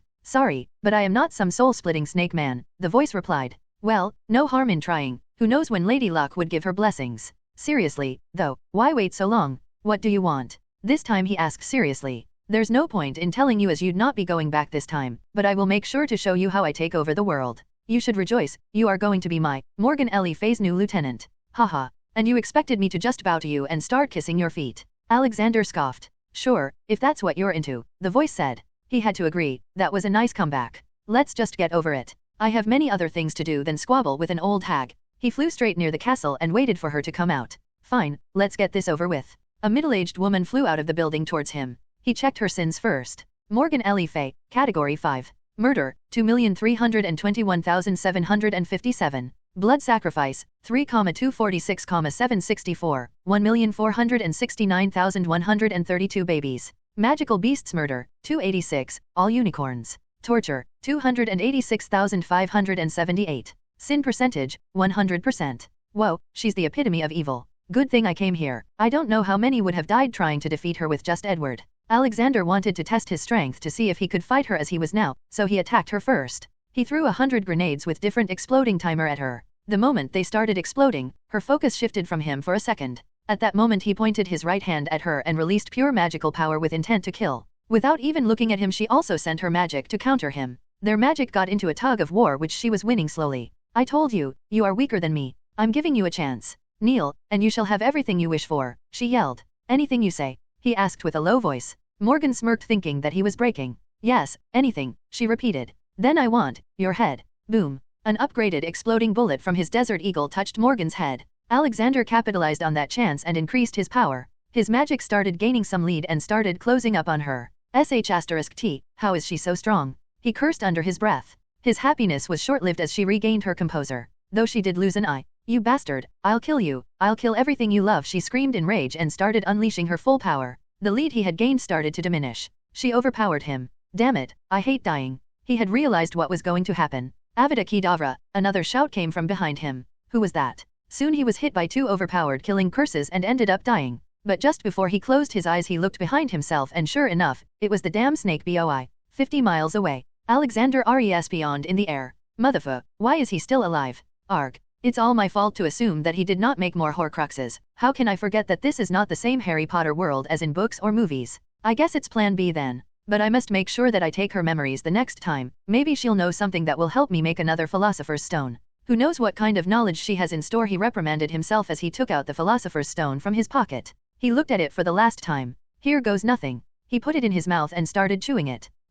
There's a taste of sand and a lot of other things with very bad taste. Then swallowed the powdered stone and waited for something to happen. He waited. And waited. No. I just wasted the only Philosopher's Stone in existence, and how am I going to beat that ancient hag? He started to get frustrated, not knowing the changes happening inside his body. The stone broke down into small particles and started spreading all around his body. It started to strengthen his body to the molecular level. Soon he noticed the increasing red glow on his skin and hurriedly took off his vest and shirt. This looks like just what happened when I used the enhancement potions a while ago. But this time the red glow is too strong.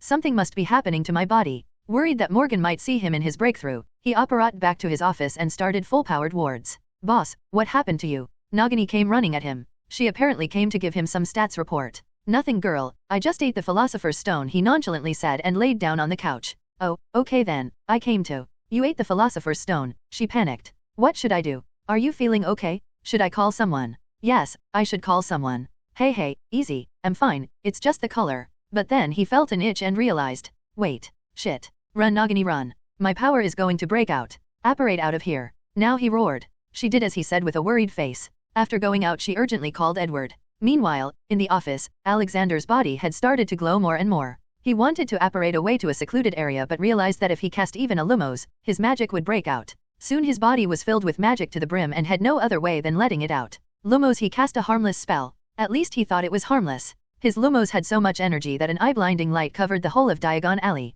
That was after it was minimized by the most powerful wards in the world. Boom. An explosion was heard at the top of the Galaxy Tower. The top floor's windows had shattered and the roof had come down falling. After 10 seconds the blinding light subsided. Edward and Nagini hurried to Alexander, only to find him shirtless and in shredded pants. He was unconscious. His natural white skin had returned and he seemed to have grown taller. Edward used Reparo charm to fix the damage and then put him on his bed. He tried to diagnose Alexander but couldn't find any problems. He called Snape for help as he was now a devoted following of Alexander. It seems he had too much magic built up and released it in a burst. His body is healing itself to create space for the increased capacity to store magic. Snape diagnosed. When will he wake up? Edward asked. I can't say, maybe an hour or a day. It's hard to predict. Do you know what happened to him? Snape asked. Edward shook his head. Last I remember, he went to fight a powerful dark wizard. Snape nearly jumped in shock. His mind started to think, who could be strong enough to fight Alexander? Who was it? He asked. Suddenly he heard the answer from the bed.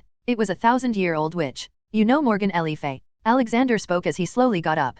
Edward quickly ran to help him. You mean the legendary dark wizard that was defeated by Merlin? Snape asked. Not a legend, apparently. She's been alive and has grown strong. CA. Can you defeat her? He stuttered. Hell yeah, after what just happened, defeating her is gonna be child's play. He bragged. Edward looked at him with wide eyes. Did you break through again? Alexander shrugged. I don't know. I certainly became a lot stronger than before, but there is no higher level than the Supreme Magi, so there's no way of knowing. Still, considering the power needed to break through each time, I'd say I am at least 2 level higher than Supreme Magi. The Philosopher's Stone certainly packed a good punch, he thought. So you're basically a wizard god now? Edwards joked. Maybe, maybe not. I have no **king idea, but I am gonna kick some medieval ass for sure. Snape just silently heard the two talking and easily deduced that Alexander had gotten even stronger than he was before, which made him feel a bit better. Thanks for coming here, Severus. I'll be finishing the fight now. You can wait here if you want to, he offered. Snape just came off of his stupor and nodded. All right, now that I know that I can defeat her, I must create a spectacular show for the whole magical world.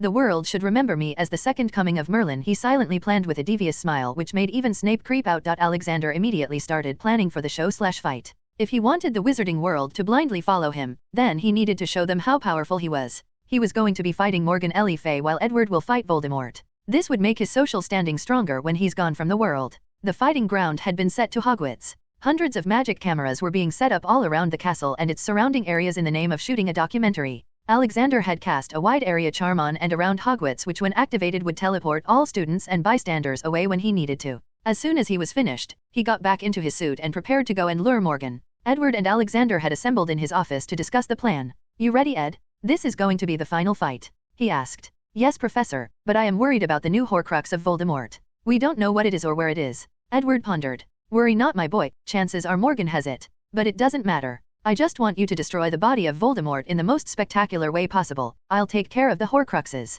He answered and patted Edward's shoulder. All right then, you go to Hogwarts in the name of meeting Hermione while I go and bring those two. You can also check the cameras and live feeds. We don't want anything to be missed. We both are also going to wear microphones. Alexander gave his last orders. Edward nodded and apparat to Hogwarts. Alexander apparat to Forest of Albania. This time he directly appeared near the castle. You. How can this be? A shocked voice came. Haha, I am immortal. Puny mortals like you cannot hurt me, Alexander proclaimed with an overbearing aura. I will have all your secrets soon, Morgan yelled and tore out of the castle's terrace. Voldemort also followed behind. How's it going, Tom Marvolo Riddle? I see all your Death Shitters have left you. Is she the one sucking you nowadays? Ha. He mocked, wanting to make them angry. How dare you talk filth about my master? Avada Kedavra Voldemort shot. Alexander backslapped the killing curse away like swatting a fly. I see, you've gotten stronger, I don't know how, but it doesn't matter as all shall fall before me, the great. Morgan screeched. Before she could complete it, Alexander sent a charm her way which turned her head into a donkey's and her last words sounded like braying.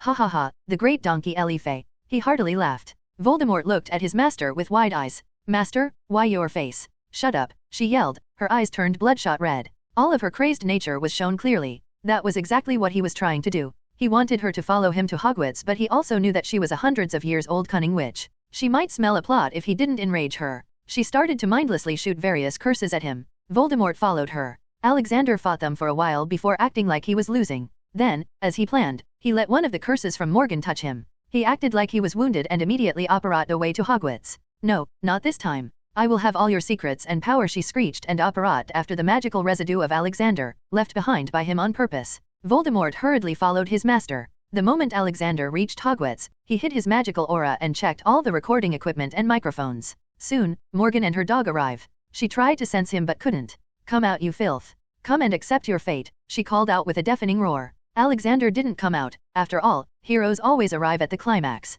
Surprisingly, Dumbledore went out to see who was screaming. Who are you? How did you get in? He asked. Ah, Dumbledore, I know about you from my dog and I am the great Morgan Le Fay, the defeater of Merlin, the strongest witch alive. Dog, say hello to your headmaster, she said, looking at Voldemort. Voldemort took down his hood and showed his noseless snake face. Hello Dumbledore, I see you have grown pathetically weak. Tom? What are you doing? Shut up you weakling, I have come to kill that Alexander bastard, bring him here, she ordered. Him? He's not here and what do you want from him? He asked. You. I answer to no one, she roared and attacked Dumbledore. She really had gone crazy. Well, what happened next was obvious. Dumbledore was defeated miserably, he fell and was about to be attacked by Voldemort but surprisingly or say, conveniently a hero saved him. Edward jumped in front of Dumbledore and started countering Voldemort. Who are you? Voldemort asked. My name is Edward Firestorm, and you killed my parents. Prepare to die, he said with a plain face. Ah, yes, I remember the Firestorm family, their screams were music to my ears. Sadly, my supporters were against ending your pure blood family line so I refrained myself from killing you. Mistakes were made, I shall correct them now with that. He threw curses at Edward. They both took to the air to fight as they both knew how to fly. On the other hand, Morgan was seething in rage. Fine, if you don't come out then I'll start with killing all those puppies in the school. I wonder how many heirs will be killed today. She started waving her wand and the whole Hogwarts castle started to get lifted in the air. Scared screams of students could be heard in the school as students ran to protect themselves. The school was lifted for some 300 meters in the air when Morgan ended her magic to let it fall down. Dumbledore looked pale as he didn't have the power to do anything. Even Voldemort and Edward stopped to look. The whole wizarding world held their breath as they saw things happening on their TV uniphones and advertisement panels. Parents who had their kids stuck in school cried. When it seemed that all hope was lost, a beacon of light emerged. Literally, Alexander appeared with his body shining in white and golden light. He waved his hand and the school stopped falling in midair. He used sonorous charm and spoke. Hello, kiddies. Your favorite Professor Universe is here and there is nothing to fear. I'll teleport all kids, elves, and any other living beings to Galaxy Tower. Sit tight and relax. At the end of his words, the whole Hogwarts building started to shine in a soothing golden aura. It happened for 3 seconds and as the aura disappeared the school fell to the ground, getting destroyed beyond recognition. I see you've had your fun, Albus, he said, looking at battered Dumbledore resting on the ground. I've grown too old for this, Dumbledore grunted. All right then, it's time to deal with this ancient old hag. Edward, can you deal with Snake Boy? He asked in Edward's direction. Easily Professor Edward smirked and took a fighting stance. All the parents of students, Ministry Aurors, ICW members and many other important people of the wizarding world came to Galaxy Tower to see if all the students were really teleported and also see if they could help. All of them unanimously agreed that the enemy was way above their level so they only focused on securing the perimeter. The whole world was keeping a tight eye on the fight that involved the fate of the whole world. Finally, you might have saved them, but for how long? When I am done with you, I'll destroy everything. Yes, we all know that. Seriously, can't you villains find a new speech or do you guys have a chat group to discuss your lines? He joked. Morgan gritted her teeth and launched her magic towards him. In response, Alexander brought out his favorite weapon. He wanted to test it for so long and finally had a chance now. The golden handheld magic Gatling gun started firing magical exploding bullets. Hundreds of bullets were launched from the 6 muzzles. Each bullet was twice as strong as Muggle grenades. Boom boom boom. She tried to counter the bullets by levitating large chunks of ground and throwing at him but Morgan was continuously bombarded and her body was engulfed in a cloud of explosions. Each bullet was so strong, her whole body had become disfigured. Let's make this even more dramatic, he said under his breath and secretly activated the weather change cheat code. Suddenly the shiny morning turned into a rainy depressing morning with thunder. Alexander looked at Edward to see how he was holding, and sure enough, Voldemort's face had gotten swollen due to all the punches he received. Edward was making the fight as much humiliating for Voldemort as he could. Seeing no other way out, Voldemort tried to flee, but the area was surrounded by Alexander's anti-apparition wards. Then he did what they were waiting for. Snacky Boy called for his Death Eaters. He didn't have many left, most of them had been executed. But there were still some remaining. One of them was Lucius Malfoy. He had been under the impression that Alexander had removed his dark mark, but when the call was made he unknowingly apparat to his master. Alexander allowed all of them to pass the anti-apparition wards. About 16 low and high-level Death Eaters came to their master's aid, but most of them died if not permanently crippled by the storm, Edward Firestorm. It was a massacre. A purge. Morgan Le Fay was a pretty old and powerful witch. She survived the fight with Merlin using a blood sacrifice which only she knew how to do. For the sacrifice, she had to give up most of her magic and blood. It took her 600 years to heal and then get stronger with the help of consuming Muggle life, including babies, essence every day, but once again, here she was fighting someone she could not defeat. While fighting Alexander, she had felt the power behind every spell or that projectile. That power was way above her level. So, in the face of death, she once again made the same choice. It doesn't matter if she had to give up her blood and magic if it meant it could save her. There was no lack of Muggles to be consumed either. There were nearly 6 billion of them if the Muggle newspaper was to be trusted. And finally, she had found a chance to perform the sacrifice while being hidden under the cloud of explosions. You forced me into doing this. Now die. A green energy ball the size of a football came out of the explosion cloud and struck Alexander. He was thrown to the ground. His shirt was burnt, leaving behind a deep, wide wound on his chest. Damn, that hurt a little. This must be how she survived Merlin. I can feel the chaotic energy in that blood magic. Alexander groaned on the ground. Seeing that Alexander was still not dead, Morgan attacked him with what energy she had left to finish him off. Alexander wasn't in much worry. He had already sensed Morgan's weakness. What he was doing now was for the sake of the show. A hero should have some scars to show in battle after all. If he straight up butchered her, then his plan might backfire. Wizards would probably start fearing him due to his powers. But now, they were cheering for him to stand up and fight. He calmly looked at the oncoming killing curse. He still laid on the ground acting like he was injured. But, suddenly a loud voice echoed. No, I will not have another good soul lost to darkness, even if I have to sacrifice myself. Out of nowhere, an old man with a long white beard and shredded robes jumped in front of Alexander to stop the killing curse. Alexander looked shocked at the sudden turn of events. Dumbledore was trying to save him, even at the cost of his own life. He could feel the diminishing magic in Dumbledore's body, but the old boy was still holding on somehow. I can't hold on for long, Alex. Get to safety. Please take care of Hogwarts for me, Dumbledore weakly said, already having submitted to his fate. *T, he's no Dark Lord Dumbledore, instead he's the good boy Dumbledore. Maybe a bit senile but still good. I guess it's time to show my true power, Alexander thought while walking towards Dumbledore. Then he checked Dumbledore's sin percentage for the first time. Albus Percival Wulfric Brian Dumbledore, Category 3. Murders, 3. Indirect murder, 15. Wizards who died because he didn't deal with Voldemort. Sin percentage, 51%. Well, I guess he's not that bad. When he reached him, he just put his palm in front of the trajectory of the killing curse and the curse was gone. He held Dumbledore from falling to the ground. Everything around them had stopped moving. It was like the time had stopped, even the rain was paused in midair. It was his highest tier of magic which stops the time in a certain radius. I am sorry, my friend, I misunderstood you. I'll have to think of a way to repay you. For now, you just need to sit back and relax. Drink this potion, he said, conjuring a large bed and putting Dumbledore down. The potion was his creation of the highest level. An elixir made by combining the Philosopher's Stone's power and Phoenix tears. Dumbledore was shocked. Everything around them was frozen. He lightly asked, how strong are you? Haha, that, I would also like to know, my old friend. Fox, watch over your old man, will you? He spoke to the worried Phoenix sitting near Dumbledore. He turned around and walked to the paused battlefield. A wave of his hand and things resumed. It's time to finish things, Morgan Le Fay, he announced and lifted his hand towards her. He cast a superior silent Oxio and Morgan's already battered body flew directly into Alexander's hand. Her head being firmly held. He used mind arts to force sweep every ounce of magical knowledge in her brain. She started screaming like she was possessed by some demon, even after her voice box had been torn apart. For the crime of murdering and eating souls of more than 5 million people and killing countless magical creatures. I sentence you to die and never be reborn. Then he pointed his other hand towards the sky and what was happening there started to appear in the sky all around the world. But only magical people could see it. His body started to shine in golden color. Let this be a reminder to all wannabe Dark Lords, Dark Wizards and Witches, if you harm even a single hair on any innocent living creature in the world, this will be your end, he said while looking in the sky.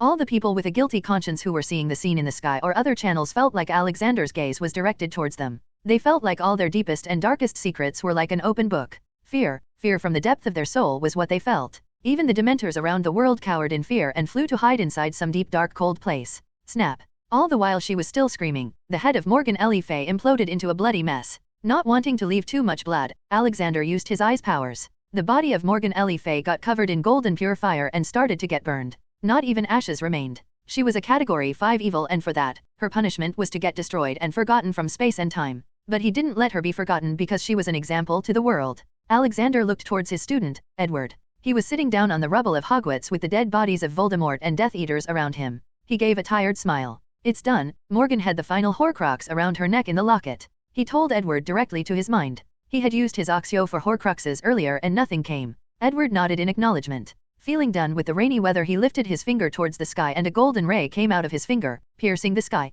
making the clouds turn goldish. The clouds started to move away and rays of sunlight fell on Alexander, from there expanding all around Great Britain. He then lifted the anti-apparition wards. As soon as the wards were lifted, hundreds of wizards and witches apparat to the remains of Hogwarts. All of them ran to where Alexander was standing. They all surrounded him in a crowded circle. Arthur Weasley was the first to speak. His eyes filled with worship, delight, and happiness. Not just him, all of them had the same eyes. Wizard God Arthur Weasley spoke loudly and quickly did a knightly kneel. Following him, other witches and wizards, goblins, elves from all around the world kneeled as well. There were some kids as well who had come with their parents. They were also about to kneel, but Alexander quickly spoke. Get up, all of you. A wizard or witch should never kneel. Not even in front of a god or a dark lord. The day you kneel is the day you forfeit your freedom. We should use our gift of magic to make the world a better place, not only for ourselves but for powerless people too. Because it doesn't matter if you are pure blood, half blood, muggle blood or straight up muggle, in front of a wizard, like Morgan Le Fay, all are cannon fodder. Your blood will not save you, your magic can. Let's end this class on this point. If any more, I'll have to ask Albus to pay me a salary. His last words made everyone chuckle. One by one they started to go back except the Hogwarts staff. Alexander went to check up on Dumbledore, only to find him up and running around. His potion did wonders for him. It was an enhancement potion. It made Dumbledore look 50 years younger and also granted him another 100 years of life. His senile behavior or any other mental problems were also probably healed now. How are you feeling, my friend? He asked. What was that potion, Alex? I feel like I am back in my prime. He exclaimed with stars in his eyes. It was an enhancement potion, Albus. It made your body 50 years younger and also granted you another 100 years of healthy life. Dumbledore straight up gave Alexander a hug. He looked like a happy child. He was thinking of dying and now here he was, not just healed but also young. Thank you, Alex, thank you. I'll never forget this debt. Dumbledore said. Alexander shook his head. No, Albus, I am sorry that I doubted your goodness. I was unhappy with you following that damned prophecy and letting Harry face danger. No, my friend, I accept that I was wrong. I should really stay away from prophecies. Knowing them tends to do more damage than good. You had every right to doubt me. I was not right in my head. So I've decided, I am going to retire from Hogwarts at the end of this term. I want to travel and enjoy my life. Alexander was truly surprised. He had never expected Dumbledore to have this kind of wish. Well, I won't stop you then. On second thought, I might be able to find a companion who wants to travel the world with you. Who is it? Dumbledore asked. Hehe. It's a surprise, Alexander chuckled and walked away. The media was going crazy with an influx of news reports. Many newspapers had already started writing reports for the next day's print. With a slight push, the word Wizard God started trending on all social media platforms. The video of the whole fight was uploaded on YouTube. Edward was also given a new name by the crowd. They called him the Light of the Wizard God. Alexander quickly told his production company to start working on a movie based on the fight and events leading to it with some slight change of facts. The movie was to be released in the Muggle world too, so only Muggles actors who knew about the wizarding world were to be cast. On a good note, every single wizard and witch now stood with Alexander, something which he was going to use to deal with the internal discrimination problem. But first, he had to fix Hogwarts. The next day, Alexander sat in his office at the ministry. His spectacular show had come to bite him in the ass. Heads of various magical factions or ministries were either coming to greet him or join him. He had to be present to meet them all. Just now he sent the Vampire King away. They had signed a pact to let vampire kids learn in Hogwarts. The vampire kids would be given magically produced blood from ambient magic. Courtesy of Alexander's new invention, a machine that could turn the ambient magic in the surroundings into blood of any flavor. The adult vampires would also be allowed to buy these machines at a discount, and now they were also allowed to work in magical establishments. Though there were strict laws against any aggression too. Werewolves were given similar choices. Their kids will be provided with a free yearly shot of superior wolfsbane potion. The normal werewolves community is also given the offer to buy the potions from his shops at a discount. Haya. So much work. I hate this, he sighed and cursed. You get what you sow. They treat you like a god now, even bigger than Merlin. I received reports that all magical ministries in the world have decided to create a giant statue of yours in their respective places. Her too. I heard someone talking about replacing the Merlin statue with yours. Edward said. Arg. They should do this after I'm dead. It feels weird right now. Alexander grunted. How's Hogwarts going? He then asked. Well, it would take a lot of time to rebuild the school. The 3 headmasters have decided to postpone the Triwizard Tournament, Edward answered. No, I won't let anything stop Hermione's rise to fame. She's supposed to replace me.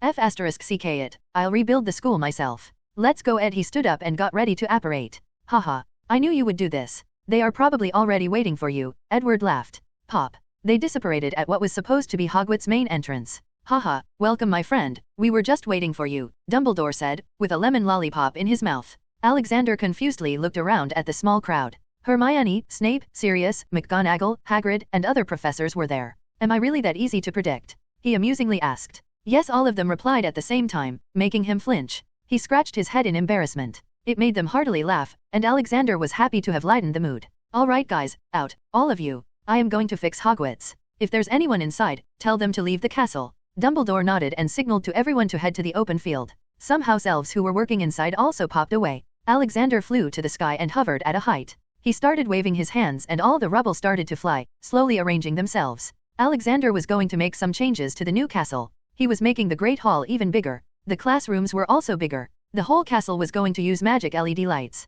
Potions lab was upgraded to cause fewer injuries. The library was upgraded with superior enchantments and wards. No one would be able to take out books without getting permission from the librarian or the headmasters if the book contains some questionable material. A new restricted section was made with only one entrance. It could be accessed by anyone over 16 years of age, as long as they sign the contract to not use the knowledge for bad things or else they will be obliviated. All kinds of knowledge could be accessed there, from lightest to darkest. It had safety features as well. If someone attempted to break in or attack, the person would be put into stasis and the DMLE would be informed automatically. These were just some of the minor changes. Major changes included attack wards. If anyone tried to attack the school, they would be put in stasis after getting a crucio to their face. The internal wards also made sure that no kind of bullying would happen. Light-hearted pranks were okay though. Words like mudblood were banned from being spoken. The sorting hat was upgraded to have the power of slight divination. It could now sense which house is best for the students to nurture the most in a good way. Cheering wards were also included to lighten up any kind of depression. It took just 1 hour to create the new Hogwarts. It was looking even more majestic than before. The paint was renewed. Shining white marble was also used here and there. In the end he repaired Hagrid's small castle too. The small crowd just watched in shock as the new school formed. Hermione made sure that everything was clearly recorded on her uniphone. She knows the value of propaganda now. He slowly descended to the ground near the crowd. Wizards and witches, and children. His last word was directed at Dumbledore, who still had a lollipop in mouth. I present to you, Hogwarts. By the way, I made some changes, be sure to read these booklets, he said and gave a small booklets to each of them. Dumbledore quickly scanned it and excitedly spoke. This is brilliant my friend, many times better than before. You also made classes, dorms, and Great Hall bigger to accommodate the extra students that will be joining next term. Alexander nodded and invited them for lunch in the castle. So, I hope that we will not have to postpone the Triwizard Tournament anymore. I am the Minister of Magic and from me, it's a green light. Alexander said.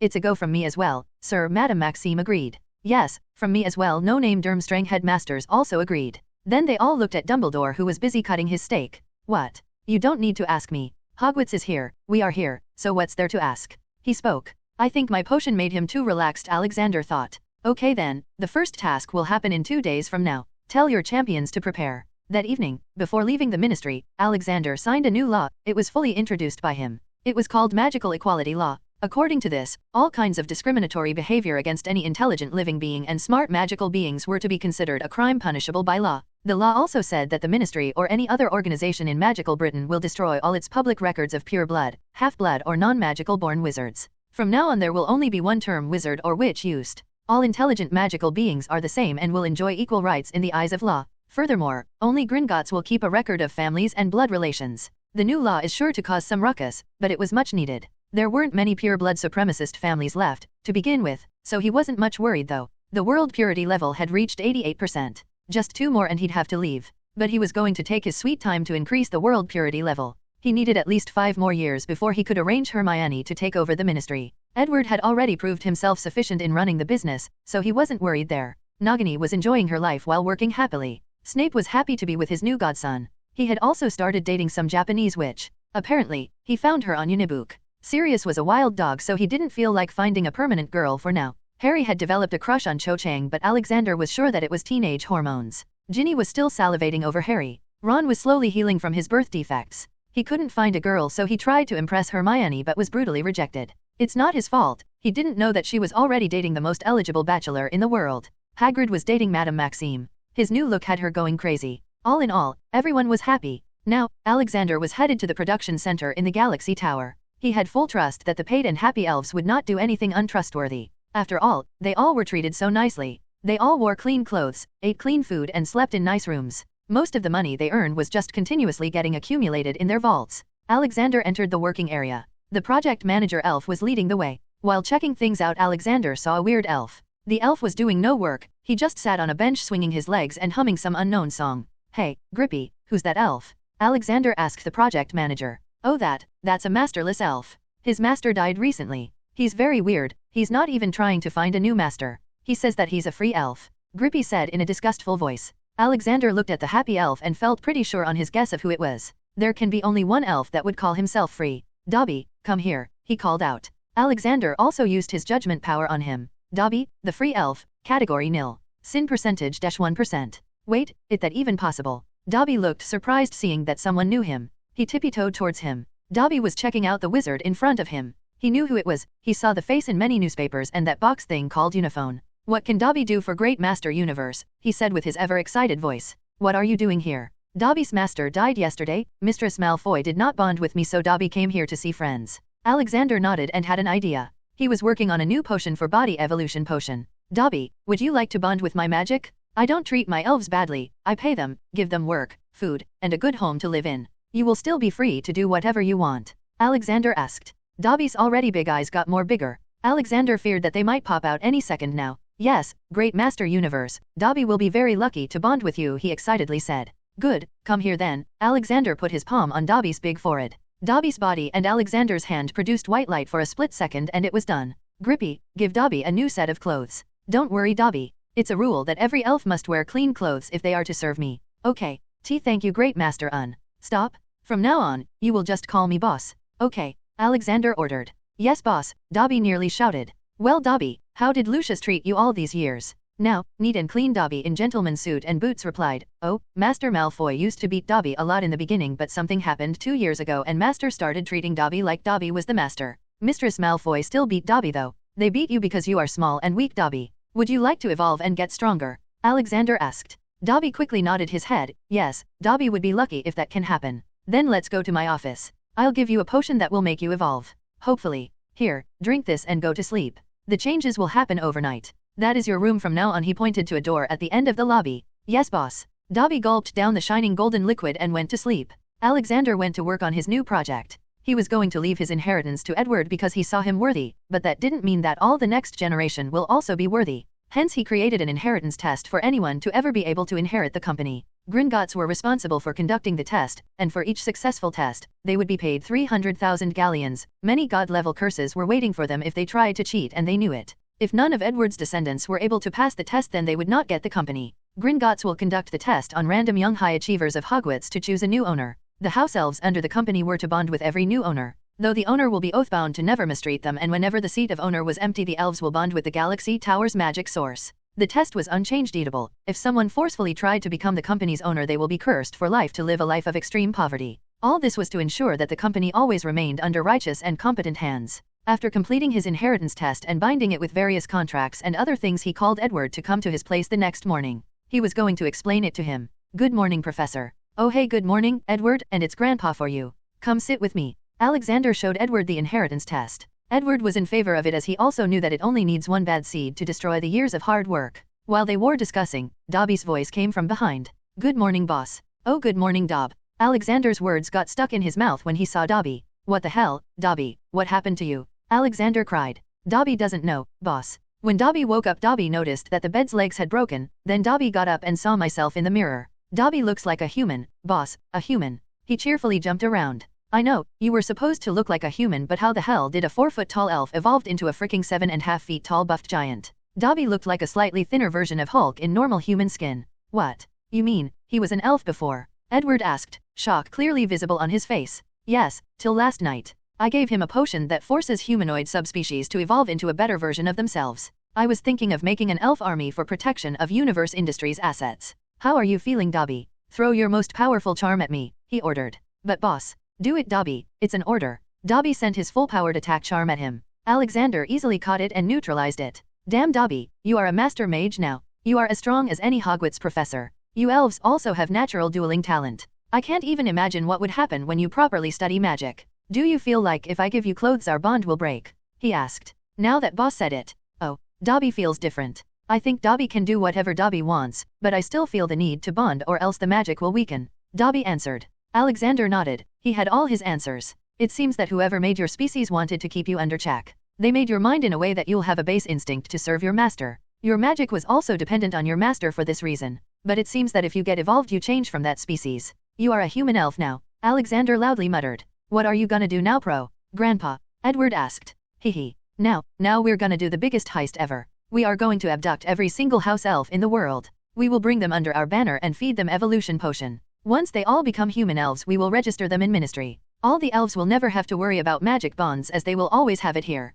We will then teach them podiwunnering, enchanting, rune-making, dueling, business or how to be a butler. Then we will open a new company through which people can hire them for services under contract. No elf will ever be mistreated. And just imagine if someday a new Dark Lord rises they will have to fight thousands of Master Magi plus you and Hermione. World peace baby, Alexander said grinning. Edward was truly impressed with the plan but there was a problem. What about all the places like Hogwarts where elves are used to make food? I already have a plan for that. I am working on magical nanny bots. I'll give them to all the schools in the world for free but at a request that they'll have to say good stuff about it in the news. After that we'll start selling them on the market. They can cook and clean even better than house elves. Profit baby. Ha ha ha, Alexander started laughing. Are you sure you weren't some evil capitalist in your past life? Edward jokes. Ha ha ha. This is not the end of my plan, boy. I have too much power. Even if I am not required to do anything for the world, I still want to do it. I am going to open thousands of orphanages all around the world. These nanny bots will be heavily used there. The new human elves will also be responsible for it considering that elves enjoy taking care of children.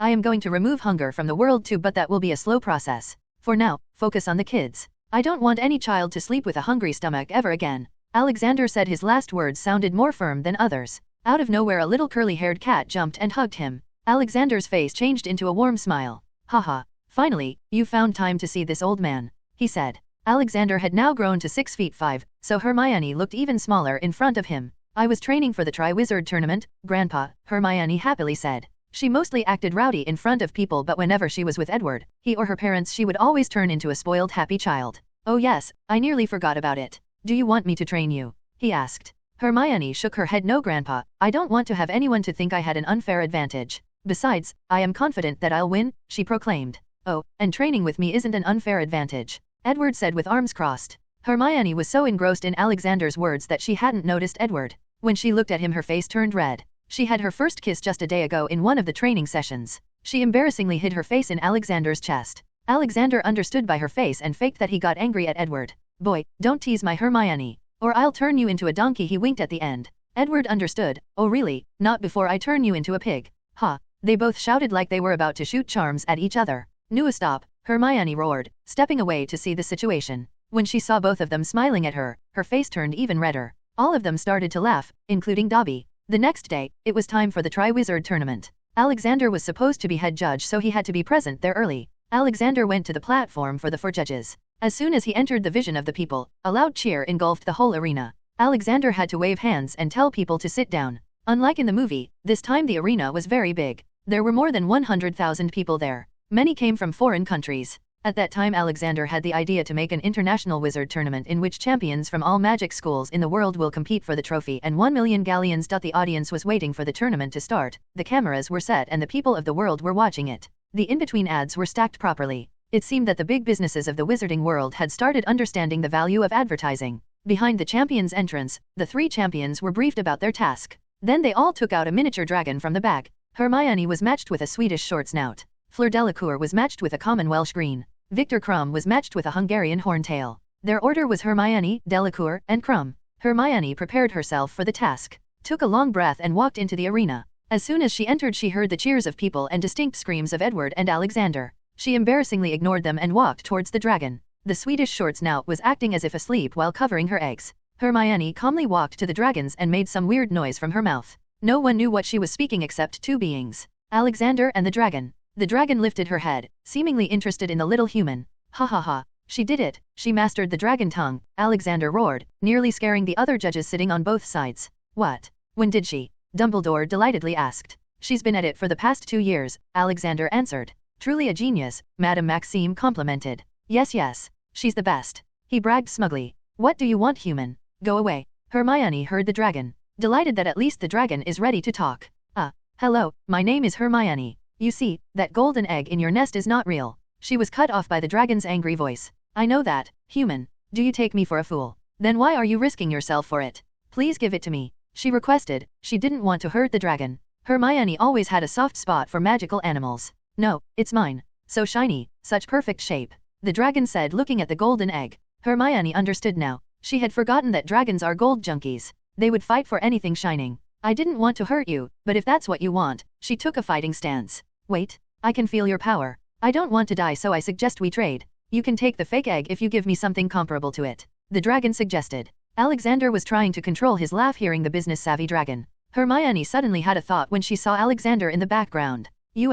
What does freedom sound like? You must not like being in chains. After your babies are born they will also be chained. I can get you freedom, she proposed. And how will you do that? You are just a small human. Not even grown fully, dragon countered. Yes, I am small, but my grandpa is a very big man. He's the boss of all wizards. If I ask him, he will help you, Hermione said while pointing to Alexander. The dragon followed her fingers and looked at the judge's table. When the dragon saw Alexander, her pupils expanded. Holy moly, what's the old man doing here? You know Grandpa? Hermione curiously asked. Dragon nodded her head. Yes, he's a divine being. Not like us mere mortals. He came to our dragon enclosure last year and defeated all of us with a single hand. He has already promised us freedom as long as we behave. If you are his granddaughter, then just take the golden egg. I don't want to anger God. The dragon had pure worship and a little fear in her eyes as she spoke to Hermione. Thank you, Miss Dragon. BTW, you are clearly an intelligent being, so why do you act like mad beasts? She asked while walking to take the golden egg. Call me Myra, and yes, we are intelligent, but we are dragons.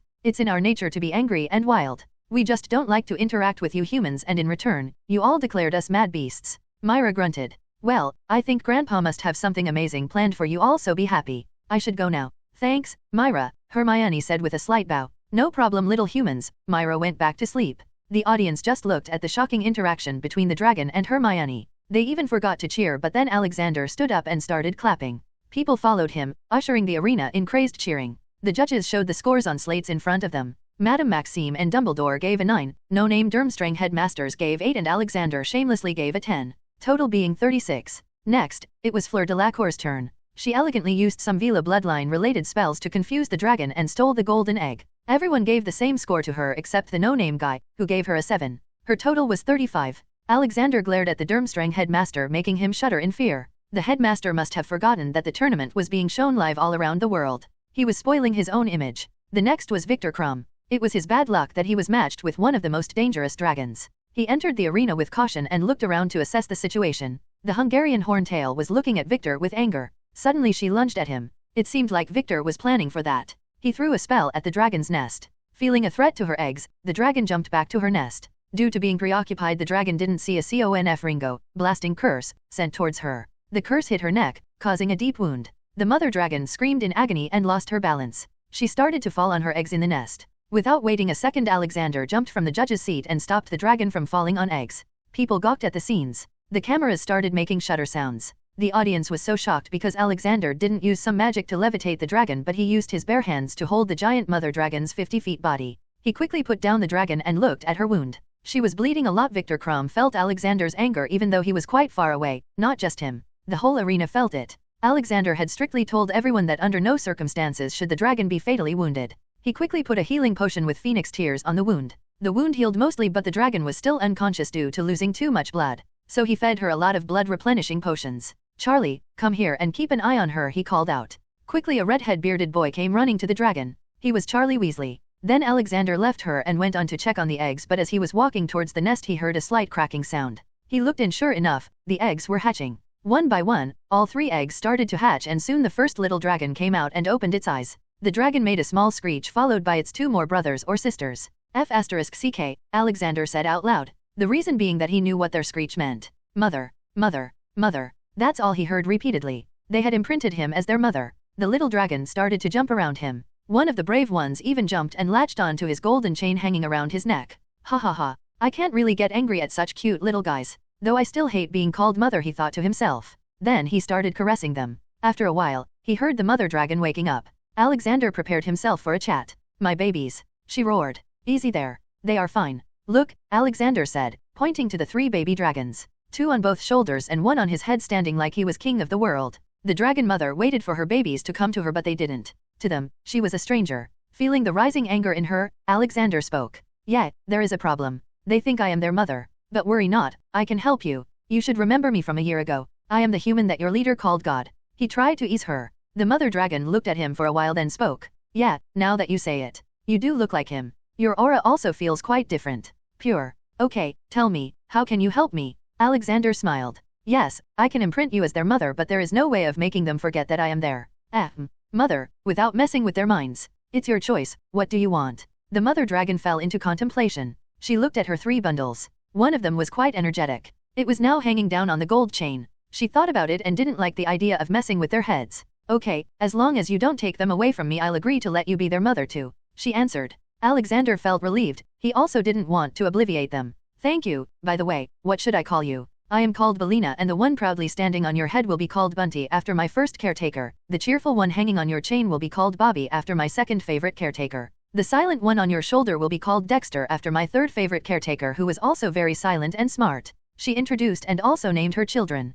Alexander felt a bit funny about the names but accepted them. After all, it could have been worse. All right, I'll imprint you in their minds now, Alexander said and one by one put his hands on the trio's head. Soon they stopped whatever activity they were doing and looked at the big dragon standing there. Mommy, the 3 said. Then they turned to look at Alexander. Mommy, they started running and jumping around and on Alexander and Belina while repeating the same word. To them, having 1 mommy was good but 2 were even better. Alexander just shook his head and accepted the situation. He sent Belina and the trio away and took his seat at the judge's table. Victor Crumb had picked up the golden egg and returned to the champion's waiting area while Alexander was talking with Belina. Then it came to scoring and Alexander gave a solid 1. While Dumbledore and Madame Maxime gave 5 each, no-name headmaster shamelessly gave 9. Alexander had already decided that punishment will be given to Victor Crumb in the next round. The first round had been concluded and the crowd had dispersed. The champions had returned to Hogwarts. There was no clue for the next round in the eggs. They were just eggs with a small vial with some red liquid in it. Alexander was against giving any clues for the next rounds.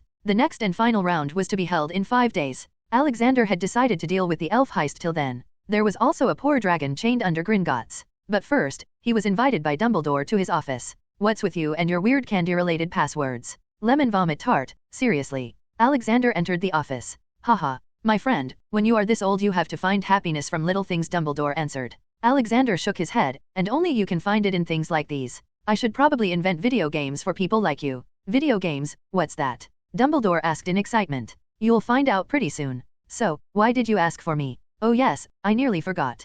Can you have a look at Fox? He's not leaving the nest no matter what I do. Dumbledore sounded worried. Alexander slowly walked towards Fox. He patted his head and scratched its neck. Fox made some happy noises. Alexander curiously used his eye of judgment at Fox. Error 69, too pure to judge. What the? And what's with the old man and his fetish for number 69? Alright, buddy, what's the problem? This old boy Dumbledore is worried about you, Alexander asked and used his mind arts to talk to Fox. I can't leave the egg. I must protect it. Fox voiced. What? What egg? He asked. Fox slowly stepped aside showing a small blue egg. I found it in the forest. I think it's a phoenix egg. Fox, you gave an egg? But I thought you were a boy, Dumbledore said out loud. Fox didn't like it and flew to Dumbledore's head and pecked at it to show his disapproval. Ha ha ha. No, Albus, he found it in the forest. He thinks it's a phoenix egg. Alexander clarified. Oh, sorry Fox, my boy, Dumbledore apologized. Humph. Fox made a sound and flew back to the egg. It's cracking, Alexander heard Fox's voice. He looked at the egg which had started twitching.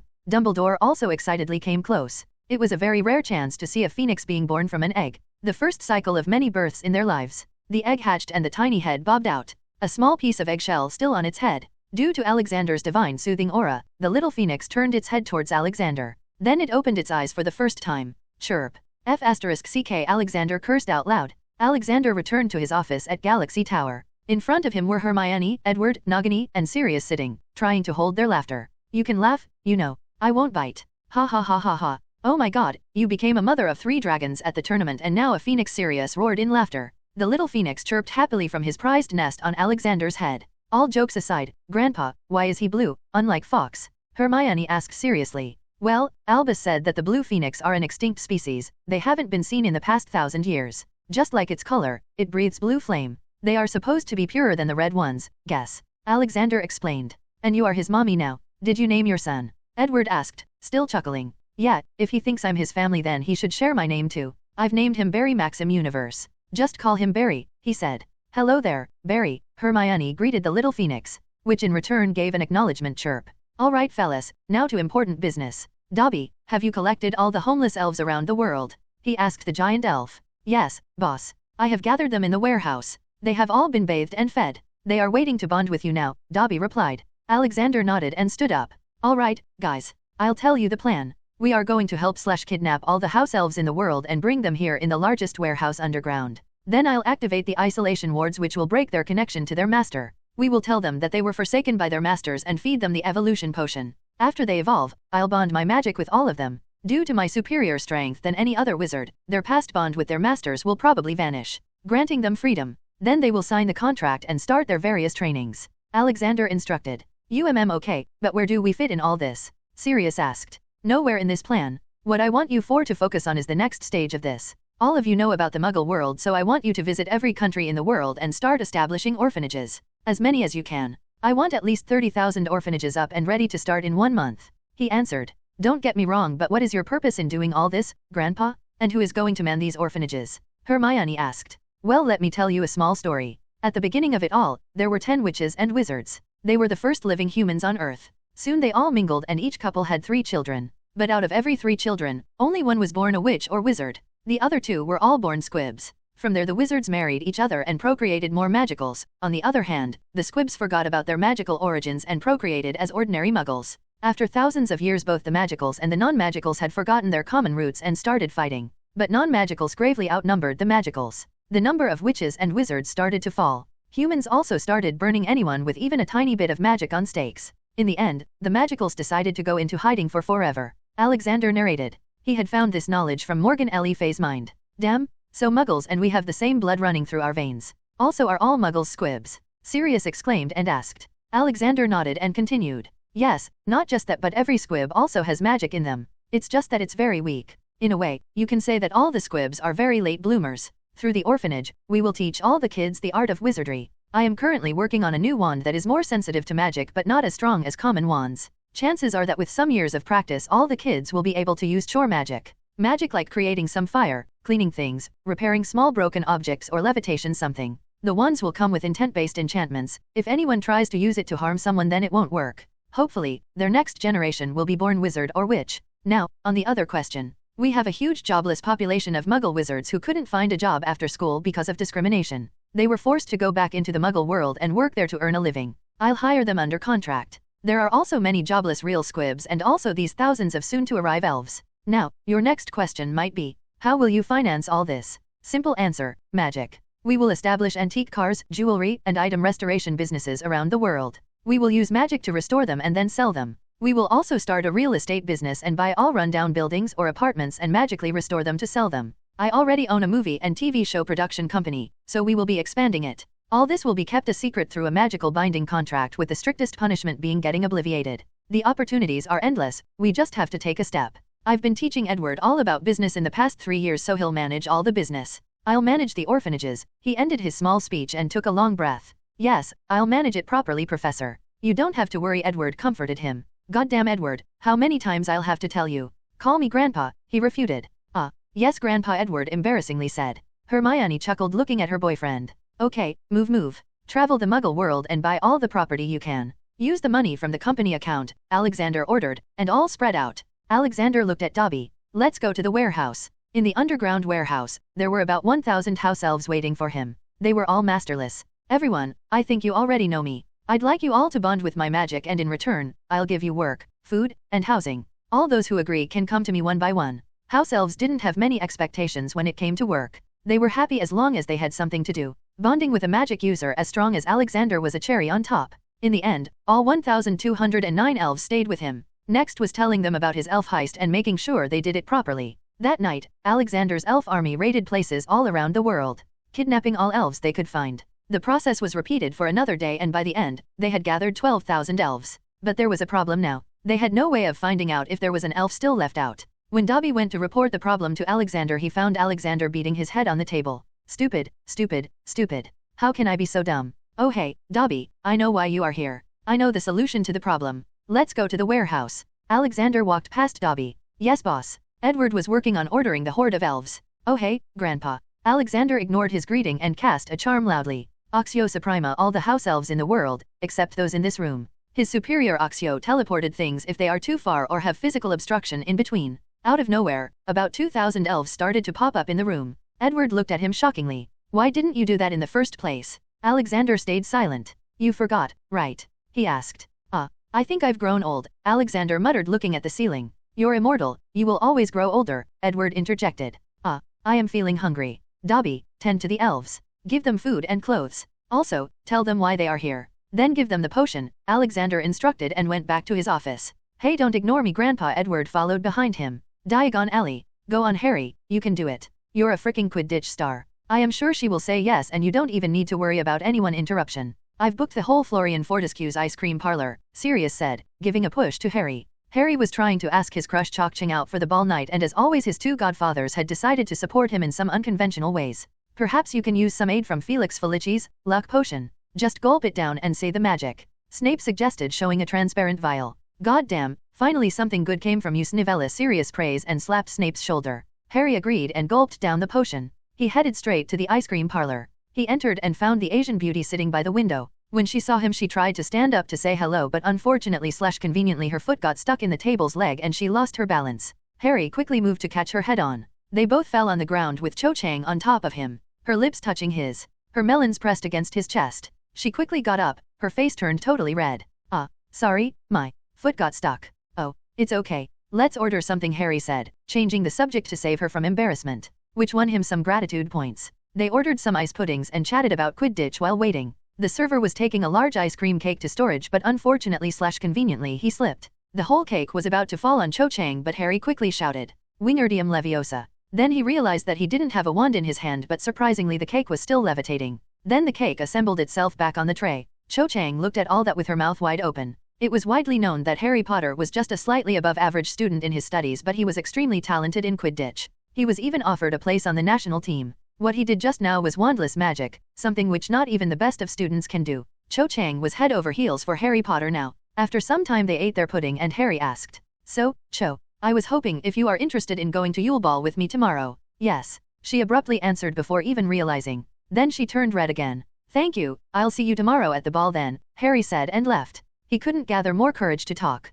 Behind the scenes, Sirius and Snape had been keeping an eye from a quiet corner at the proceedings in the parlor. OSH*T, the cake is about to fall on her. Wingardium Leviosa, Sirius chanted while pointing his wand at a distance. All right, how did your mission go, Edward? Alexander asked. Well, we did even better than we expected. We have registered Universe Industries in the Muggle world. A total of 34,000 buildings and sites have been bought under the name. We had to use some slight memory charm to keep things away from the government's eyes, Edward reported. Nicely done. Now we move to stage 3. I want you to hire various non-profit population census organizations. I need a list of all homeless or orphaned children in the world. All of them? I've already done it. The list will come in probably 3 days. Edward said. Good job, Edward. Okay then. You are free to go and practice for tomorrow's dance with Hermione. Edward happily walked out of his office. Alexander laid back in his office chair, looking out of the window at sunset. Sigh. Just one more thing to do before I call it a day, he said loudly and walked out into Diagon Alley. He walked towards the Gringotts. People kept looking at him as he walked by. He mostly operated to wherever he wanted to go. It was rare for him to walk in public areas. He walked straight into the large hall. The goblins stopped doing whatever they were doing the second they saw him. I need to meet with your director Zanrook, he said. The goblin sitting on the highest counter ran away in a hurry to call the director. A moment later the goblin returned. He will meet you in the meeting room, sir, he respectfully said. Alexander nodded and proceeded to the meeting room. He found Zanrook standing near the door waiting for him. Welcome to Gringotts, sir. What can I do for you? He asked. I need something from you. Just make the demand, sir. We will try to fulfill your needs, Zanrook proudly said. I want the dragon that you have kept underground. You are breaking the magical equality law. Dragons are considered intelligent magical creatures and enslaving them or hurting them is illegal, Alexander cited. Well, sir, we respect your wish, but we need that dragon to protect our vaults. Perhaps we can get you another dragon. The goblin smiled deviously. Alexander felt disgusted, and he also found out that goblins were smuggling dragons. One slight probe into Zanrook's mind and all his secrets were known. It turned out that goblins' greed had made them forget that just some time ago they were considered second-class beings too. If not for Alexander's new law, perhaps Alexander said. Zanruk smiled, thinking that he agreed. Perhaps, I should just take over Gringotts. I certainly have the money and I am certainly not lacking power either. Perhaps you goblins should have stuck to forging swords. Your greed has taken over you people. Perhaps I should start a new bank. People will surely trust me as I am, you know, the strongest wizard to ever exist. Perhaps. Alexander was too intimidating for Zanruk, who had started shaking in fear. No, please. We will agree. You can take the dragon. He pleaded. Sorry, but I've changed my mind now. I want to have a meeting with every executive level Gringotts official in the world. From the lowest to the highest level. I don't care what means you guys use, but I want all of you here in 2 hours. It's a matter of life and death for Gringotts, so you better hurry. Zanruk, he ordered, and silently took out a glass and some fire whiskey. Zanruk ran from the room on his tiny legs like his ass was on fire. But Zanruk knew if he didn't bring all executives in 2 hours, his whole body would be on fire, literally. 2 hours later, the meeting hall was filled with hundreds of goblins. There was a lot of ruckus. Alexander quickly did a wide area mind sweep to see how many of them were greedy sons of bit asterisk keys. Sure enough, all of them were. Hence, without restraint, he used his time torture ability to re-educate them a little. He made all of them go through their birth and upbringing in a very positive and truthful yet cunning way. Their memories were altered in such a way that their already pre-existing memories didn't conflict with each other. In 1 minute, all the goblins in the room had lived another life. When they all woke up, the most senior goblin came to Alexander and bowed, asking for forgiveness for their various crimes. He forgave them. Then he told them to release any magical beast they had enslaved, and that if they needed something to protect their vaults, then he'd provide each Gringotts branch 3 magical dragon golems. They were as big and strong as normal dragons. They just didn't breathe or eat. They'd follow orders too. The only requirement was that they be charged with magic every 3 months. All the Gringotts executives were very happy with the arrangement. Hopefully the next generation of goblins will turn out naturally better, he thought. The next day, the first thing Alexander did was go to the warehouse. All the elves most probably would have gone through physical evolution by then. When he entered, he was overwhelmed by the thousands of now human-sized elves. Some looked like Dobby too. Dobby, what's the status? He asked. Everything is good, boss. I've already told them about their new life and they have happily accepted your offer. They are ready to bond with your magic, Dobby answered. Nice, okay, let's start the bonding and also get them to sign the employment contract. After they finished up with the elves and also assigning them different classes to learn to, he headed back to his office to grab the soon-to-be-launched magic gaming console. It was magical as it not only gave the player a sense of smell but also touch. The games could be played through the controller or headgear, whichever the user likes. He had already prepared some games and had also started a new game production company. It would cater to both the magical and muggle world. For now, Alexander had copied some old games from his past world. Games such as Grand Theft Auto, Assassin's Creed, Witcher, Fallout, Cyberpunk 2077, Skyrim. These games were open world and multiplayer. The games with more than one number of installments would be combined into one big map. He picked up the console and went to Hogwarts to gift it to Dumbledore. There was also Yule Ball that evening, so he decided to take that day off. Haha, what brought you here, my friend? Dumbledore asked. He had really changed since the gift of God. Yeah, that's what the people named his fight. Nothing, I just came here to show you my new, soon-to-be-launched device called gaming console. It's an interactive type of movie, you can say. Anyway, you'll understand it if you try, he said while connecting the console with Uni TV. Alright, put this headband on your head. He then started the Witcher game. Mainly because it had medieval settings and there were magic and monsters too. Well, what happened next was beyond expectation. The old boy Dumbledore was so hooked that he even forgot that he was in his office. After 2 hours he finally stopped. Oh my god, Alex. This is amazing. It's so hard to imagine that what I just saw wasn't real. But the beauty of the world and the monsters. Sai, what else do you have? He excitedly asked. Then Alexander introduced him to other games. Until the evening they just sat in the office playing co-op. While playing, Alexander had a crazy idea. What if he made a Counter-Strike, but instead of guns there will be wands? They will have to cast spells by thinking about it. The headgear will make it all look and feel so real that it would turn all players into real duelists. I can also host tournaments later.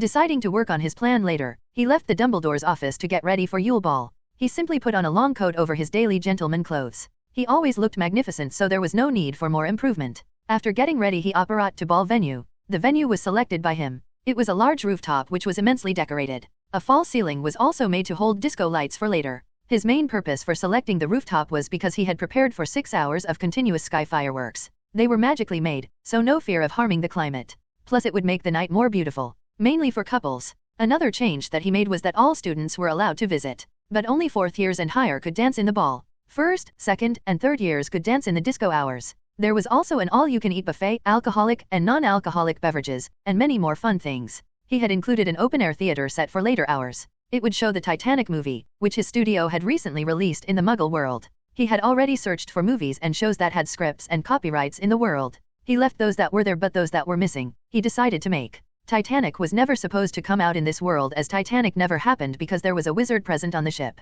He had also started up the whole Marvel Comics and had begun to plan for movies. Back to the ball. Students below 4th year also had a curfew. All of them were supposed to go back to sleep by 10. Alexander reached the venue when the ball was just about to start. The surrounding speakers started to produce music. The 3 champions took to the dance floor with their partners. Hermione had her hand around Edward's arms. They both looked like beautiful couples. Shameless as he was, he couldn't help but whistle at the pair. Hearing his whistle, both Edward and Hermione's cheeks turned red. Fleur Delacour entered with Cedric Diggory. Victor Krum came with some random Slytherin girl. He couldn't find anyone decent after what he did at the first task. The lights dimmed and music started. They started to slowly dance. Just then the fireworks started to happen. Ceiling was enchanted to be transparent. Colorful lights started to fall upon the terrace. Edward and Hermione lifted their faces and looked at the sky while slowly dancing. Edward's arm around her waist and her hands on his shoulder. Suddenly a peculiar bright blue firework appeared in the sky and started to write something. When it finished writing, everyone started to laugh. It said, "Kiss her already." Damn it, at the end of the line there was Alexander's face with a wink.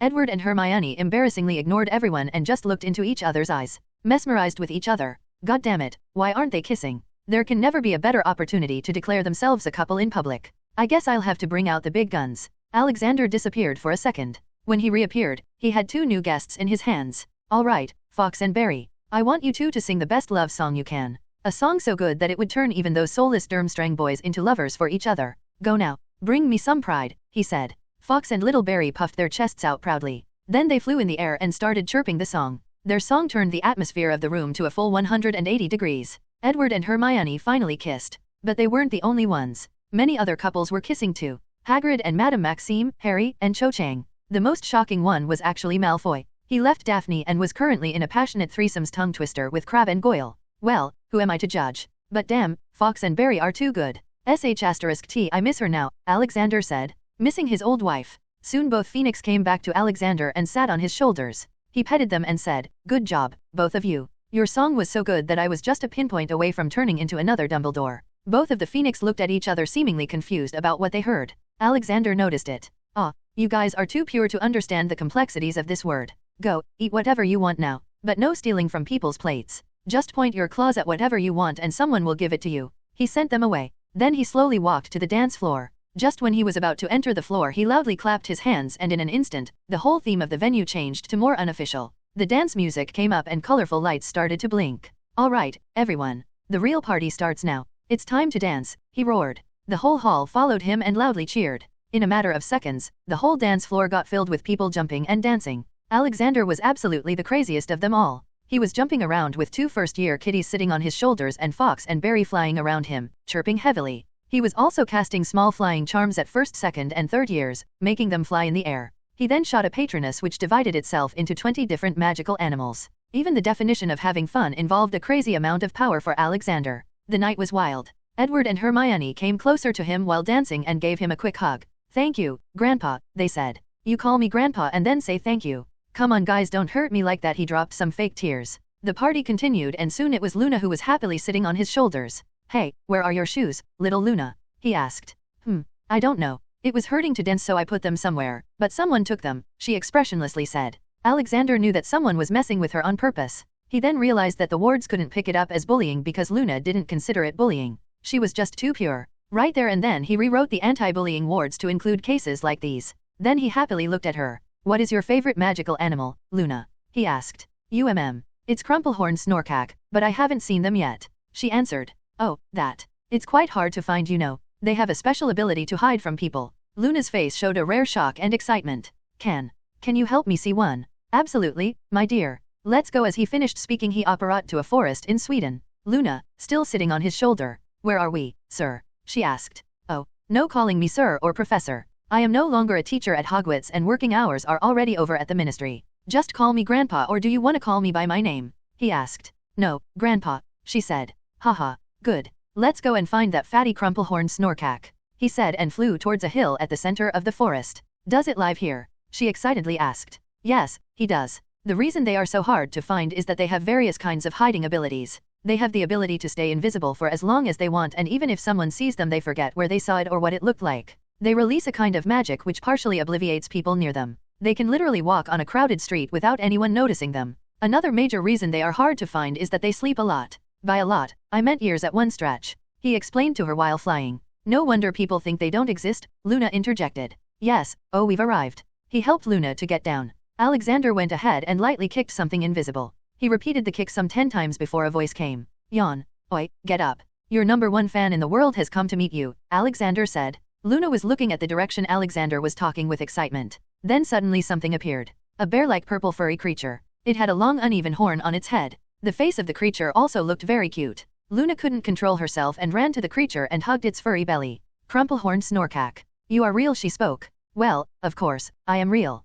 How else could you touch me? A soft voice came. Luna lifted her face and looked at Crumplehorn Snorkak's face. Why, you can speak. Yes, I can, young lady. But, who are you and how did you find me? Snorkak asked. Oh, Grandpa brought me here, she pointed to Alexander. Snorkak looked at Alexander and got alerted. Boss? But why are you here? I thought that you would come to take me and my people after 6 years. He asked. I'm sorry to disturb you, Bob. But this young lady was on a quest to find your kind. She is a pure-hearted girl, so I thought of helping her, he explained. Bob nodded and looked at Luna. If the boss says you're good, then you're good. Ask me anything you want. Luna felt so happy at that moment, but then she turned at Alexander with a sad face. I didn't bring quill and paper. Oh, nothing to worry. Here you go. Alexander gave her a pen and paper from his dimensional pocket. For the next 2 hours, Luna played with Bob and asked him many questions about his kind. In the end, he allowed her to write about him but also made her promise that she wouldn't disclose his location. Luna happily agreed to it. Okay, Luna. Sit tight, he said, and they apparat back to Hogwarts party.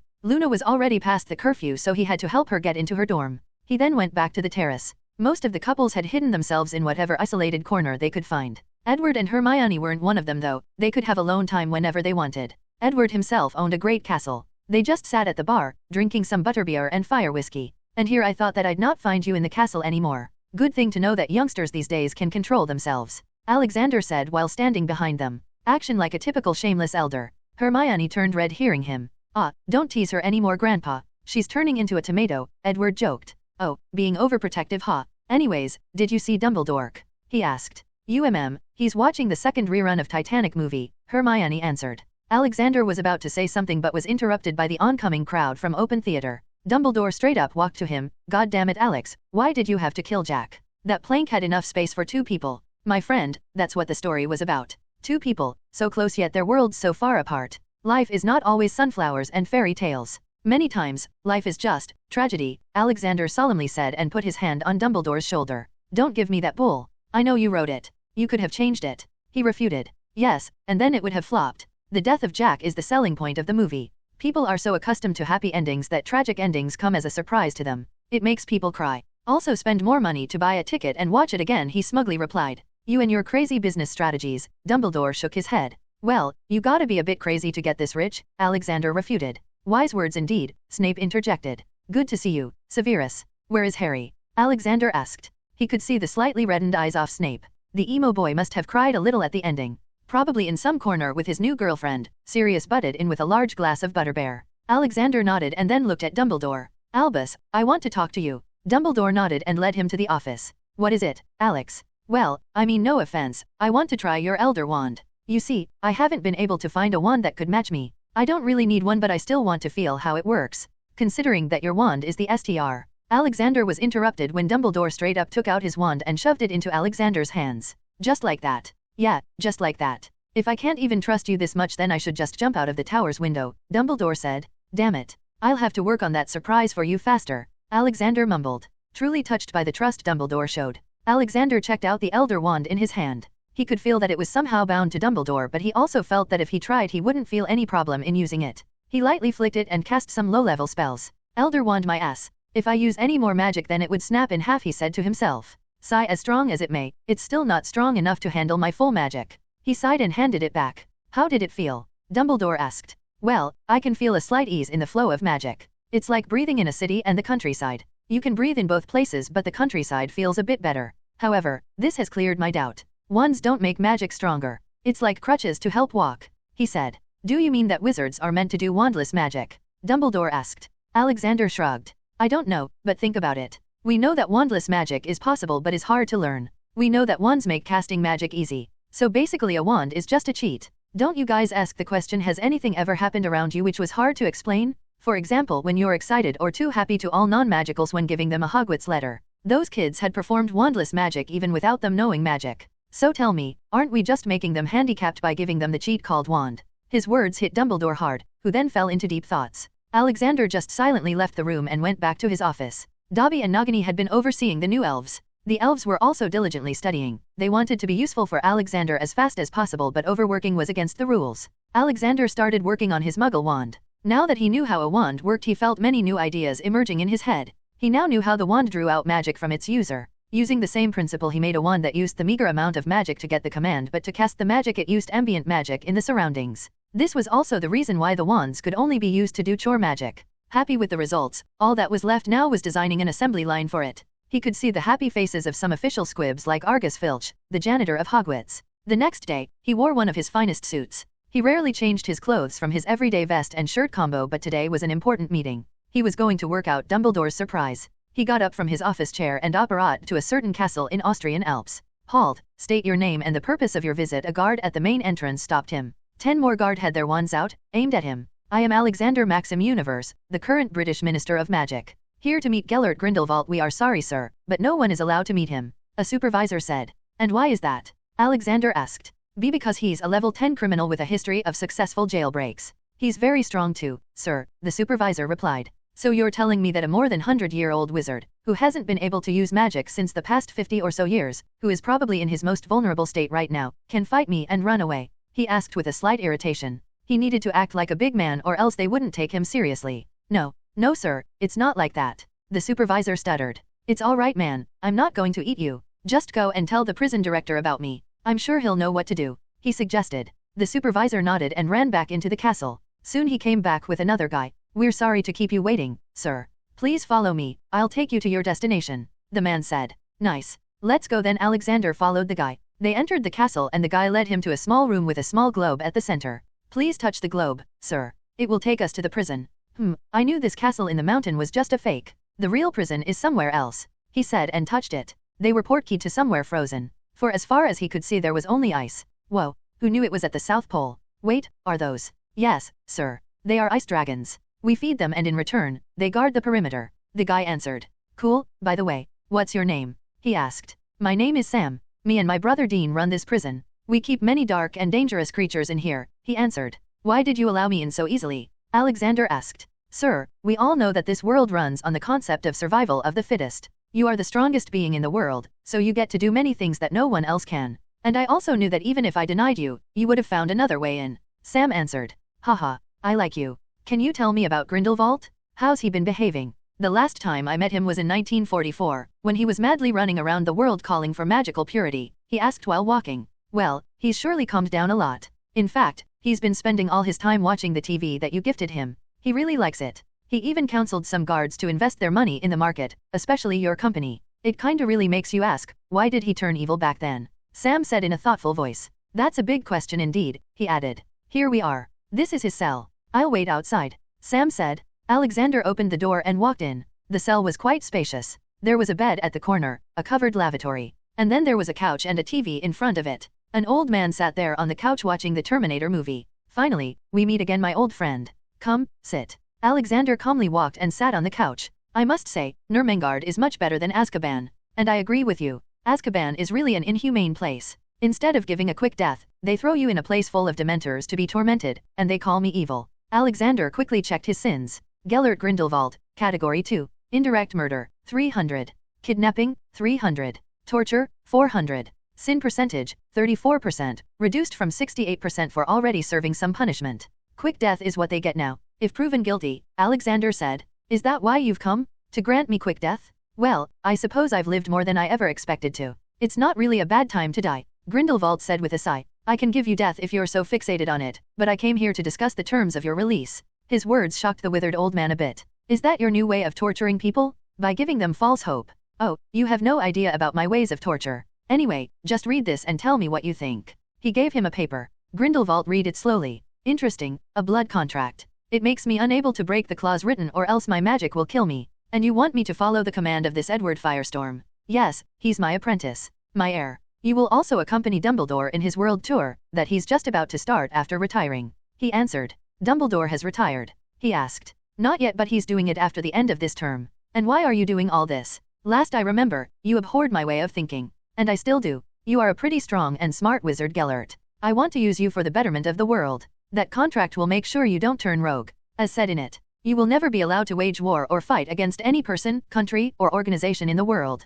You cannot study or perform dark magic either, except for some fighting curses. You cannot go against the Universe Industries and Edward Firestorm. You will also listen and help Edward Firestorm. These are just some of the clauses, he said. So you want me to become a slave? No, you will be free. If you want, you can just spend the rest of your life with Dumbledore and travel the world, see new things. Like a normal retired old man, he answered. Sigh, I can agree to that, but I have 2 requests. 1, I will only follow the Firestorm boy if he can defeat me, and 2nd, I want you to tell me why you were against my ideals. Your own parents were murdered by Muggle weapons and you still helped them, he asked. Sure, Edward can easily defeat you, even after you return to your prime. As for your question, well, it's simple. Shit, there's no memory about this. I guess I'll have to *T my way out. I remember your sales pitch, your pure-blood supremacist theory. Though I know that you yourself didn't believe in it, you just wanted to obtain strong followers. You said that humans were barbarians, they waged big wars. You gave the example of World War I. But I saw things differently. We wizards were barbarians too. Did you ever think about the ratio of the Muggle population versus the magical population? There were more than 2 billion Muggles back then and probably about 13 million wizards. How many humans out of 2 billion waged war? Millions. How many wizards of those 13 million waged war because of some random Dark Lord? Again, nearly a million. In fact, we wage war more often than Muggles. Now tell me, are we better than Muggles? No, instead I'd say, we've become even worse. At least Muggle society learned something from their mistakes and focused on advancing. Now they number more than 6 billion. While we wizards were stuck in the same cycle. A new Dark Lord comes and dies with a lot of other wizards. How many of us are there now? Nearly 30 million. 6 billion vs 30 million. He stopped. Grindelwald stayed silent for a while and then signed the document with his blood without any second thought. You are much stronger and better than me in things I thought I was good at. I can see the future wizarding world flourishing because of what you are doing now. I'd rather join Albus in his travels. Though I still want to fight your apprentice. Good decision. Now I just need to go and convince the ICW. I'll return at the end of the school term to get you out. In the meantime, drink this potion. It will make your body 50 years younger and also add extra lifespan. See you later, Gellert. Thanks for having me, Sam. I can see that you guys are in some need of repair. I'll donate 10 million galleons for the prison funds and also get you some good builders, he said while shaking hands. Thank you, sir. We will put that money to good use, Sam answered. With that, Alexander returned to the UK and then to his office. Boss, there is an important letter from the International Confederation of Wizards, Nagini told him on a call. Okay, I'll check it, he replied and hung up. He opened the letter and slowly read it. The more he read, the happier he became. Dumbledore had stepped down from the post of Supreme Mugwump. The ICW Council had unanimously agreed to make him the next Supreme Mugwump as he was the strongest and righteous wizard alive. The ICW would have a meeting the day after tomorrow and they had humbly asked him to be present. This makes things so much easier, he mumbled aloud. The next day, it was the second and final round of the Tri-Wizard tournament. There was no big arena set that day as most of the race was to be seen on Unity.vs. So, most of the people decided to rather stay at home and watch it in a good warm room with a jug of butterbeer. The people who were present at the starting line were just the students of the school, staff, and some reporters. Currently, Alexander was giving instructions to the champions. All right, champions. For each of you, pick one pouch from the table. If you look inside, you will find a guide map, a broom that can only fly for 7.8 kilometers, a rope, an iron ingot, and 200 pounds sterling Muggle currency. You will be allowed to carry your wand. Now look at this map, I'll tell you your route. He directed them to a full map of the magical United Kingdom. This is where we are. Your first checkpoint is at the center of the Forbidden Forest. You have to cross it on foot and expect the worst. The forest is filled with unimaginable dangers. At the center of the forest, you will find a table. It's a portkaya. Touch it and you'll be transported to the King's Cross. From there, you'll have to travel to Trent Park. In there you'll find another table which will lead you to a bank of a river. You'll have to cross it from there by any means. Once crossed, you will find another portkaya. Then you'll be back at the center of the Forbidden Forest. From there you'll return to Hogwarts and have a three-way duel in the arena. May the best win. Good luck. He finished speaking and left them to prepare. The magical drones were set to follow the three in their race from various angles. If they faced something life-threatening, then they'd be helped. Start. As soon as those words came, the first champion dashed into the forest. According to the previous score, the champions were given a head start or delay of 5 minutes. Hermione went first, then Fleur Delacour and then Victor Krum. It was probably going to be a very bad day for Victor Krum due to what Alexander had planned. He wanted to disqualify him in the previous round but didn't, as it would spoil the relationship with Durmstrang. Hermione dashed into the jungle and headed straight to the center of the forest. She was fast but also attentive to every detail around her. Her first obstacle came as forest trolls. She just levitated big boulders and dropped them on their heads. Fleur decided to take a detour. Victor Crumb was not so lucky as he didn't find trolls but 2 dragons. They were Myra and Belina. The 2 mother dragons chased him around in the forest for half an hour before finally giving up. But they did successfully burn his ass a little. The 3 champions made their way through the forest, some easily and some, read Victor, not so easily. When Hermione reached the center she found a table as told. But on the table, there was a sphinx sitting. The sphinx had noticed Hermione. Solve the riddle and pass, or fail the riddle and wait for 30 minutes, the sphinx said. Hermione nodded. I speak without a mouth and hear without ears. I have nobody, but I come alive with wind. What am I? Sphinx asked. Hermione thought for a while and answered, easy, an echo. Sphinx nodded. You are as smart as he said. You may pass now. Hermione touched the table and got transported to King's Cross. Fleur followed behind after answering a riddle of normal difficulty. Then came Victor Crumb. The Sphinx gave him a random mathematical problem to solve. An integration problem, to be precise. Victor Crumb had to stand there like a fool for the next 30 minutes. Hermione easily took the tube, straight to the Cockfosters station, which was right beside the park. Fleur took a cab and also reached the location. She probably had some experience in traversing the Muggle world from France. Victor Crumb had no idea about Muggle transportation and decided to use his broom with disillusionment and some other charms on himself. He could only go halfway before the broom stopped working and vanished. From there he asked people for directions a lot and finally reached the location by a cab. The cab driver saw that Victor didn't know where he was going, so he just increased the bill by riding around the blocks and wasted his time. The magical world was having a great laugh at him. From there, they reached the riverbank. Hermione and Fleur used the same trick to cross the river. It was a very wide river which Alexander had chosen. It was 7.9 kilometers wide and their brooms were only supposed to go 7.8 kilometers. On the other side of the river, there was a cliff, which they were supposed to climb with the help of a rope and a metal hook, which could be made by transfiguring the iron ingot. Hermione was smart and quick. She didn't even have to touch the water as she threw her hook from the broom. Fleur wasn't as fast and she fell into the water. But she also eventually climbed it. There was only Victor Crumb left now. The scene changed and he was seen swimming. It took quite a while for him to complete his 7.9 kilometers swim, by the end of which he was extremely tired. Then they returned to the Forbidden Forest where they once again made their way to the Hogwarts. Victor Crumb was again chased by the dragon, but this time they took a pity and lead him towards Hogwarts. Hermione came first and got some time to rest before her duel. She wasn't allowed to take her magic reserve rings in the duel, so she was to fight with her original strength, which was also pretty up when compared to other Hogwarts seniors. Fleur came 30 minutes after Hermione. She also had plenty of time to rest as Victor Crumb came 4 hours after Fleur. He was given just 15 minutes of rest before the duel started. Unlike the morning, the arena was fully packed with people. After all, after 202 years, a new Triwizard winner would be declared that day. People were excited. Butterbeers and food were being sold like hotcakes. Then came the final showdown. The 3 champions took their places. As soon as the bell rang, they started firing charms and curses at each other. Fleur was a very talented witch, but she was no fighter. Victor Crumb threw his item pouch to distract her while deflecting attacks from Hermione.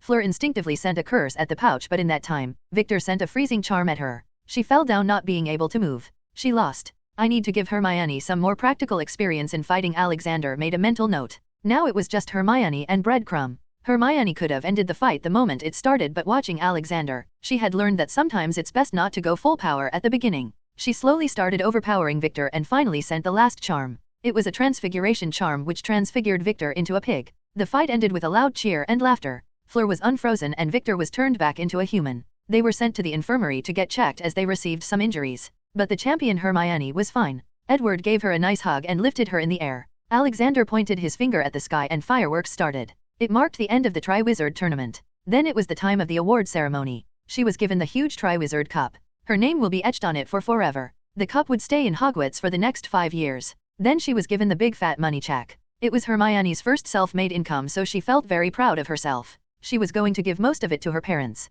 though she was in for a surprise as Alexander had gifted the couple a multi-story dental clinic for their wedding anniversary. He had also felt that another Granger was on his way to be born soon. He didn't tell Hermione about that as it was her parents' decision to tell her. After that, there was a celebration party at Hogwarts main hall. People danced and ate. Alexander was probably the most favorite person to all students of Hogwarts. He also announced that he's opening up a movie theater in Hogsmeade. Students could go there on weekends. By the end of the party, the champion and the most eligible bachelor went missing. Alexander smiled and went back to Galaxy Tower. He was going to attend the ICW meeting the next day and also discuss the release of Grindelwald. We have gathered here for the appointment of the Supreme Mugwump.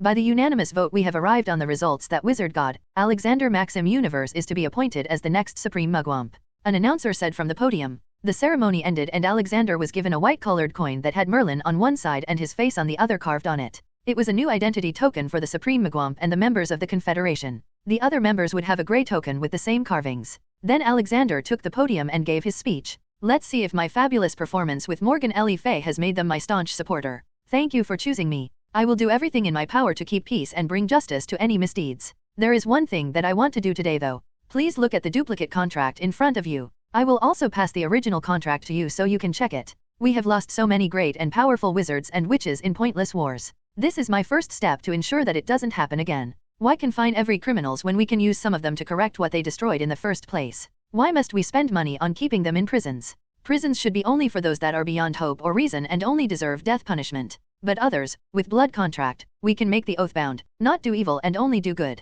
If they break the oath then their own magic will kill them. The first one is Grindelwald. You can check the contract. Rune masters and enchanters might be able to detect something extra in it, he said and sat down. They all read the copy and murmured. The original contract was passed from one to another for them to check. Once ancient runes master from the U.S. spoke. There's a curse in it. Other people also became attentive. Those who had already touched it looked at their hands. No need to fear. The curse is for the signer of the contract. This curse is as strong as 1,000 killing curse pointed at a single point at the same time. It will activate if the person tries to break the contract. I think no one will be able to get away from this curse. He explained. Yes, but you probably can, one guy said. Well, I am an exception, Alexander said while scratching his beard. The people chuckled a bit and then they showed their agreement in the experiment. They believed that the wizard god would not do something harmful. There's another thing I want to talk about. I want the Confederation to actively participate in the world to keep the wizarding world moving forward in magical advancements while taking actions against any threat to the Muggle or world safety.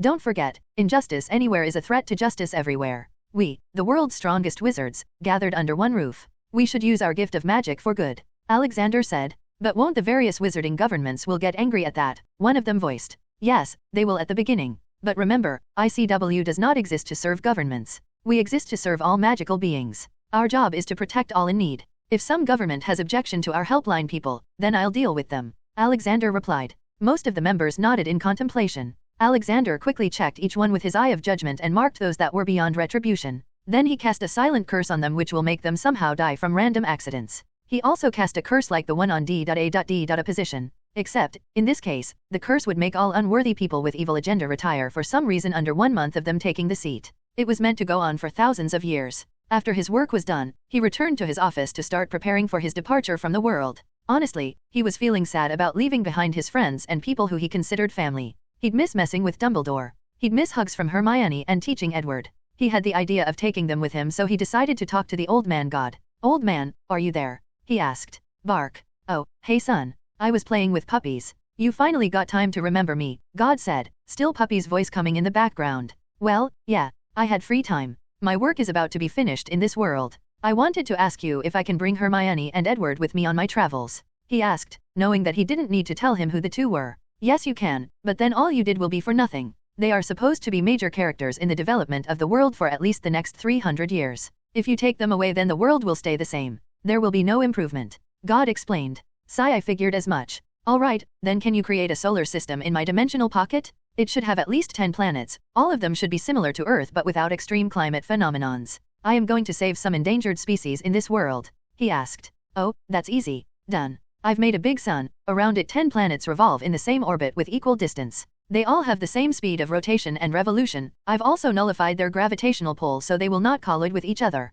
You can also customize them in any way you want. You can even make meat trees for the dragons you are saving. The whole system will stay separated from the rest of the pocket. God said. Nice, thanks, old man. You want unicorns in your place? I can send you some. They are pretty nice guys. Nah, son. I've already got enough of them. Okay bye, the puppies are getting angry now. BTW, I have a surprise planned for you. Be sure to come to me after completing your work, God said and left. Alexander kept on guessing what surprise he was planning. Edward came into the office. Congratulations on becoming the Supreme Mugwump, Grandpa, he said. You too. What do you mean? Edward asked. You will be the next Supreme Mugwump when I'm gone, Alexander answered. Edward suddenly had a bad premonition. How long do you have? Well, according to the speed I'm getting the work done, I have about 3 years. I calculated it wrong last time. I'll have to come up with another plan to make sure that Hermione becomes the Minister of Magic swiftly. By the time I leave, she'll be about 19 years old. Too young to become the minister. People won't accept her. I am thinking about getting Dumbledore to take up the position for 5 years.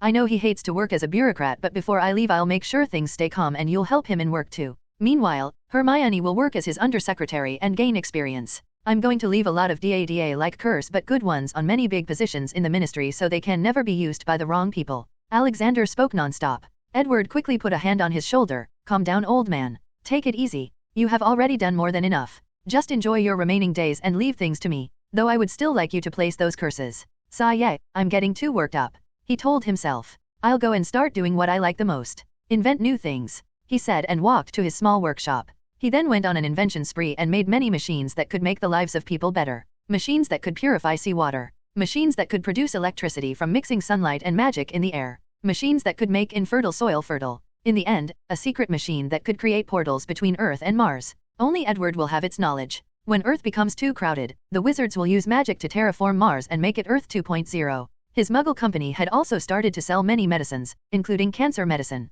His company had enough strength to compel the world to enforce a strict two-child policy to curb the population increases. Japan and countries like it were exempted though. They were told to have as much sex as possible. 4th year of Hogwarts came to an end. Dumbledore announced his retirement. McGonagall became the new headmistress and Snape became the new deputy headmaster. Dumbledore was given a nice see-off party and after that, Alexander took him to his office to show his surprise. Alexander walked behind. Dumbledore opened the door and entered the office. As soon as he stepped in he took out his wand. How did you get here? He asked. Alexander felt good that his methods to keep his surprise a secret didn't fail. You break my heart, my friend. I came to meet you, Grindelwald said from the headmaster's seat. But you are supposed to be in prison, Dumbledore retorted. I was recently released. All thanks to our old friend there, he said and pointed at Alexander. Dumbledore looked at him. Why? No need to be afraid, Albus. He has signed a blood contract. He can't do anything evil anymore, he said. And nor was I planning to. I am going to travel the world and see new places like a retired old man, Grindelwald said with a smile. Dumbledore had a small smile which he tried to hide. But, what will the world say? No need to worry about that. ICW agreed to release him as long as he signed the contract. The media will also tell the world that he's under contract and will only work to help society. Okay, the last surprise now. It's for the three of you, Alexander said and brought Aberforth Dumbledore into the room. He put some magic in his ring and a white light came out of it. Alexander just left the room after that. The three had a long chat with Ariana Dumbledore. By the time they called him back in, he only heard the last words of Ariana to her brothers and Grindelwald. I forgive you. Then she looked at Alexander, gave a slight bow and vanished. He looked around and noticed that the three old boys had tears in their eyes. He waved his hand and glasses and bottles of fire whiskey appeared in front of them. They all sat down and talked for the rest of the night while drinking, remembering about old days. Alexander also shared some experiences from his past life, making it seem like they happened there. 3 years later, world purity level 89.9%. Sigh, just 0.1 more to leave this world. It had been good 3 years. Hermione had left Hogwarts after her 5th year.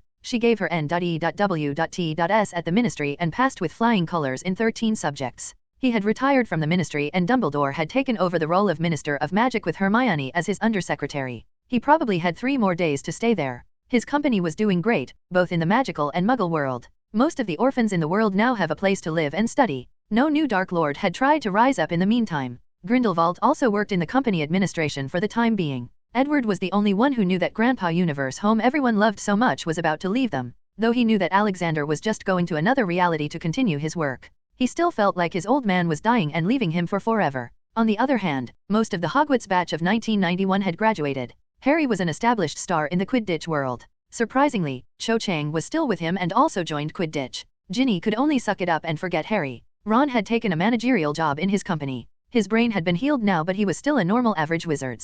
Nagini had settled down with some guy from America. They had taken over orphanage operations in the whole of America. Snape had married the Japanese girl he found online. They were both amazing potiwinners and together they had been inventing new potions. They would get them patented by the company and then give up the formula for royalties as Universe Industries had the world's biggest supply network. Sirius had found some muggle girl and married her. He treated her really well and was also happy by pissing off his dead ancestors as the next person to be born in the Black family will have muggle blood. Luna was in the last year of Hogwarts, though she had started to smile a lot more. She also published weekly articles in the Daily Prophet.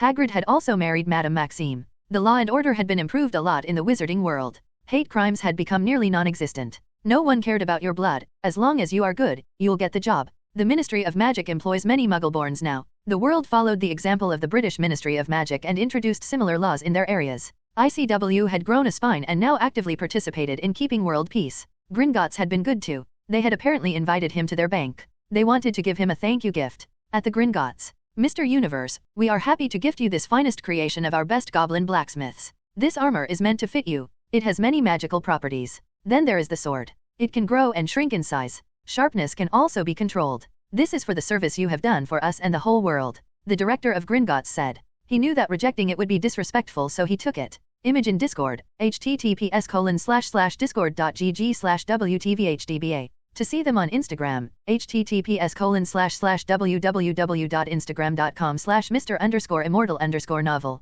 Well, he had planned for his spectacular departure from the world. For that, he was going to see what his animagus was and see if he could use it. He went to the middle of a jungle and turned into an animagus. He wasn't disappointed with what he became. A giant white-winged lion with some ornaments on his body. While on 4 legs he was 30 meters tall and 70 meters in length. But he could also stand up on 2 legs and use a sword with his hands. While on 2 legs, his height would become 100 meters. After seeing his animagus, he decided to use it in his upcoming fake fight. Sacrificing while trying to save the world headline doesn't sound so bad, he thought. There was just one thing left to do. He wanted to gift a philosopher's stone and a perfected elixir recipe to Edward. He wanted them to live for so long that when he becomes strong enough he'll probably be able to come back and see them. Image in Discord, https://discord.gg/wtvhdba. To see them on Instagram, https://www.instagram.com/Mr_Immortal_novel. Alexander was walking around Hogwarts. He just wanted to see it for one last time. While walking around he saw a boy pulling his trolley bag. Alexander recognized him as Neville Longbottom. "What are you still doing in Hogwarts, son?" he asked. Neville looked up and replied with a shocked expression. I was taking my herb collection, sir." Alexander nodded. He knew that the boy had low self-esteem. He wasn't confident in doing anything. He also knew the reason behind it. After what happened to Neville's parents, he was left under the care of his grandma. He was the heir to the Longbottom family. The problem arose when he didn't show the signs of magic even after some years. It made his grandmother anxious that he was born a squib. She started to put him in danger and purposely made him angry so that he would unleash magic, but nothing happened. However, the real trouble came when Neville's great-uncle tried to squeeze the magic out of him. Once he was thrown from the Blackpool Pier, he nearly drowned that day. Another time, his great-uncle held him by his ankle from the upstairs window and accidentally lost grip. Thankfully Neville just bounced off the ground and nothing happened. It proved that he was a wizard, but the scars had already been made. Then they gave him his father's wand when he got selected for Hogwarts. A wand that was not suited for him, resulting in trouble casting spells, which in return made him more unconfident of himself. Because Alexander changed the story so much, the boy never got the chance to shine. Alexander decided to help the poor boy. "Come with me, son. You need a new wand," he said and put his hand on Neville's shoulder and operated to the Ollivander's shop. "Oh, what a surprising visit, Mr. Universe, and who do we have here, Mr. Longbottom?" "I don't recall selling you a wand," Ollivander said. "That is exactly why we are here. I want you to help him choose a wand." "He won't be needing his father's wand soon," Alexander said. Neville was confused by what he just heard, but he didn't have the guts to ask the strongest wizards in existence. He quietly went with the flow and tried out wands. Finally, he got matched with a 13, cherry, unicorn hair. He then saw Alexander paying for his wand. Sir, he tried to stop him. "No problem, kid. Consider it your first job bonus," Alexander replied, further confusing Neville. "All right, it's time to fix some people." He once again put his hand on Neville's shoulder and operated. This time they appeared in the reception hall of St. Mungo's Hospital for Magical Maladies and Injuries. The hospital didn't receive as many patients nowadays, mostly because everything was peaceful and also because of all kinds of magical healing potions Universe Industries produces. "Son, do you know which room your parents are in?" he asked. Neville nodded. "Okay, take me there, then," he said. All the nurses and hospital staff gawked when they saw him passing by. "I guess I still have some allure to the ladies," he thought. Alexander was old, but he didn't look like a filthy old man, nor like Dumbledore. He looked smart and handsome with a muscular body. His skin was as smooth as a later middle-aged man, but his eyes always gave his age away. They showed the look of oldness in them. Soon they arrive in a private room. There were 2 beds and on them were 2 unconscious bodies. Bellatrix and some Death Eaters had broken their minds with repetitive Cruciatus curse. This curse is very painful. It makes all the neurons to send the feeling of pain. Repetitively using it on people can break their minds or kill them. An old lady was sitting by the side of the unconscious man's bed. Alexander looked at her with disgust. "Neville," she cried. "Grandma, Mr. Universe brought me here," he said. She looked at Alexander with shock and worship. Alexander returned the gaze and in a split second, resurfaced the memories where she unknowingly tortured her grandson. She just stood there without moving, remembering the things she did. Alexander moved to the 2 unconscious people and poured some potion. Neville just looked at his parents in hope. After about 15 minutes, their bodies started moving and then twitching. Neville looked worried at that. "Nothing to fear, son. Their bodies are just healing. This is normal. That gave him some relief, but still. After 20 minutes the twitching stopped and they opened their eyes. Alexander quickly gave them another potion to replenish their strength and relax their mind. Suddenly, Neville's grandma came out of her stupor and quickly hugged Neville. She repetitively said sorry to Neville. When Neville asked what happened, she told him why she was asking for forgiveness. Being the kind boy he was, he quickly forgave her. Then she noticed her now awake and healthy son and daughter-in-law.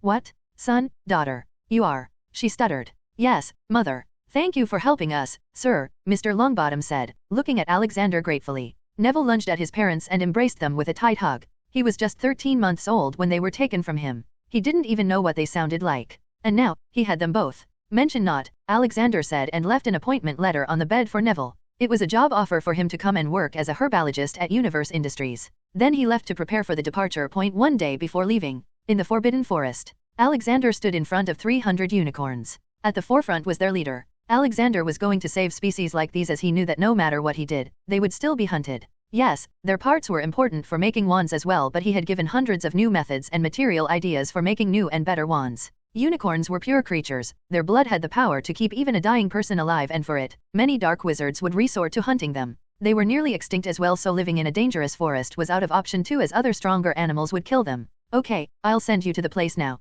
It is a whole new planet. There will be more unicorns joining soon and also some more peaceful animal species, he said to the leader. The leader nodded his head and walked into the portal. The horde of adult and baby unicorns followed him behind. Alexander was probably the only human they would trust this much. Alexander then oxyosuprema all the unicorns in the world and transported them to the new planet. He had assigned a whole planet to the happy and peaceful species in his personal solar system in his dimensional pocket. Then there was Forenza and his pack of stargazers. They were only interested in gazing at stars and living peacefully. He and his 100 friends also entered that planet. Then he gathered the crumplehorn snorkax. They were already waiting for him. He also picked up some sphinxes and thunderbirds. Finally, he oxyo for any unhappy phoniacs or parentless phoniacs eggs. About 10 eggs and 3 phoenix popped up. Some more small creatures were added. The whole planet was covered with jungles, grasslands, very small deserts, rivers, mountains, and icy mountains in the North and South Pole. He also installed meat trees here and there for some bird species. The fake solar system was also going to have a replica of the sky outside,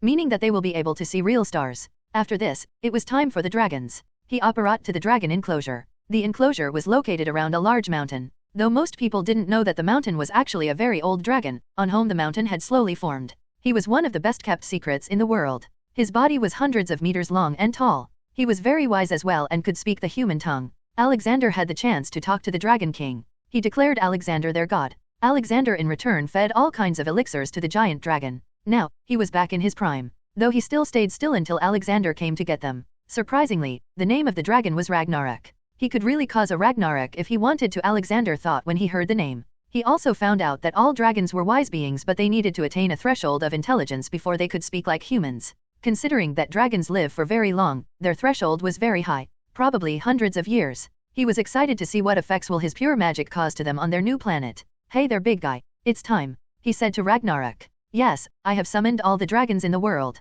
They are now living in the nearby forest, he informed, while slowly getting up. Alexander had to use his powers to make it all unnoticeable and later recreate the mountain. Image in Discord, https://discord.gg/wtvhdba. To see them on Instagram, https://www.instagram.com/Mr_Immortal_novel. Okay, I'll transport you all into your new home. Let me tell you about it though. The whole planet is mostly covered in mountains with caves. The biggest one is yours. There are a lot of rivers and some grasslands and jungles. The whole planet is covered with various types of meat trees and normal trees. I hope you can manage the dragons to not destroy them, as the trees will feed you. There will be a large training field where you can teach them various skills. Only dragons will live on the planet. More dragons will join you in the future, so I hope you can look after them as well, he said. Yes, I will do my duty well, Ragnarok proudly said. Good, let's get you in now. He oxyo all the dragons in the world except ice dragons and sent them to the planet. Ice dragons were safe with Sam in the South Pole. The planet of peaceful beings was named Fiheim, based on phoenix and their pure nature. The dragon planet was named Drachium. In Old Norse, Heim meant home. He created his own castle in Fiheim, near a sandy beach. Pools, hot springs, and many other things were there for him to relax. The castle was quite big, probably as big as Hogwarts. It will be run by nanny bots and butler golems. He was also taking 1,000 elite human elves with him. He wasn't forcing them though, they were all volunteers. 200 of them were master smiths, 200 were enchanters, 200 were rune masters, 200 were podiwaners and alchemists. The remaining 200 were elite warriors. masters in the art of war and commanding. All of the elves were master duelists too. They will live in the castle as its inhabitants and not as servants. An open training field for warrior elves was made. Smiths had their state-of-the-art forge, enchanters, rune masters, potioners had their own big labs. They all enjoyed what they did. With the help of his rune masters, enchanters, and the ghost of Salazar Slytherin, they were able to successfully complete the device which could sense magical children in the world and also teleport them to Hogwarts if their lives were in danger. He had graciously donated it to the school. He also opened some magical schools in unfortunate parts of the world. The population of magical children was surely going to rise soon. He returned to the Galaxy Tower. Edward was the owner of it now. Edward was sitting in his chair, working. Too busy lately? Alexander asked. Edward looked up and smiled. It's just the new Quidditch Championship is coming soon. So many people want to advertise their product in it. Get yourself some assistance. The human elves are very good at organizing stuff. He suggested. So, tomorrow is it? Edward asked. Yes, and it is going to be spectacular, Alexander replied. I can't even ask you to keep sending letters. You are going to a bloody different reality. Edward said with a bit of anger in his voice. Easy, son. Maybe someday I'll get strong enough to come back and meet you, or who knows, you might discover a way to travel through reality and find me. Alexander comforted him. I am not saying that it's not possible, but I don't think I'll live long enough for that to happen. I and Hermione are just mortals. Edward said. Well, if you two can reach the realm of the Supreme Magi, then you can live for at least 1,000 years easily. And if even that worries you, then take this.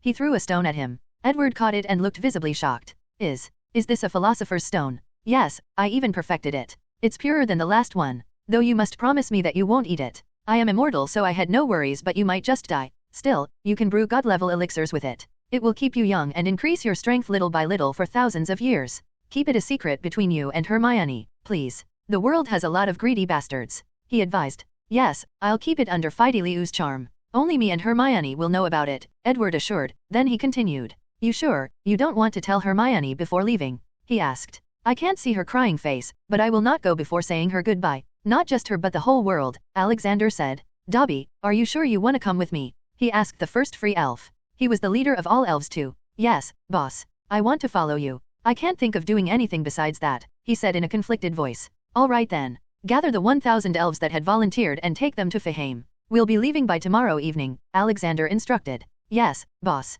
He had one more thing to do now and operate to the ministry. Dumbledore boredly sat in his office. How's it going, Minister Dumbledore? Alexander entered. Arg. Why did I agree with this? I hate this and it's just been 3 months. Dumbledore complained. Haha. Things always happen for a reason, Albus. I would have helped you but I am afraid my time has come. Dumbledore looked shocked. But you are a god, you cannot die. Even gods cannot stay with mortals forever, my friend. A balance must be maintained. Alexander said, being a bit cryptic. You mean, you are ascending to heaven? Dumbledore asked. No, not heaven, I am not dying. But something similar I guess, he answered. Dumbledore nodded. When? Tomorrow. Then Dumbledore looked sad. He really considered Alexander his best friend. It's okay, my friend. When you also leave the mortal world and go to heaven, I'll meet you there, Alexander said with a light smile. Dumbledore also smiled at that. Well, at least now I know that heaven exists. Alexander then headed to Newt Scamander's house. He wanted to get Medusa as well. She had been a very good girl and had behaved exceptionally well. Instead of eating all the animals in her habitat, she had made many new friends.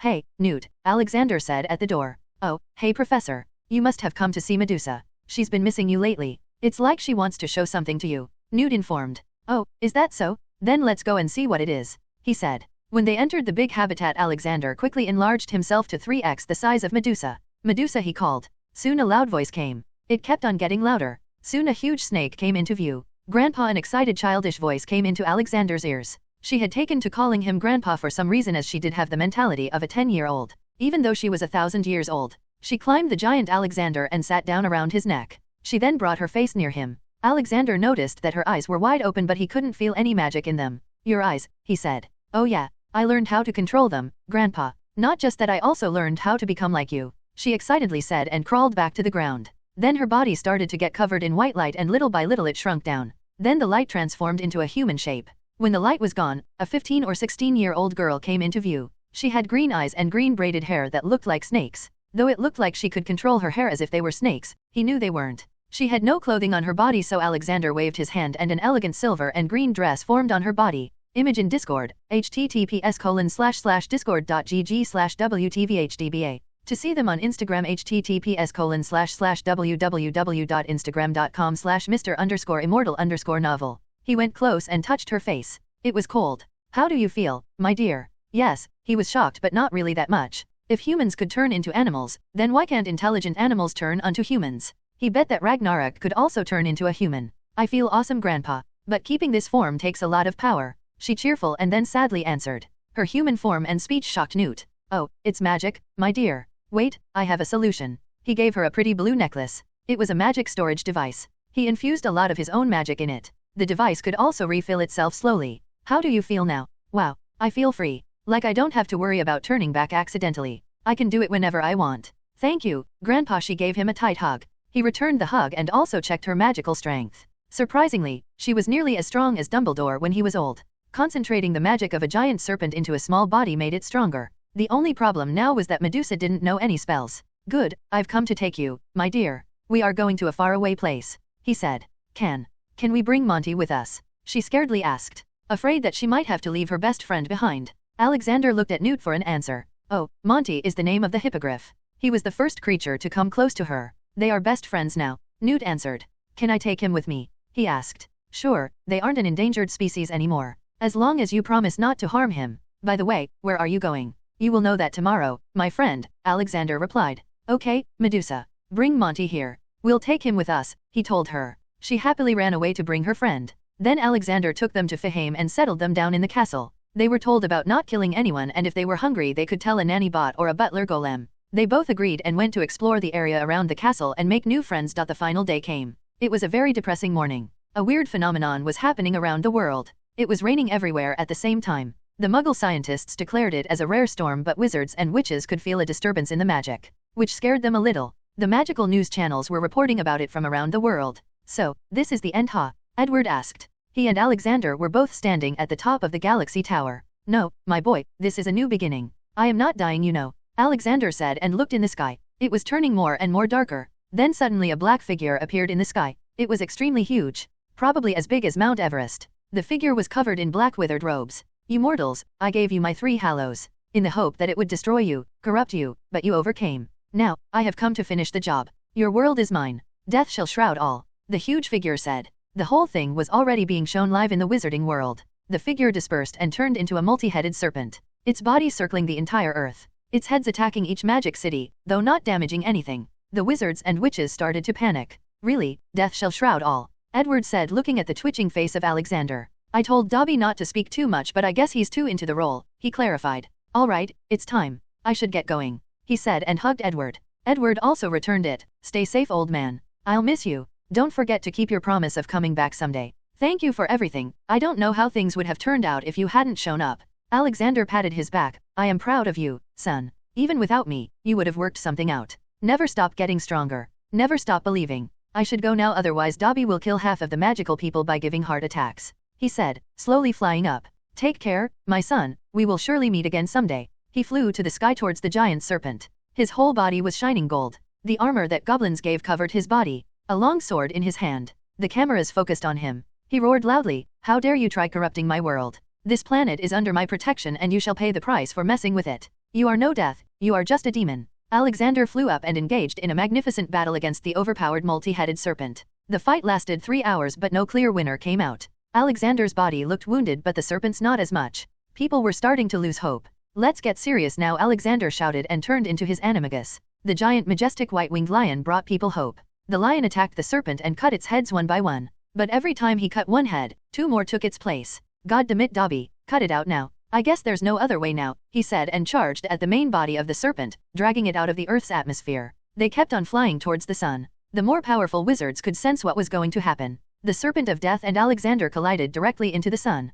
The screams of the serpent and the anger-filled roar of the lion shook the hearts of all. Wizards were dumb. They didn't know that sounds couldn't travel in a vacuum, and even if they did, they'd just say it was magic. That was the last roar. Then the sky started to get cleaner. The sunlight came back to the world. Golden-colored sparkling dust started to fall down all around the globe. Only magicals could see it. They all felt the energy of Alexander in the dust. Many people broke down in tears, fearing the worst. On the terrace of the Ministry of Magic, Dumbledore, Hermione, Grindelwald, and Edward stood. Edward was trying to calm down, crying. Hermione, Dumbledore and Grindelwald looked sad. Then suddenly a bluish ghostly figure came in front of him. The figure put his hand on Hermione's head. Don't cry, my child. Hermione turned around to look at the source of the familiar voice. Grandpa, you're okay. Alexander shook his head. I still have some time before I pass on.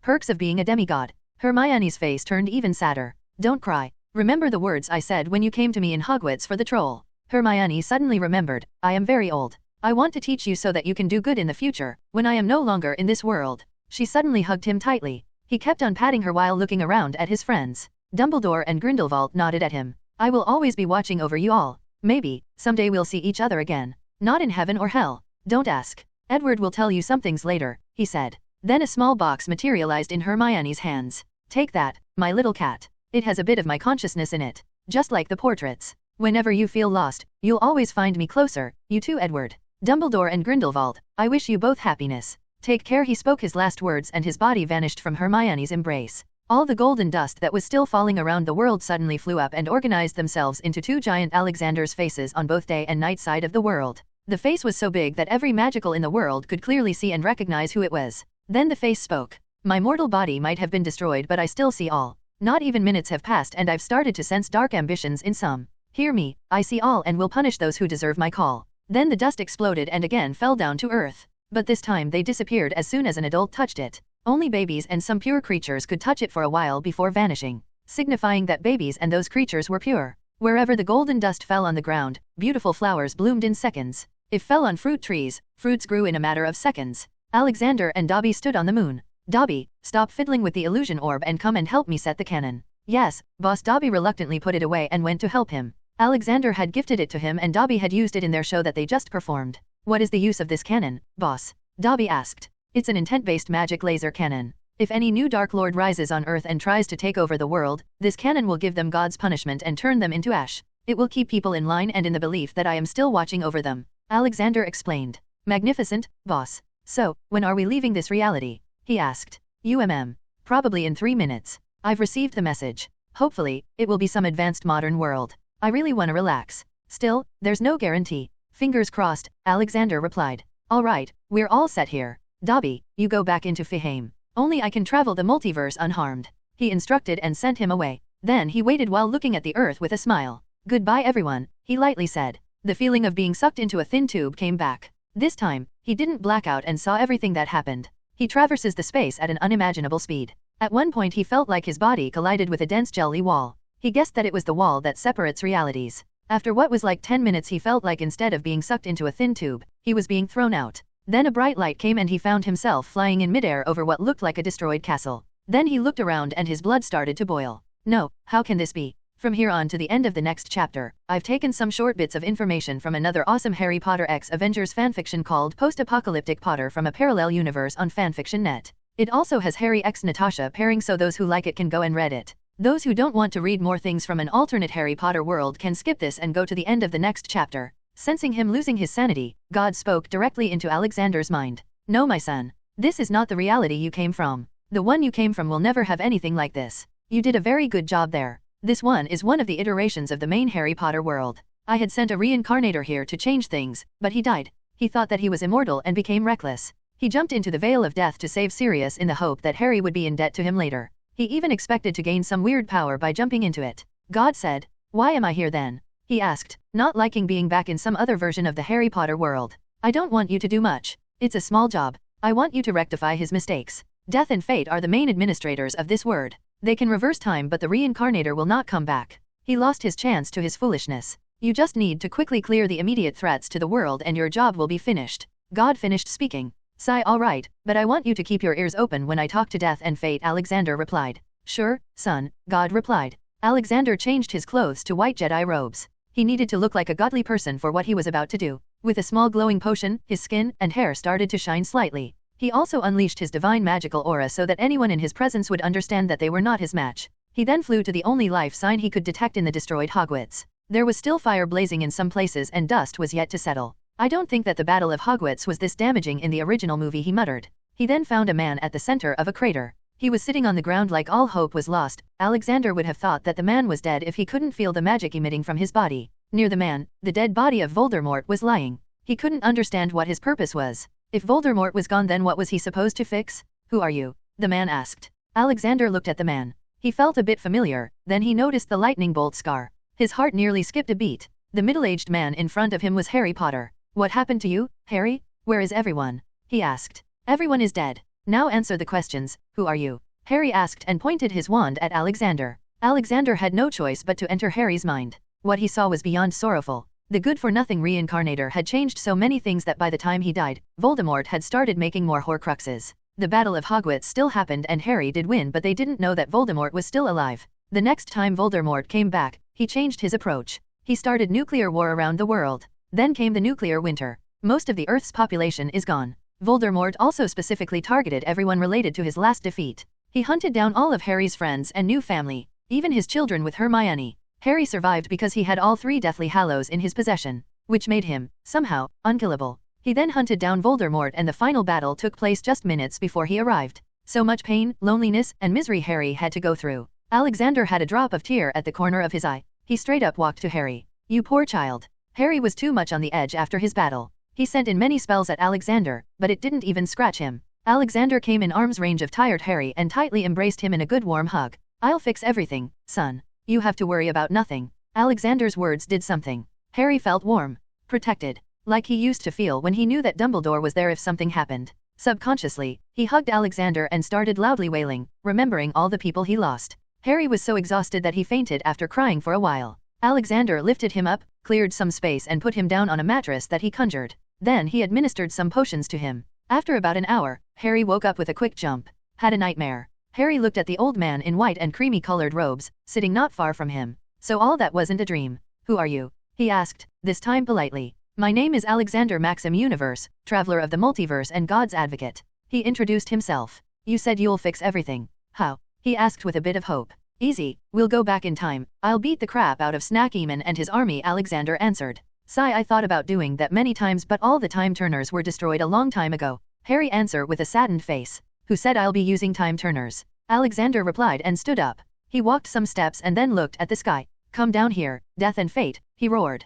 After 2 seconds, 2 lights came down from the sky, one black and one white. Death looked as anyone would expect. Black tattered robes and skeletonish body. Fate looked much cleaner. Full white robes. You can't even see if it had a body, as everything was covered. Why did you call us, Godson? Death asked, trying not to look scared. It knew that it couldn't kill Alexander and neither could Alexander kill her. But she knew, one word from him and Big Boss God would do the deed. I need you to send me and that boy back in time to when Sirius was about to fall in the Veil of Death, he said. God had informed him that he could only go till that point as he would be replacing the dead reincarnator. Why should we agree to that? Time is a very complex thing. It is not to be meddled with. Fate started speaking but was stopped. Shut up, you two. I don't want to hear anything about what you think. I am on a mission, straight from the old man. If you don't comply with me then I'll tell them how Death meddled with the mortal world by making Deathly Hallows and how Fate meddled by continuously handing out prophecies like it was nothing. Alexander said. Then suddenly God spoke up, making both Death and Fate cower in fear. They did what? That's against the rule.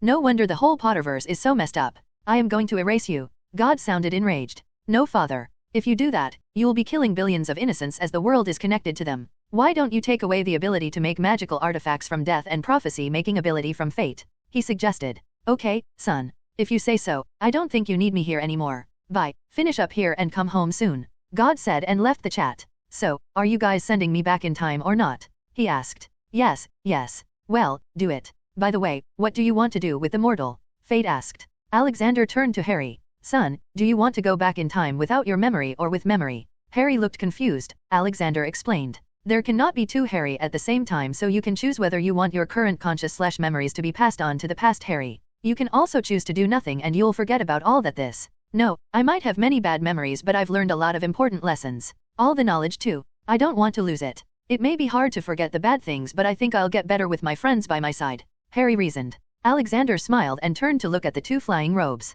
You got the answer. Now send us back 5 minutes before Sirius fell into the veil in the Department of Mysteries. Okay, my champion. Come and hold Godson's robes tightly. Death told Harry. Harry quickly grabbed Alexander's robes. Their bodies started to fly in the air. They reached the exact place where Harry was standing at the battle in the Department of Mysteries. Alexander's body still hovered as he wasn't a part of that time but Harry's feet were touching the ground. Then the time started to go in reverse. It only took 5 seconds for all it to happen. Alexander turned himself invisible after notifying Harry. The scene was like in the movies. Harry stood near the veil. His friends, Hermione, Ron, Neville, Ginny, and Luna in the clutches of Death Eaters. Lucius Malfoy walking towards Harry while giving his grand speech. Did you actually believe, or were you truly naive enough to think, that children stood a chance against us? Lucius proudly said. I'll make this simple for you, Potter. Give me the prophecy now, or watch your friends die. He continued with his hand in front of Harry, waiting for the prophecy orb. Harry still didn't move. What are you waiting for? No one will come to save you here, Lucius said with irritation now and also a slight ting of uneasiness. His worst fear came true when Harry smiled at him. No, he's already here. Whistle. Nice, Harry. You really know how to set up my grand entry. A voice came from behind Lucius. Lucius attacked without even looking at who it was, but none of his attacks worked. All of you, except the kiddies, are charged with multiple cases of murder, torture and attempted murder of children. Your trial will start in half an hour in the Great Hall of Hogwarts. Don't worry, your so-called Dark Lord will be joining soon, Alexander loudly said. Then out of nowhere, metal cages started to fall from the sky over the 5 Death Eaters who had Harry's friends in their clutches. The cages covered them and planted themselves deep into the ground, leaving not even enough space for them to stand. Who are you? Fear-stricken, Lucius Malfoy asked. Alexander waved his hand and another cage fell from the sky on him. I am your judge, juror, and punisher. Now shut up and sit down like a good boy. He waved his hand and all the minor injuries over the kid bodies healed up. Harry, they all ran up to him. Ginny tried to hug him but he ignored her. Well, why wouldn't he? In the future, after marrying Ginny, he found out that she was in it just for fame. Fame, which he didn't want. When he spoke about it, she lashed out. On the other hand, Ron was with Hermione because he couldn't find anyone else. After marrying her, he tried to make her stop working. He was jealous of her talents. So, after both Harry and Hermione were again single, they hooked up and quickly fell in love. Harry, instead of Ginny, hugged Hermione, surprising her. There were small tears in his eyes. Hermione had died right in front of him in the future. He promised he would never let her go ever again. All right guys, enough chit-chat. Voldemort is waiting for Harry out there. Let's go to meet him. Alexander spoke. Harry nodded and was about to walk but 5 white lights came down into the chamber. They circled around the room for a second and then fell around Alexander. Sirius stood between him and Harry. Are you okay, Harry? Sirius asked. Yeah, I'm good, Sirius. Harry felt so happy to see his godfather again. Alexander looked at the new arrivals, Remus Lupin, Sirius Black, Alastor Moody, Kingsley Shacklebolt and Nymphadora Tonks. Moody stepped forward and pointed his staff at Alexander. Who are you? His words seemed to bring everyone on edge. They all looked at him and felt a much greater strength in him than even Dumbledore. Oh, I am Alexander. Pleasure to make your acquaintance, Alexander said like a good gentleman. Whose side are you on? Sirius asked. Not theirs, that's for sure, Tonks said, pointing at the caged Death Eaters. Let's go. Sir Harry moved towards exit and called for Alexander. Where are you going, Harry? Sirius quickly asked. To face Voldemort, he said without any expression. What? No, we came here to save you. We can't let you go back into danger. Moody yelled. I am strong enough to face him now, moreover, he's here. Not even Dumbledore can put a scratch on him. What's Voldemort? Harry kept on walking. We can't let you do this. Moody roared and tried to block their way. Damn it, you want to lose your other eye? This is it. I am confiscating your wands, Alexander said and waved his hand. 4 wands and 1 staff flew to him. It looked like an elder reprimanding children. When they arrived on the Ministry's main floor, Dumbledore and Voldemort were already in a heated battle. Harry, why did you come here? Dumbledore shouted. Welcome, Potter. Voldemort spoke with ugly laughter. Avada Kedavra. Harry didn't say anything and directly threw a killing curse at him.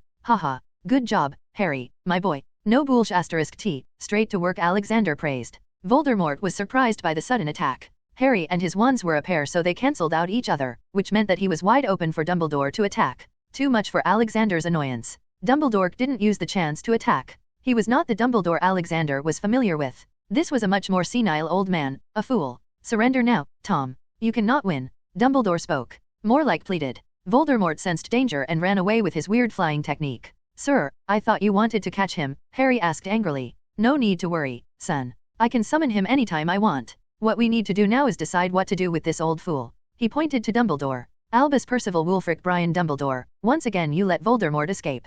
You had the best chance to kill him and you didn't. You pleaded with a Dark Lord who had killed so many people and babies, to surrender. This shows that you are incapable of judging the situation. The blood is on your hands now, Dumbledore. You don't deserve to use the Elder anymore, Alexander harshly said and disarmed his wand. Then he gave it to Harry. You'll be a better master of it, Harry. Even Harry didn't have any liking for Dumbledore anymore. Dumbledore kept too many secrets. Secrets that were too crucial for defeating Voldemort. All the kids and the 5 disarmed order members were looking at the scenes from a corner. They didn't have a wand so they couldn't do anything. Then suddenly, they all operated without their initiative. They all came to the Great Hall of Hogwarts. Alexander waved his hand and all the benches transfigured them into stadium-like seats, on 2 sides of the room. At the place where the teachers sat, only one big seat at a big platform was present. In front of it was also a table. Actio Suprema, 200 strongest righteous wizards and witches in the world and all the directly affected people by Voldemort, Alexander lightly said. In a second, 200 old and young wizards and witches of all kinds of ethnicity popped into that room. Then another 400 people popped up. All of you, I have summoned you all because you are the 200 strongest of the most righteous wizards in the world or affected by Voldemort. You are to be a witness for the trial of Dark Lord Voldemort, who made Horcruxes and his Death Eaters. Alexander announced. Who are you? One of them asked rudely. Words won't convince you, so here you go, Alexander said and unleashed his magical aura to the fullest. All the people present in the room fell down to their knees. I am sent to this realm because due to some unfortunate circumstances the Voldemort who was supposed to die in 3 years would live longer and later destroy the whole planet. This is a divine intervention. Be thankful and sit quietly, he said, letting out his overbearing aura. Man, I hate acting like this. I miss my old world. All the people understood that whoever it was in front of them was an entity higher than them. So when Alexander took back his aura, they went to the benches and sat down quietly. Now, I shall summon the Minister of Magic and the leader of the goblins as they will be needed, he said. Soon 2 more people joined the room. Goblin was allowed to go and sit, but Cornelius Fudge was also put into a cage. All the professors of Hogwarts and 5th, 6th, and 7th year students also joined. Alexander walked and sat down on the high chair on the platform. Harry stood beside him. The Harry you see right now is not the one you all know. His memories and I personally have come from the future. 2026 to be precise. Let me show you what would have happened if we hadn't shown up, he said and took out a pensive projector. Harry, put your memories into it. It will project it for all to see. Leave the death and fate part, he lightly said. Harry nodded and put his memories in the pensive. For the next 3 hours, everyone saw the future with horror-filled faces. Many cried. Alexander had silently tweaked the memory a bit to show Harry and Hermione marrying each other and living happily. Harry appreciated his slight help. At the end of the memory, Alexander appeared and brought Harry to the past. Okay, let's start the trial. But first, we need the culprits. Actio Suprema, all the Death Eaters, Voldemort, and any more of his supporters. One by one, tens of Death Eaters and his supporters appeared. As soon as they appeared, a cage would fall on them, forcing them to tightly sit down. Then came Voldemort. Hello there, I will not put you in a cage. I'll make you see your Death Eaters get punished first and then punish you.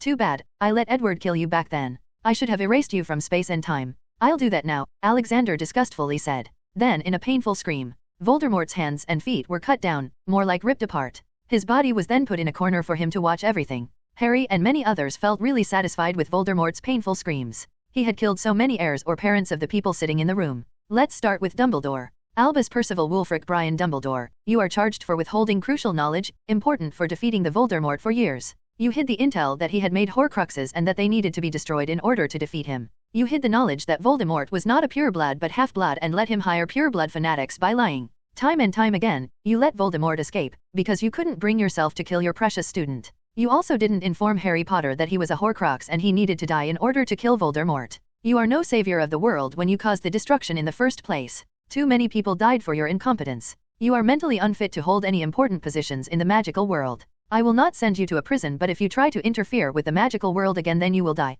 Dumbledore couldn't even open his mouth. He also realized his mistakes after seeing Harry's memories. He sadly accepted his punishment from what looked like a real god. I feel bad now. Good job, Father. You made me punish my own best friend. I wish I had met him here earlier. Maybe I could have corrected him. Next is Cornelius Fudge, Alexander called, and the cage with Fudge flew to the forefront. You are charged for negligence of duty. Again and again, you ignored the intel that Voldemort had returned because you felt it convenient that way. When was the first time Dumbledore told you that Voldemort had returned? He asked. 1991, Fudge answered. He tried to fight but couldn't lie. You are as much guilty as a Death Eater. But considering you didn't kill anyone, I cannot kill you. I am taking away your magic from you and also all your wealth. You will live a life of a squib from now on. Fudge couldn't even counter and was sent away. Now to the main trial. I won't drag this long. Lucius Malfoy, you are sentenced to death. The cage caught fire and Lucius Malfoy died with screams. His son Malfoy saw everything in horror. Alexander just obliviated the boy of his memories of the family, and turned him into a good model citizen. He didn't want Dark Lord Malfoy in the future.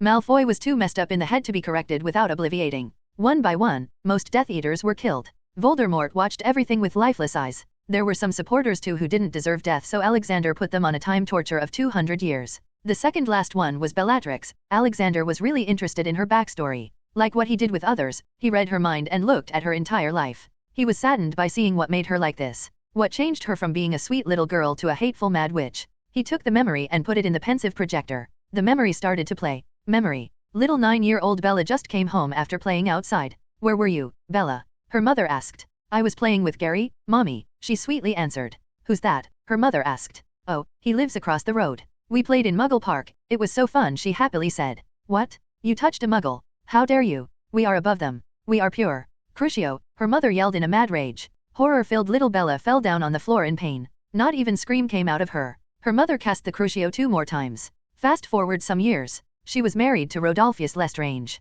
On the first night of their marriage. From now on, you are to follow my every command, and if you don't, then I'll dispose of you. You only exist to do whatever I say and satisfy my needs. Your mother has already permitted me to do whatever I want to do with you, Rodolphus Lestrange said. 1 year later, she tried to run away but was caught. She was then tortured for months. They broke her and made her what she is now. After the memory ended, people were surprised to see tears in Bellatrix's eyes. She had put these memories in the deepest part of her mind, hoping to never see them. She didn't just hate muggles. She hated everyone. Wizards or not, because no one came to help her when she needed it the most. She waited for the fire to burn her and end her miserable life. But surprisingly, the cage lifted up, releasing her. She slowly stood up. Out of nowhere, Sirius jumped and hugged her. She tried to fight, but the cage had done something to her strength. Alexander slowly walked to the girl and put his hand on her head, making her suddenly feel warm. Alexander healed her damaged mind and gave her the strength to fight the sad memories. He then cast a cleaning charm on her, and there she was, looking like a fine pretty lady. Bellatrix looked at him with her wide-open eyes in confusion. Be happy, Bellatrix. You've suffered enough, but you must also atone for your sins. You are ordered to work to protect Muggle wizards in the wizarding world from discrimination for the rest of your life, he said. She deserved a death punishment, but he couldn't bring himself to kill her after what he just saw. Then suddenly an old woman stood up. She was Neville's grandmother. No, I want her to be punished. Because of her, my son and daughter are in a coma, she screamed. Alexander waved his hand and 2 vials appeared in the woman's hand. Make them drink this. They'll be healed in an hour. Now sit down, or do you want me to punish you for the cruel torture you did to your grandson? He said with slight anger. Now, it's time to punish Voldemort and Rodolphus Lestrange. You will both have your souls rot in hell. But still, I want the world to hear your screams. He poured sensitivity increasing potions in their mouths. It would make their body's senses 100 times more sensitive. Oxio, Horcruxes. 9 Horcruxes flew to Alexander. He quickly put them in his space pocket and then took them out, purifying them in a second. Voldemort sensed his connection from the Horcruxes disconnected. What did you do? He scaredly asked. He didn't answer. All right, whoever hates Voldemort and Rodolphus can cast a Crucio or any other painful curse on them.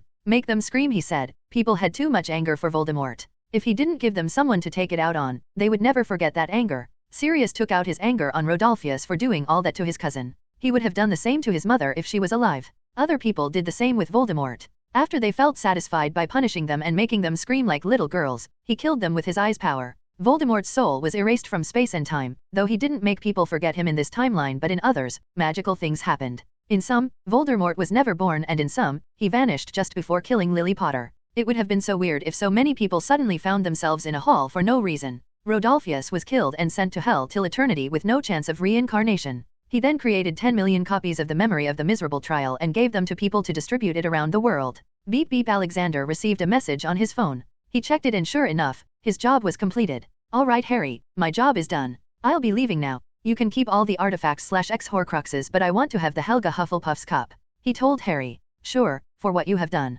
It's just a small thing. Thank you, sir. Harry said with immense respect. Haha, it was my job, son, Alexander said and gave him a warm fatherly hug. Now go and have a chat with her. Don't let her get away this time. Alexander pointed towards Hermione. Harry happily smiled. Yes, I won't. Alexander then left. He didn't feel like staying there anymore. Seeing the same people with different personalities was just weird. To him, only Edward's world was the real Harry Potter world. Alexander flew out and went through the same multiverse travel experience. Soon, he found himself in God's place. Surprise, a very loud cheer came from behind him. He looked and saw a lot of people with birthday hats and decorations all around. Many looked like humans and many looked straight up demonic. Happy birthday, son. Did you think I'd forget your birthday? God happily said. Alexander just shook his head and smiled. He walked forward to join them. Did he force the demons to come and celebrate my birthday? He tried to guess while looking at the unhappy faces of demons. There was no cake at the party, but there was limitless veg and non-veg food. So Alexander also let himself go. There were a lot of gods present. He recognized some. For example, the one with elephant head, Lord Ganesha, the one with lightning bolt staff, Zeus, and then there was his half-brother Jesus. Jesus was sitting at the bar, drinking some wine. He decided to join him. Hey there, brother. Hey, Alex. Finally, father found someone to correct his mistakes. Why do you look exhausted, brother? Jesus asked.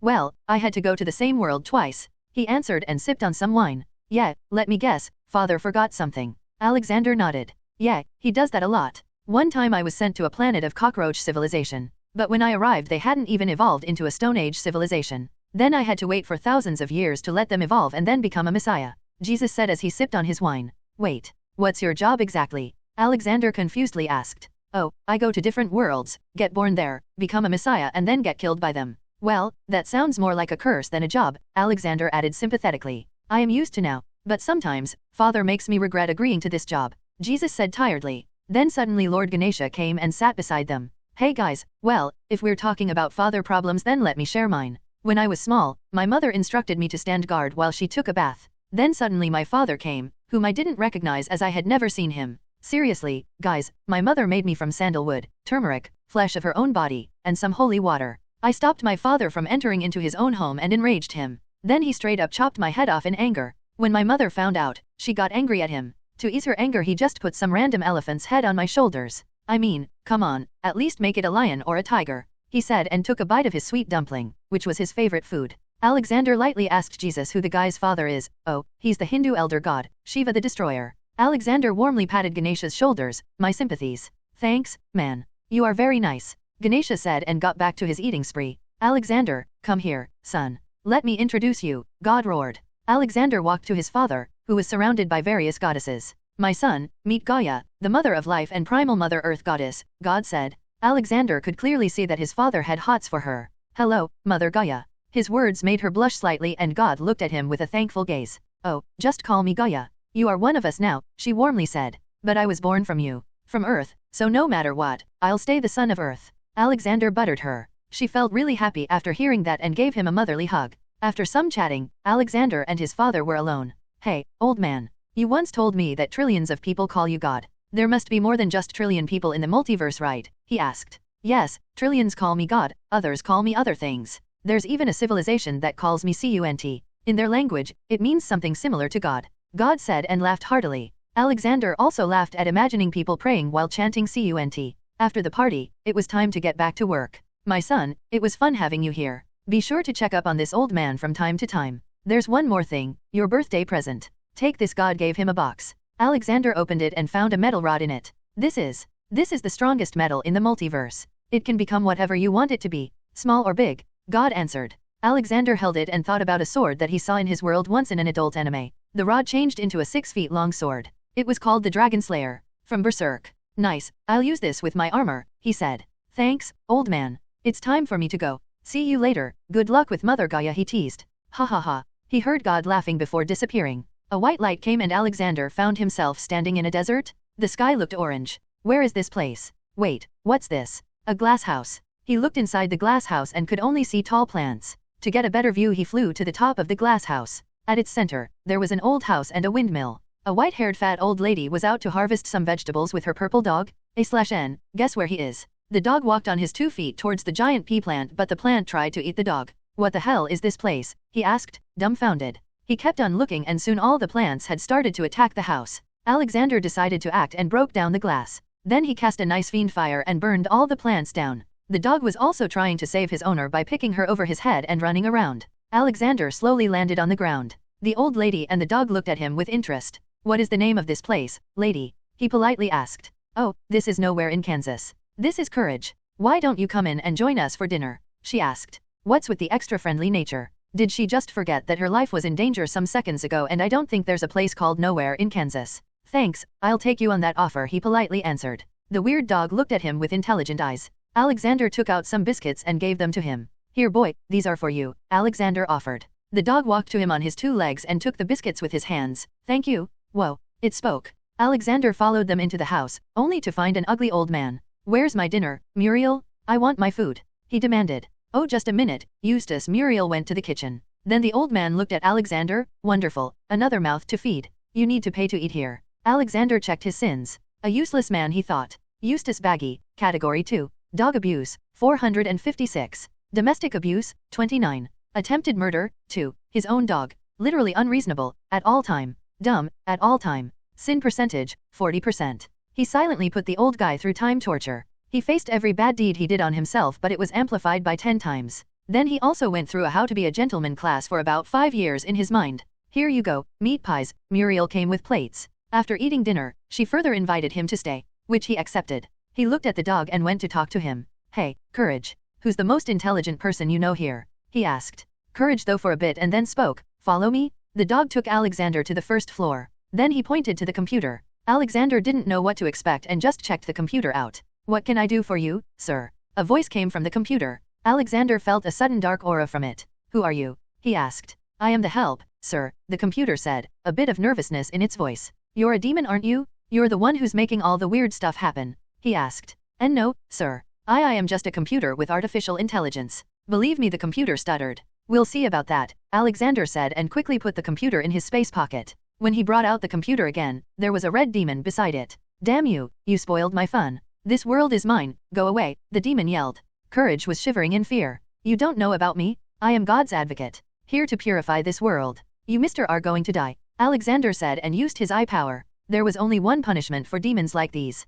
Soul erasal. They couldn't be sent to hell as they came from there. They could only be erased from existence. He used his eye power and burned the demon to nothingness. Ah, thanks for saving me, sir. I am forever indebted to you. The computer spoke. You can still speak? I thought it was the demon, Alexander surprisingly asked. No, sir. I am a real artificial intelligence. The demon had been living inside me for years and making people's lives miserable. He even made that dog weird. Computer said. Alexander then remembered the dog. He looked around and saw it hiding in a corner. But it had started to look like a normal dog, just in purple color. He hypothesized that it was the demon's doing. The sky outside also looked normal. The desert had turned into farmland. What's your name? Alexander asked. My name is Alfred, an I made to serve and help. The computer replied. Alexander used his eye of judgment just for the sake of it. Alfred the I, category 0. Sin percentage, no related programming found. Alright, you wanna come with me? He asked. Sure, there's nothing to do here anyway, Alfred quickly answered. Alexander picked up the AI computer and put him in his castle in Faheim.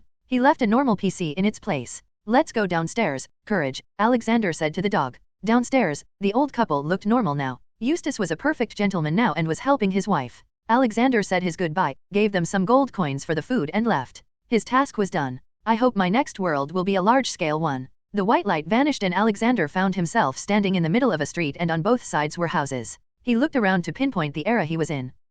The architecture looks like modern Japan. Sweet, I'm gonna buy so much stuff here for my next world. But the main question is, where am I? He started to walk around aimlessly. After walking for a while, he came to an empty lot. There were a bunch of kids sitting on large pipes. Then Alexander saw the most powerful and dumb being in the entire multiverse. Probably only second to God. Round head, fat, short, and a fourth-dimensional pocket on his belly. I am in Doraemon world. Doraemon was probably the cartoon he had seen the most. No matter when he visited the orphanages in his world, Doraemon would always be on TV. And seriously, some of his gadgets were so up that if they were to fall into someone bad hands, world domination would be a piece of cake. Then there was Nobita the genius. No matter which gadget you give him, he'd always find the worst possible way to use it or straight up lose it to his nemesis Gian and Sunio. His senses came back and saw Gian and Sunio beating Doraemon and Nobita. Seriously, how can two dumb 9-year-olds beat a robot from the 22nd century? What's going on here? He shouted, scaring Gian and Sunio to run away. Alexander looked like a foreigner and was 6 feet 5, which was enough to scare them away. Nobita stood up, all bruised up. Alexander waved his hand and all scratches vanished. Even his clothes got cleaned. Doraemon looked at him with interest. Who are you, sir? The fat cat politely asked. Alexander was still wearing his white Jedi robes, so he decided to act the part. His body started to shine in a golden light, giving a warm and majestic feeling. Soon both of them kneeled down and started to pray. Oh, Kami-sama, they repeated. Alexander seriously had no idea what he was supposed to do in this world. It was literally sunflowers and fairy tales. Closest you could come to evil was Gian and Sunio. Alexander wanted to talk with Doraemon alone, so he conjured a remote-controlled plane and gave it to Nobita, who took it and ran to Shizuka's house to show it to her. Doraemon, you have not done your duty correctly. You were sent to past to make Nobita better, but all you have done is turn Nobita from a normal useless guy to a happy useless guy. Alexander scolded. Oh Kami-sama, please forgive me, Doraemon pleaded and bowed repeatedly. Nobita is mentally sick. He has both ADHD and OCD. He cannot focus on things for more than 15 minutes and he is too obsessed with Shizuka. I can heal him and make him normal. But you'll have to surrender 12 gadgets to me, he said. The best I can do is 9, Doraemon said in a mechanical voice. What the? Why did he turn into a pawn shop? Is this where all his intelligence lies? Seriously, you don't want Nobita to get better? He asked. Sorry, no bargaining, Doraemon replied. 10. No, 9 or nothing, Doraemon replied. Alright, it's 9 and I choose them all, Alexander said. No, you choose 7, I choose 2, the raccoon replied. Okay, I choose, time cloth, anywhere door, big and small light aka Gulliver's beam light, big and small light combined, restoring beam, makes broken things usable, upgrade light, turn fake things real, deluxe light, turns things into a better version of themselves, and mecha maker, put the designs and metal and it will make real mecha. I want these, he ordered. I give you take copter and dress up camera, the raccoon said and took out all the gadgets. This is a scam, such useless gadgets. I really feel like purifying this fat raccoon now. Alexander put them all in his dimensional pocket and left the raccoon alone to find Nobita and heal him. He was going to keep his end of the deal. Alexander found Nobita sneaking around Shizuka's bathroom.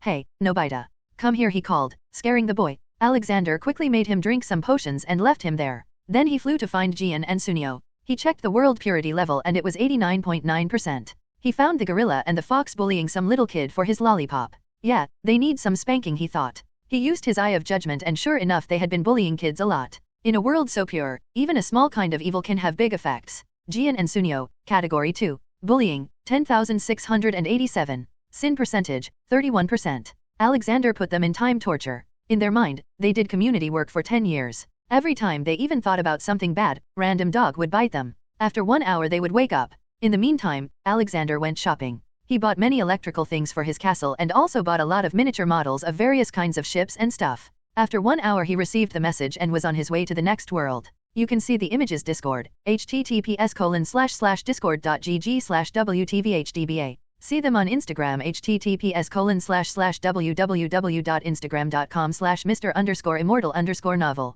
Come on, send me to a nice world now, he cursed. He went through the same experience and when the white light disappeared, he opened his eyes. He looked around. The air was very cold there. He was wearing a white wolf's hide thick long coat with cape over his Jedi robes. He looked around and he was at a large table. 4 more people were sitting near him. Then suddenly a memory came. He was the elder brother of the Lord of Winterfell and the Warden of the North, Lord Rickard Stark, the father of Brandon Stark, Eddard Ned Stark, Benyon Stark, and Lyanna Stark. Though, there was also a big secret in the Stark family about him. The thing is that he was this old even when Rickard Stark was born. Every Lord of Winterfell is told about the secret identity of the ever-present Alexander Maxim Universe Stark. He was hailed as the patron god of the Starks and also the true god of the world. They called him Allfather. There were even temples of him all around the world and all people generally agreed on the point that Allfather was god of the gods. Worshippers of old gods, the 7 or any other religion, they all prayed to the Allfather on occasions. Only the Stark patriarchs were allowed to know that the Allfather was very alive. He was currently north of the wall in a wildling camp. He had won their friendship after defeating them single-handedly.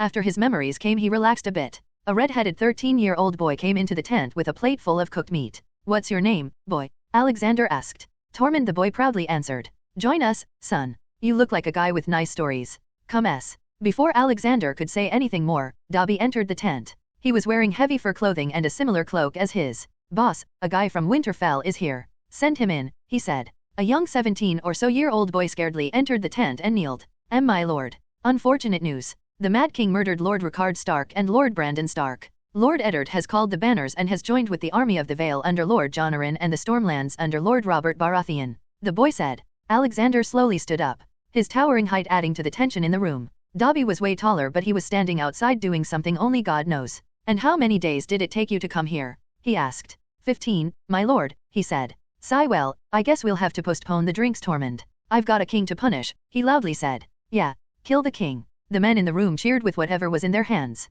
Wine, meat, or just fists. Dobby, don the armor. We're leaving for King's Landing. He told Dobby telepathically. He was in a little rush because he could feel that a Stark was still alive somewhere south. Ned was probably just at the Trident fighting Prince Rhaegar. Check Discord for image of how Dobby and Alexander's armor. Illustrations Discord, https://discord.gg/wtvhdba. See them on Instagram, https://www.instagram.com/Mr_Immortal_novel. Then he looked at the messenger. What's your name, boy? And why did they send you? Name's Creed, my lord. I was going to join the Night's Watch. I am a commoner bastard so I didn't have many options. I had just arrived at the Castle Black when they received the Raven and then they sent me to tell you. Creed answered. Son, they played you. No newcomer is allowed to go alone beyond the wall. Still, the fact that you came, in one piece, speaks about your skills and courage. It's your good luck. How would you like to become my squire? Alexander said while donning his armor. He didn't need to but it was a nice experience. Creed quickly fell to his knees.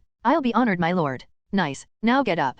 And stop calling me my lord in every sentence, call me boss, when we're alone or with the Freeman, he said looking at men around him. Freeman, it has a better ring to it than wildlings, Hormone said. He was a local leader. Okay fellas, see you later. He gave them bear hugs and walked out. Dobby was also in his black armor. Alexander and Dobby wanted to straight away apparate but they had Creed with them so they decided to get to Castle Black on horse and from there they'll apparate. Their journey was fast. Alexander and Dobby had fed their horse special potions to make them extra strong, and they also lived in Faheim. The horses had their own armor which they weren't wearing at the moment. In some hours, they arrived at Castle Black. The first thing he did was ask for the guy who sent Creed alone beyond the wall. Turns out, the guy wasn't working on Lord Commander's orders. Alexander found him and checked his sins. Sure enough, he was a murderer and a rap *st. Alexander had checked the world purity level and it was just 30%, meaning that most people on the planet had committed a crime.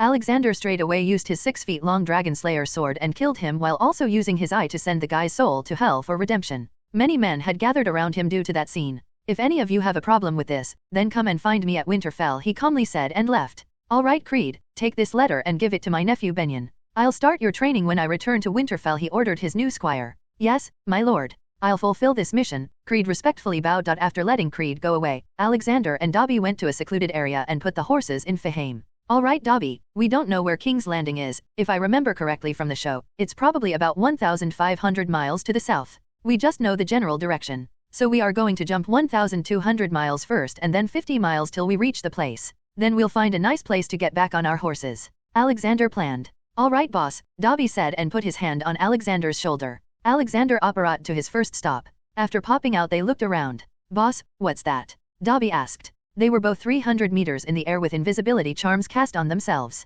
Alexander looked at the bunch of densely packed weirwood trees in the middle of a big lake. That's the God's Eye, the Isle of Faces. We're right on track Dobby. Alexander and Dobby soon appeared over the bunch of trees some kilometers from the gate of the gods of King's Landing. Boss, Dobby spoke. Yes. Why didn't you use the anywhere door? You once told me that it can even take you to the end of the universe. /N. In earlier episodes of Doraemon, it was said that it could take you to the edge of the universe, but in new episodes, it is said that it can only take you to 100,000 light years. Why didn't you tell me that earlier? Alexander asked. I just thought about it, boss. See, you also forgot. BTW, did I ever tell you about this world? He asked while putting armor on the horse. No, boss. I don't think you did. Well, you see, from my original world, an old man, or call him a prophet, wrote about this world in a fictional novel, and that's where we are in. But, I've never read the book and was only involved in the creation of the TV show, until Dumb and Dumber spoiled it all. Anyways, I know most of the major things that will happen or have happened in this world, but many small things lead to big problems which I don't know.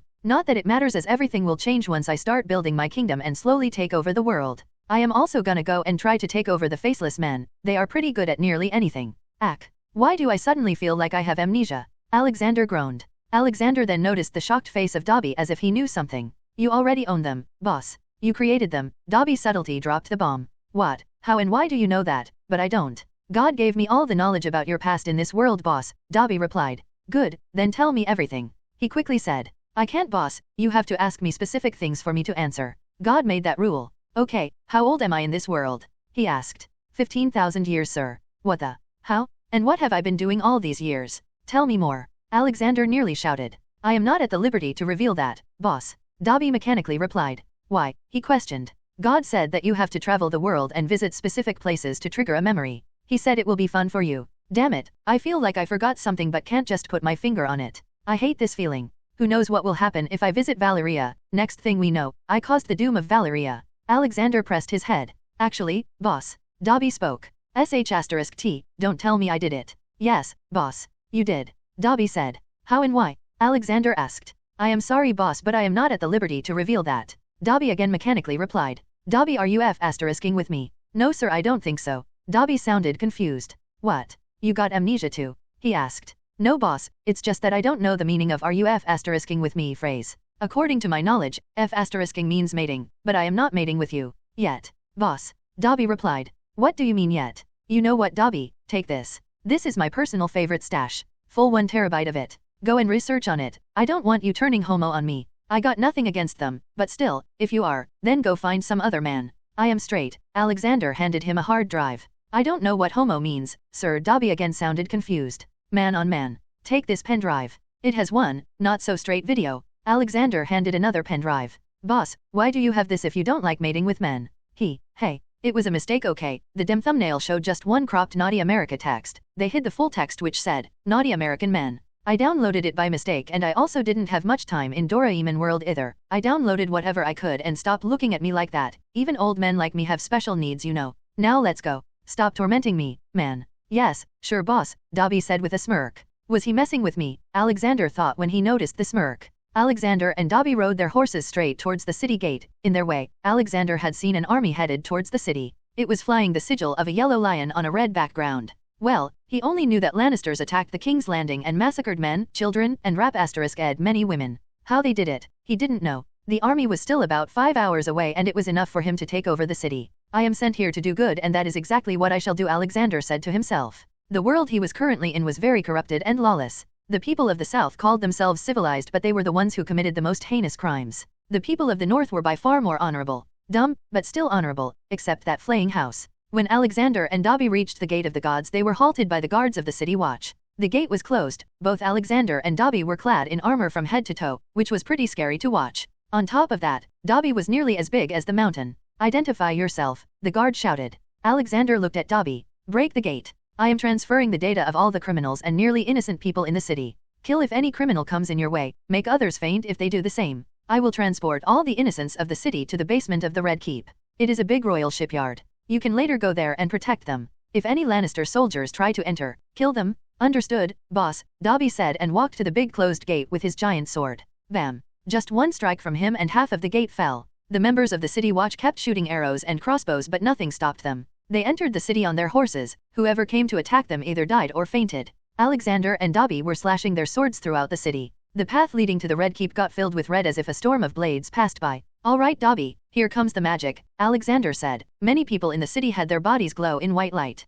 Then in a blink, they all disappeared and reappeared in the Red Keep's basement. All of them had their memories altered to think that they went there willingly. Everyone also had their valuables with them, tightly tied with them in a cloth. What will the Lannisters sack when there's nothing worth sacking? Okay, you go and protect them. I'll go and find out which Stark I am sensing in there, Alexander said and dashed into the Red Keep. The horses were put back in Fahame. Your Grace, we are under attack, Lord Varys informed the Mad King Aerys II Targaryen. Ha ha ha. Let them come, I am a dragon. I will burn them in my fire. Ha ha ha, that was the king's reply. He's gone really mad now. I need to get Princess Elia and the children away, he thought, and ran away, or more precisely, fast walked in a graceful manner. Alexander kept on walking downstairs. He had guessed where he was going, the Black Cells. With an invisibility and silence charm, infiltrating the castle was very easy. The Black Cells were a very depressing place. It was in the 3rd level of the dungeons and there was no light. All prisoners were kept in total darkness, like their future. He conjured a torch in his hands and walked to his destination. Hello, nephew, Alexander said to a sleeping chained man.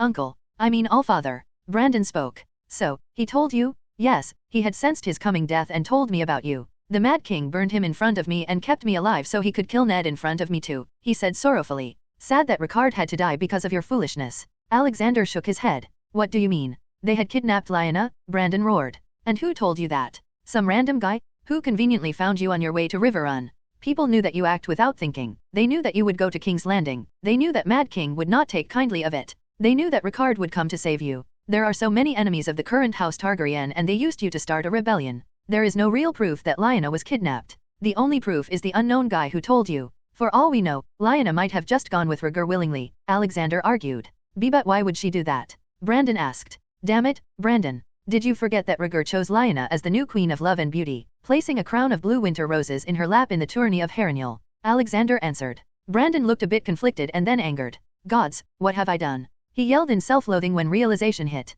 What's done is done. Lannisters are going to sack the city and kill so many people. If you don't want their deaths to fall on your head, then go to the Red Keep's basement. I've gathered all the people there. Take this sword and armor and protect them. You'll find my first knight Dobby there too, Alexander said as he conjured a sword and armor for Brandon. What will you do till then, Allfather? He asked. Stop calling me that. Just call me uncle as always, and I'll be going to kill the king. Brandon looked a bit shocked but then remembered who he was talking to. Even if the king had dragons, he would still lose. After letting Brandon free, Alexander headed to the throne room to deal with the king. But midway he heard some noise coming from a distance. Alexander had his eye of judgment open at all times these days as most of the people had committed crime in the world. He would kill those who had committed crimes too heinous. Due to his eyes, his senses were always on alert. He saw more and heard more. Quickly, this way a voice sounded. Alexander got interested and walked towards the voice and saw a beautiful black-haired woman coming out of a room, following a fat hooded man. She had a babe in her arms and a 3-year-old little girl following behind her. As soon as they saw him, they got scared.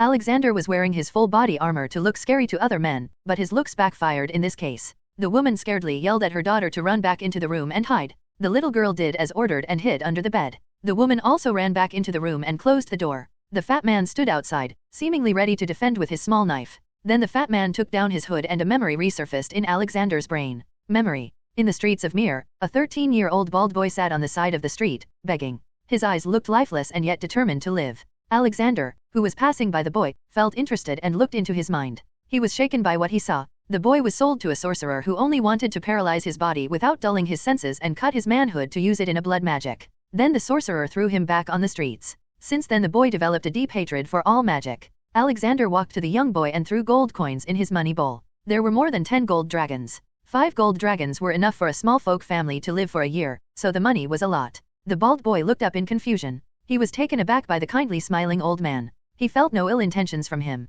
Do you want to learn sword fight, my boy? Alexander asked. The boy really felt that the man would teach him if he said yes. Holding a sword only gets you killed faster. I want to live, the boy replied. Ha ha ha. Wise beyond age. Good, then how about being a spy master? A person who knows everything and gives that knowledge to one who pays the most. The boy had stars in his eyes. This skill sounded so perfect. But I don't have money to pay you, he sadly said. Haha. Look down, son, Alexander said. The boy noticed his bowl which was now filled with gold coins and smiled. Valor Morkulis, Alexander said. The boy had heard the greeting before, though he didn't know what it meant. Valor Dohyrus, he replied. Alexander nodded. What's your name? Varys, and yours, he replied. I am Alexander, but people call me Allfather. Like the god? Varys asked. Yes, like the god. Now, let's go and get your manhood back, Alexander said and put a hand on Varys' shoulder and apparat to the sorcerer's place. When they reappeared, Varys felt his stomach weird and then he looked around. He scaredly got away from Alexander, fearing magic.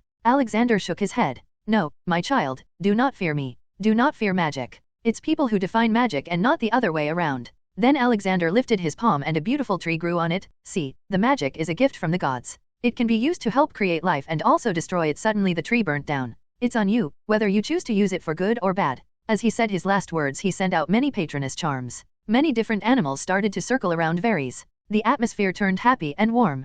Varys started to see the magic in a new light, though still a bit scared. Let's go and punish the one who used dark magic on you, Alexander said and opened the door behind him. Varys scaredly followed him behind. Then they found the sorcerer with the dead body of a toddler. Death is too little of a punishment for you, Alexander angrily roared. He put the man in time torture and made him go through 500 years of hell's punishment. Being skinned alive, limbs being chopped, blood being drained, nails being pulled off. He also slowly burned his body. The man went through mind and body pain at the same time. He was a category 4 evil man. His soul would be tortured in hell for eternity. Alexander slowly walked to the mutilated dead body of the toddler and fixed it. Then he picked it up. Alexander and Varys' body flew in the air and they flew to the outskirts of the city in a jungle. Varys was too scared to say anything. Flying was scary. In the jungle, Alexander buried the body, as he had no way of finding the family of the dead toddler. What are you? Varys asked. Haha. Now, is that the right way to talk to your teacher? Okay, there are a lot of birds here. Let's start your training and teach you to really talk to the little flying birds and use them for information gathering.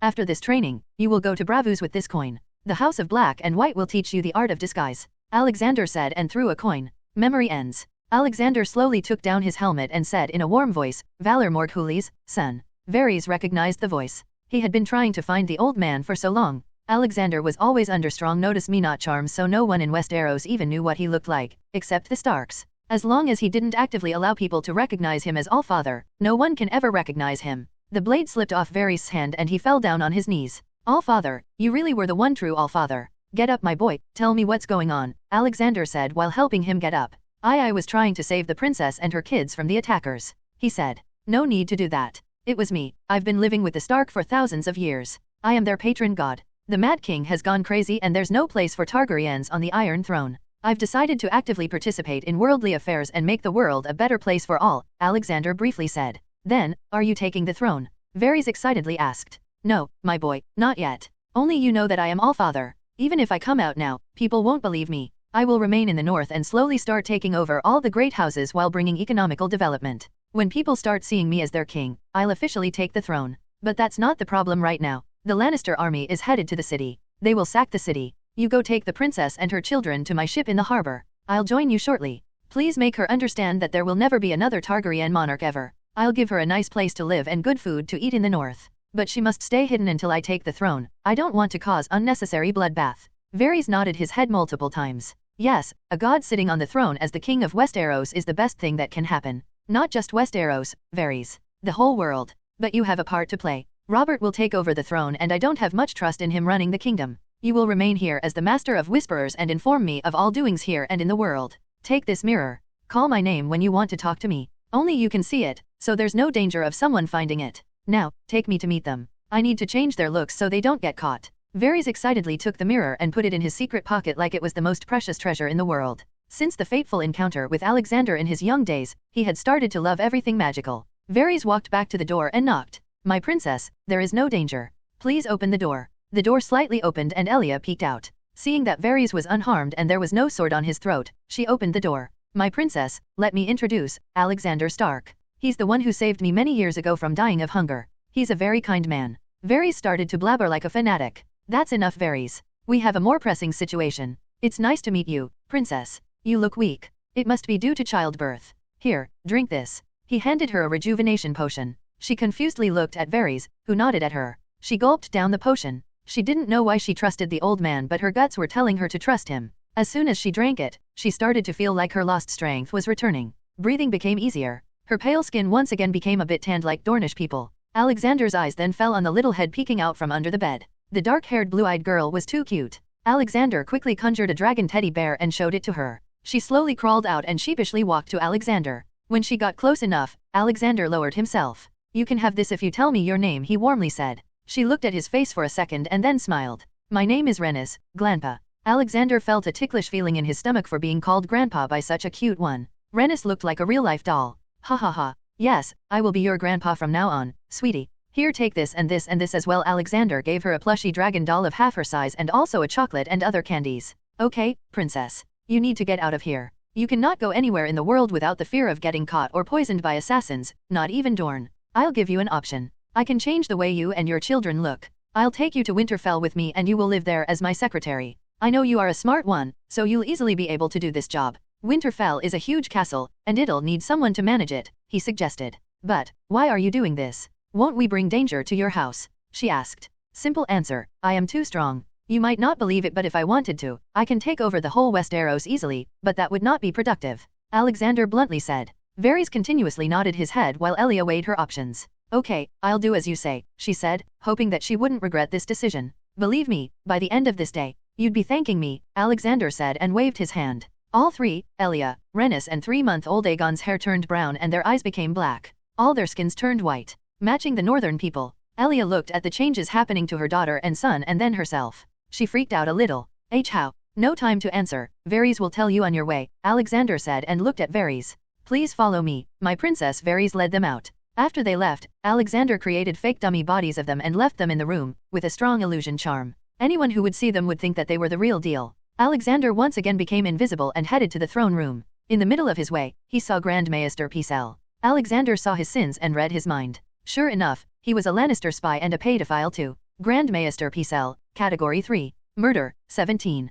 Pedophile, 309. Torture, 39. Sin percentage, 55%. Well, I won't kill him yet, but I will save the children from him. From that moment on, Grand Maester Pycelle lost his manhood. There was nothing there but smooth skin, like a plastic doll. He would need to pee and poop from his butthole from now on. In the Great Hall, aka the throne room, the king was having his meeting with the alchemist. Burn them all, that's all he was shouting. Alexander walked to the side entrance to the throne room and who does he find? He finds the Kingsguard Ser Jaime Lannister eavesdropping on the king. Oh, since when did the Kingsguard start peeping on their kings? His words made Jaime nearly jump in fright. He hurriedly unsheathed his sword and turned around to strike. He was surprised to see the stature of the man. Alexander wasn't wearing his helmet anymore, but still with the armor, his height looked even more than it really was. He caught the oncoming sword with his gauntlet and broke it and threw Jaime away. Who are you? Jaime asked, now lying on the ground. Alexander Stark. The king has a debt to pay, he said and picked him up from his breastplate and threw him in the throne room. He made sure not to hurt him too much though. The king and the alchemist were surprised by the sudden intrusion.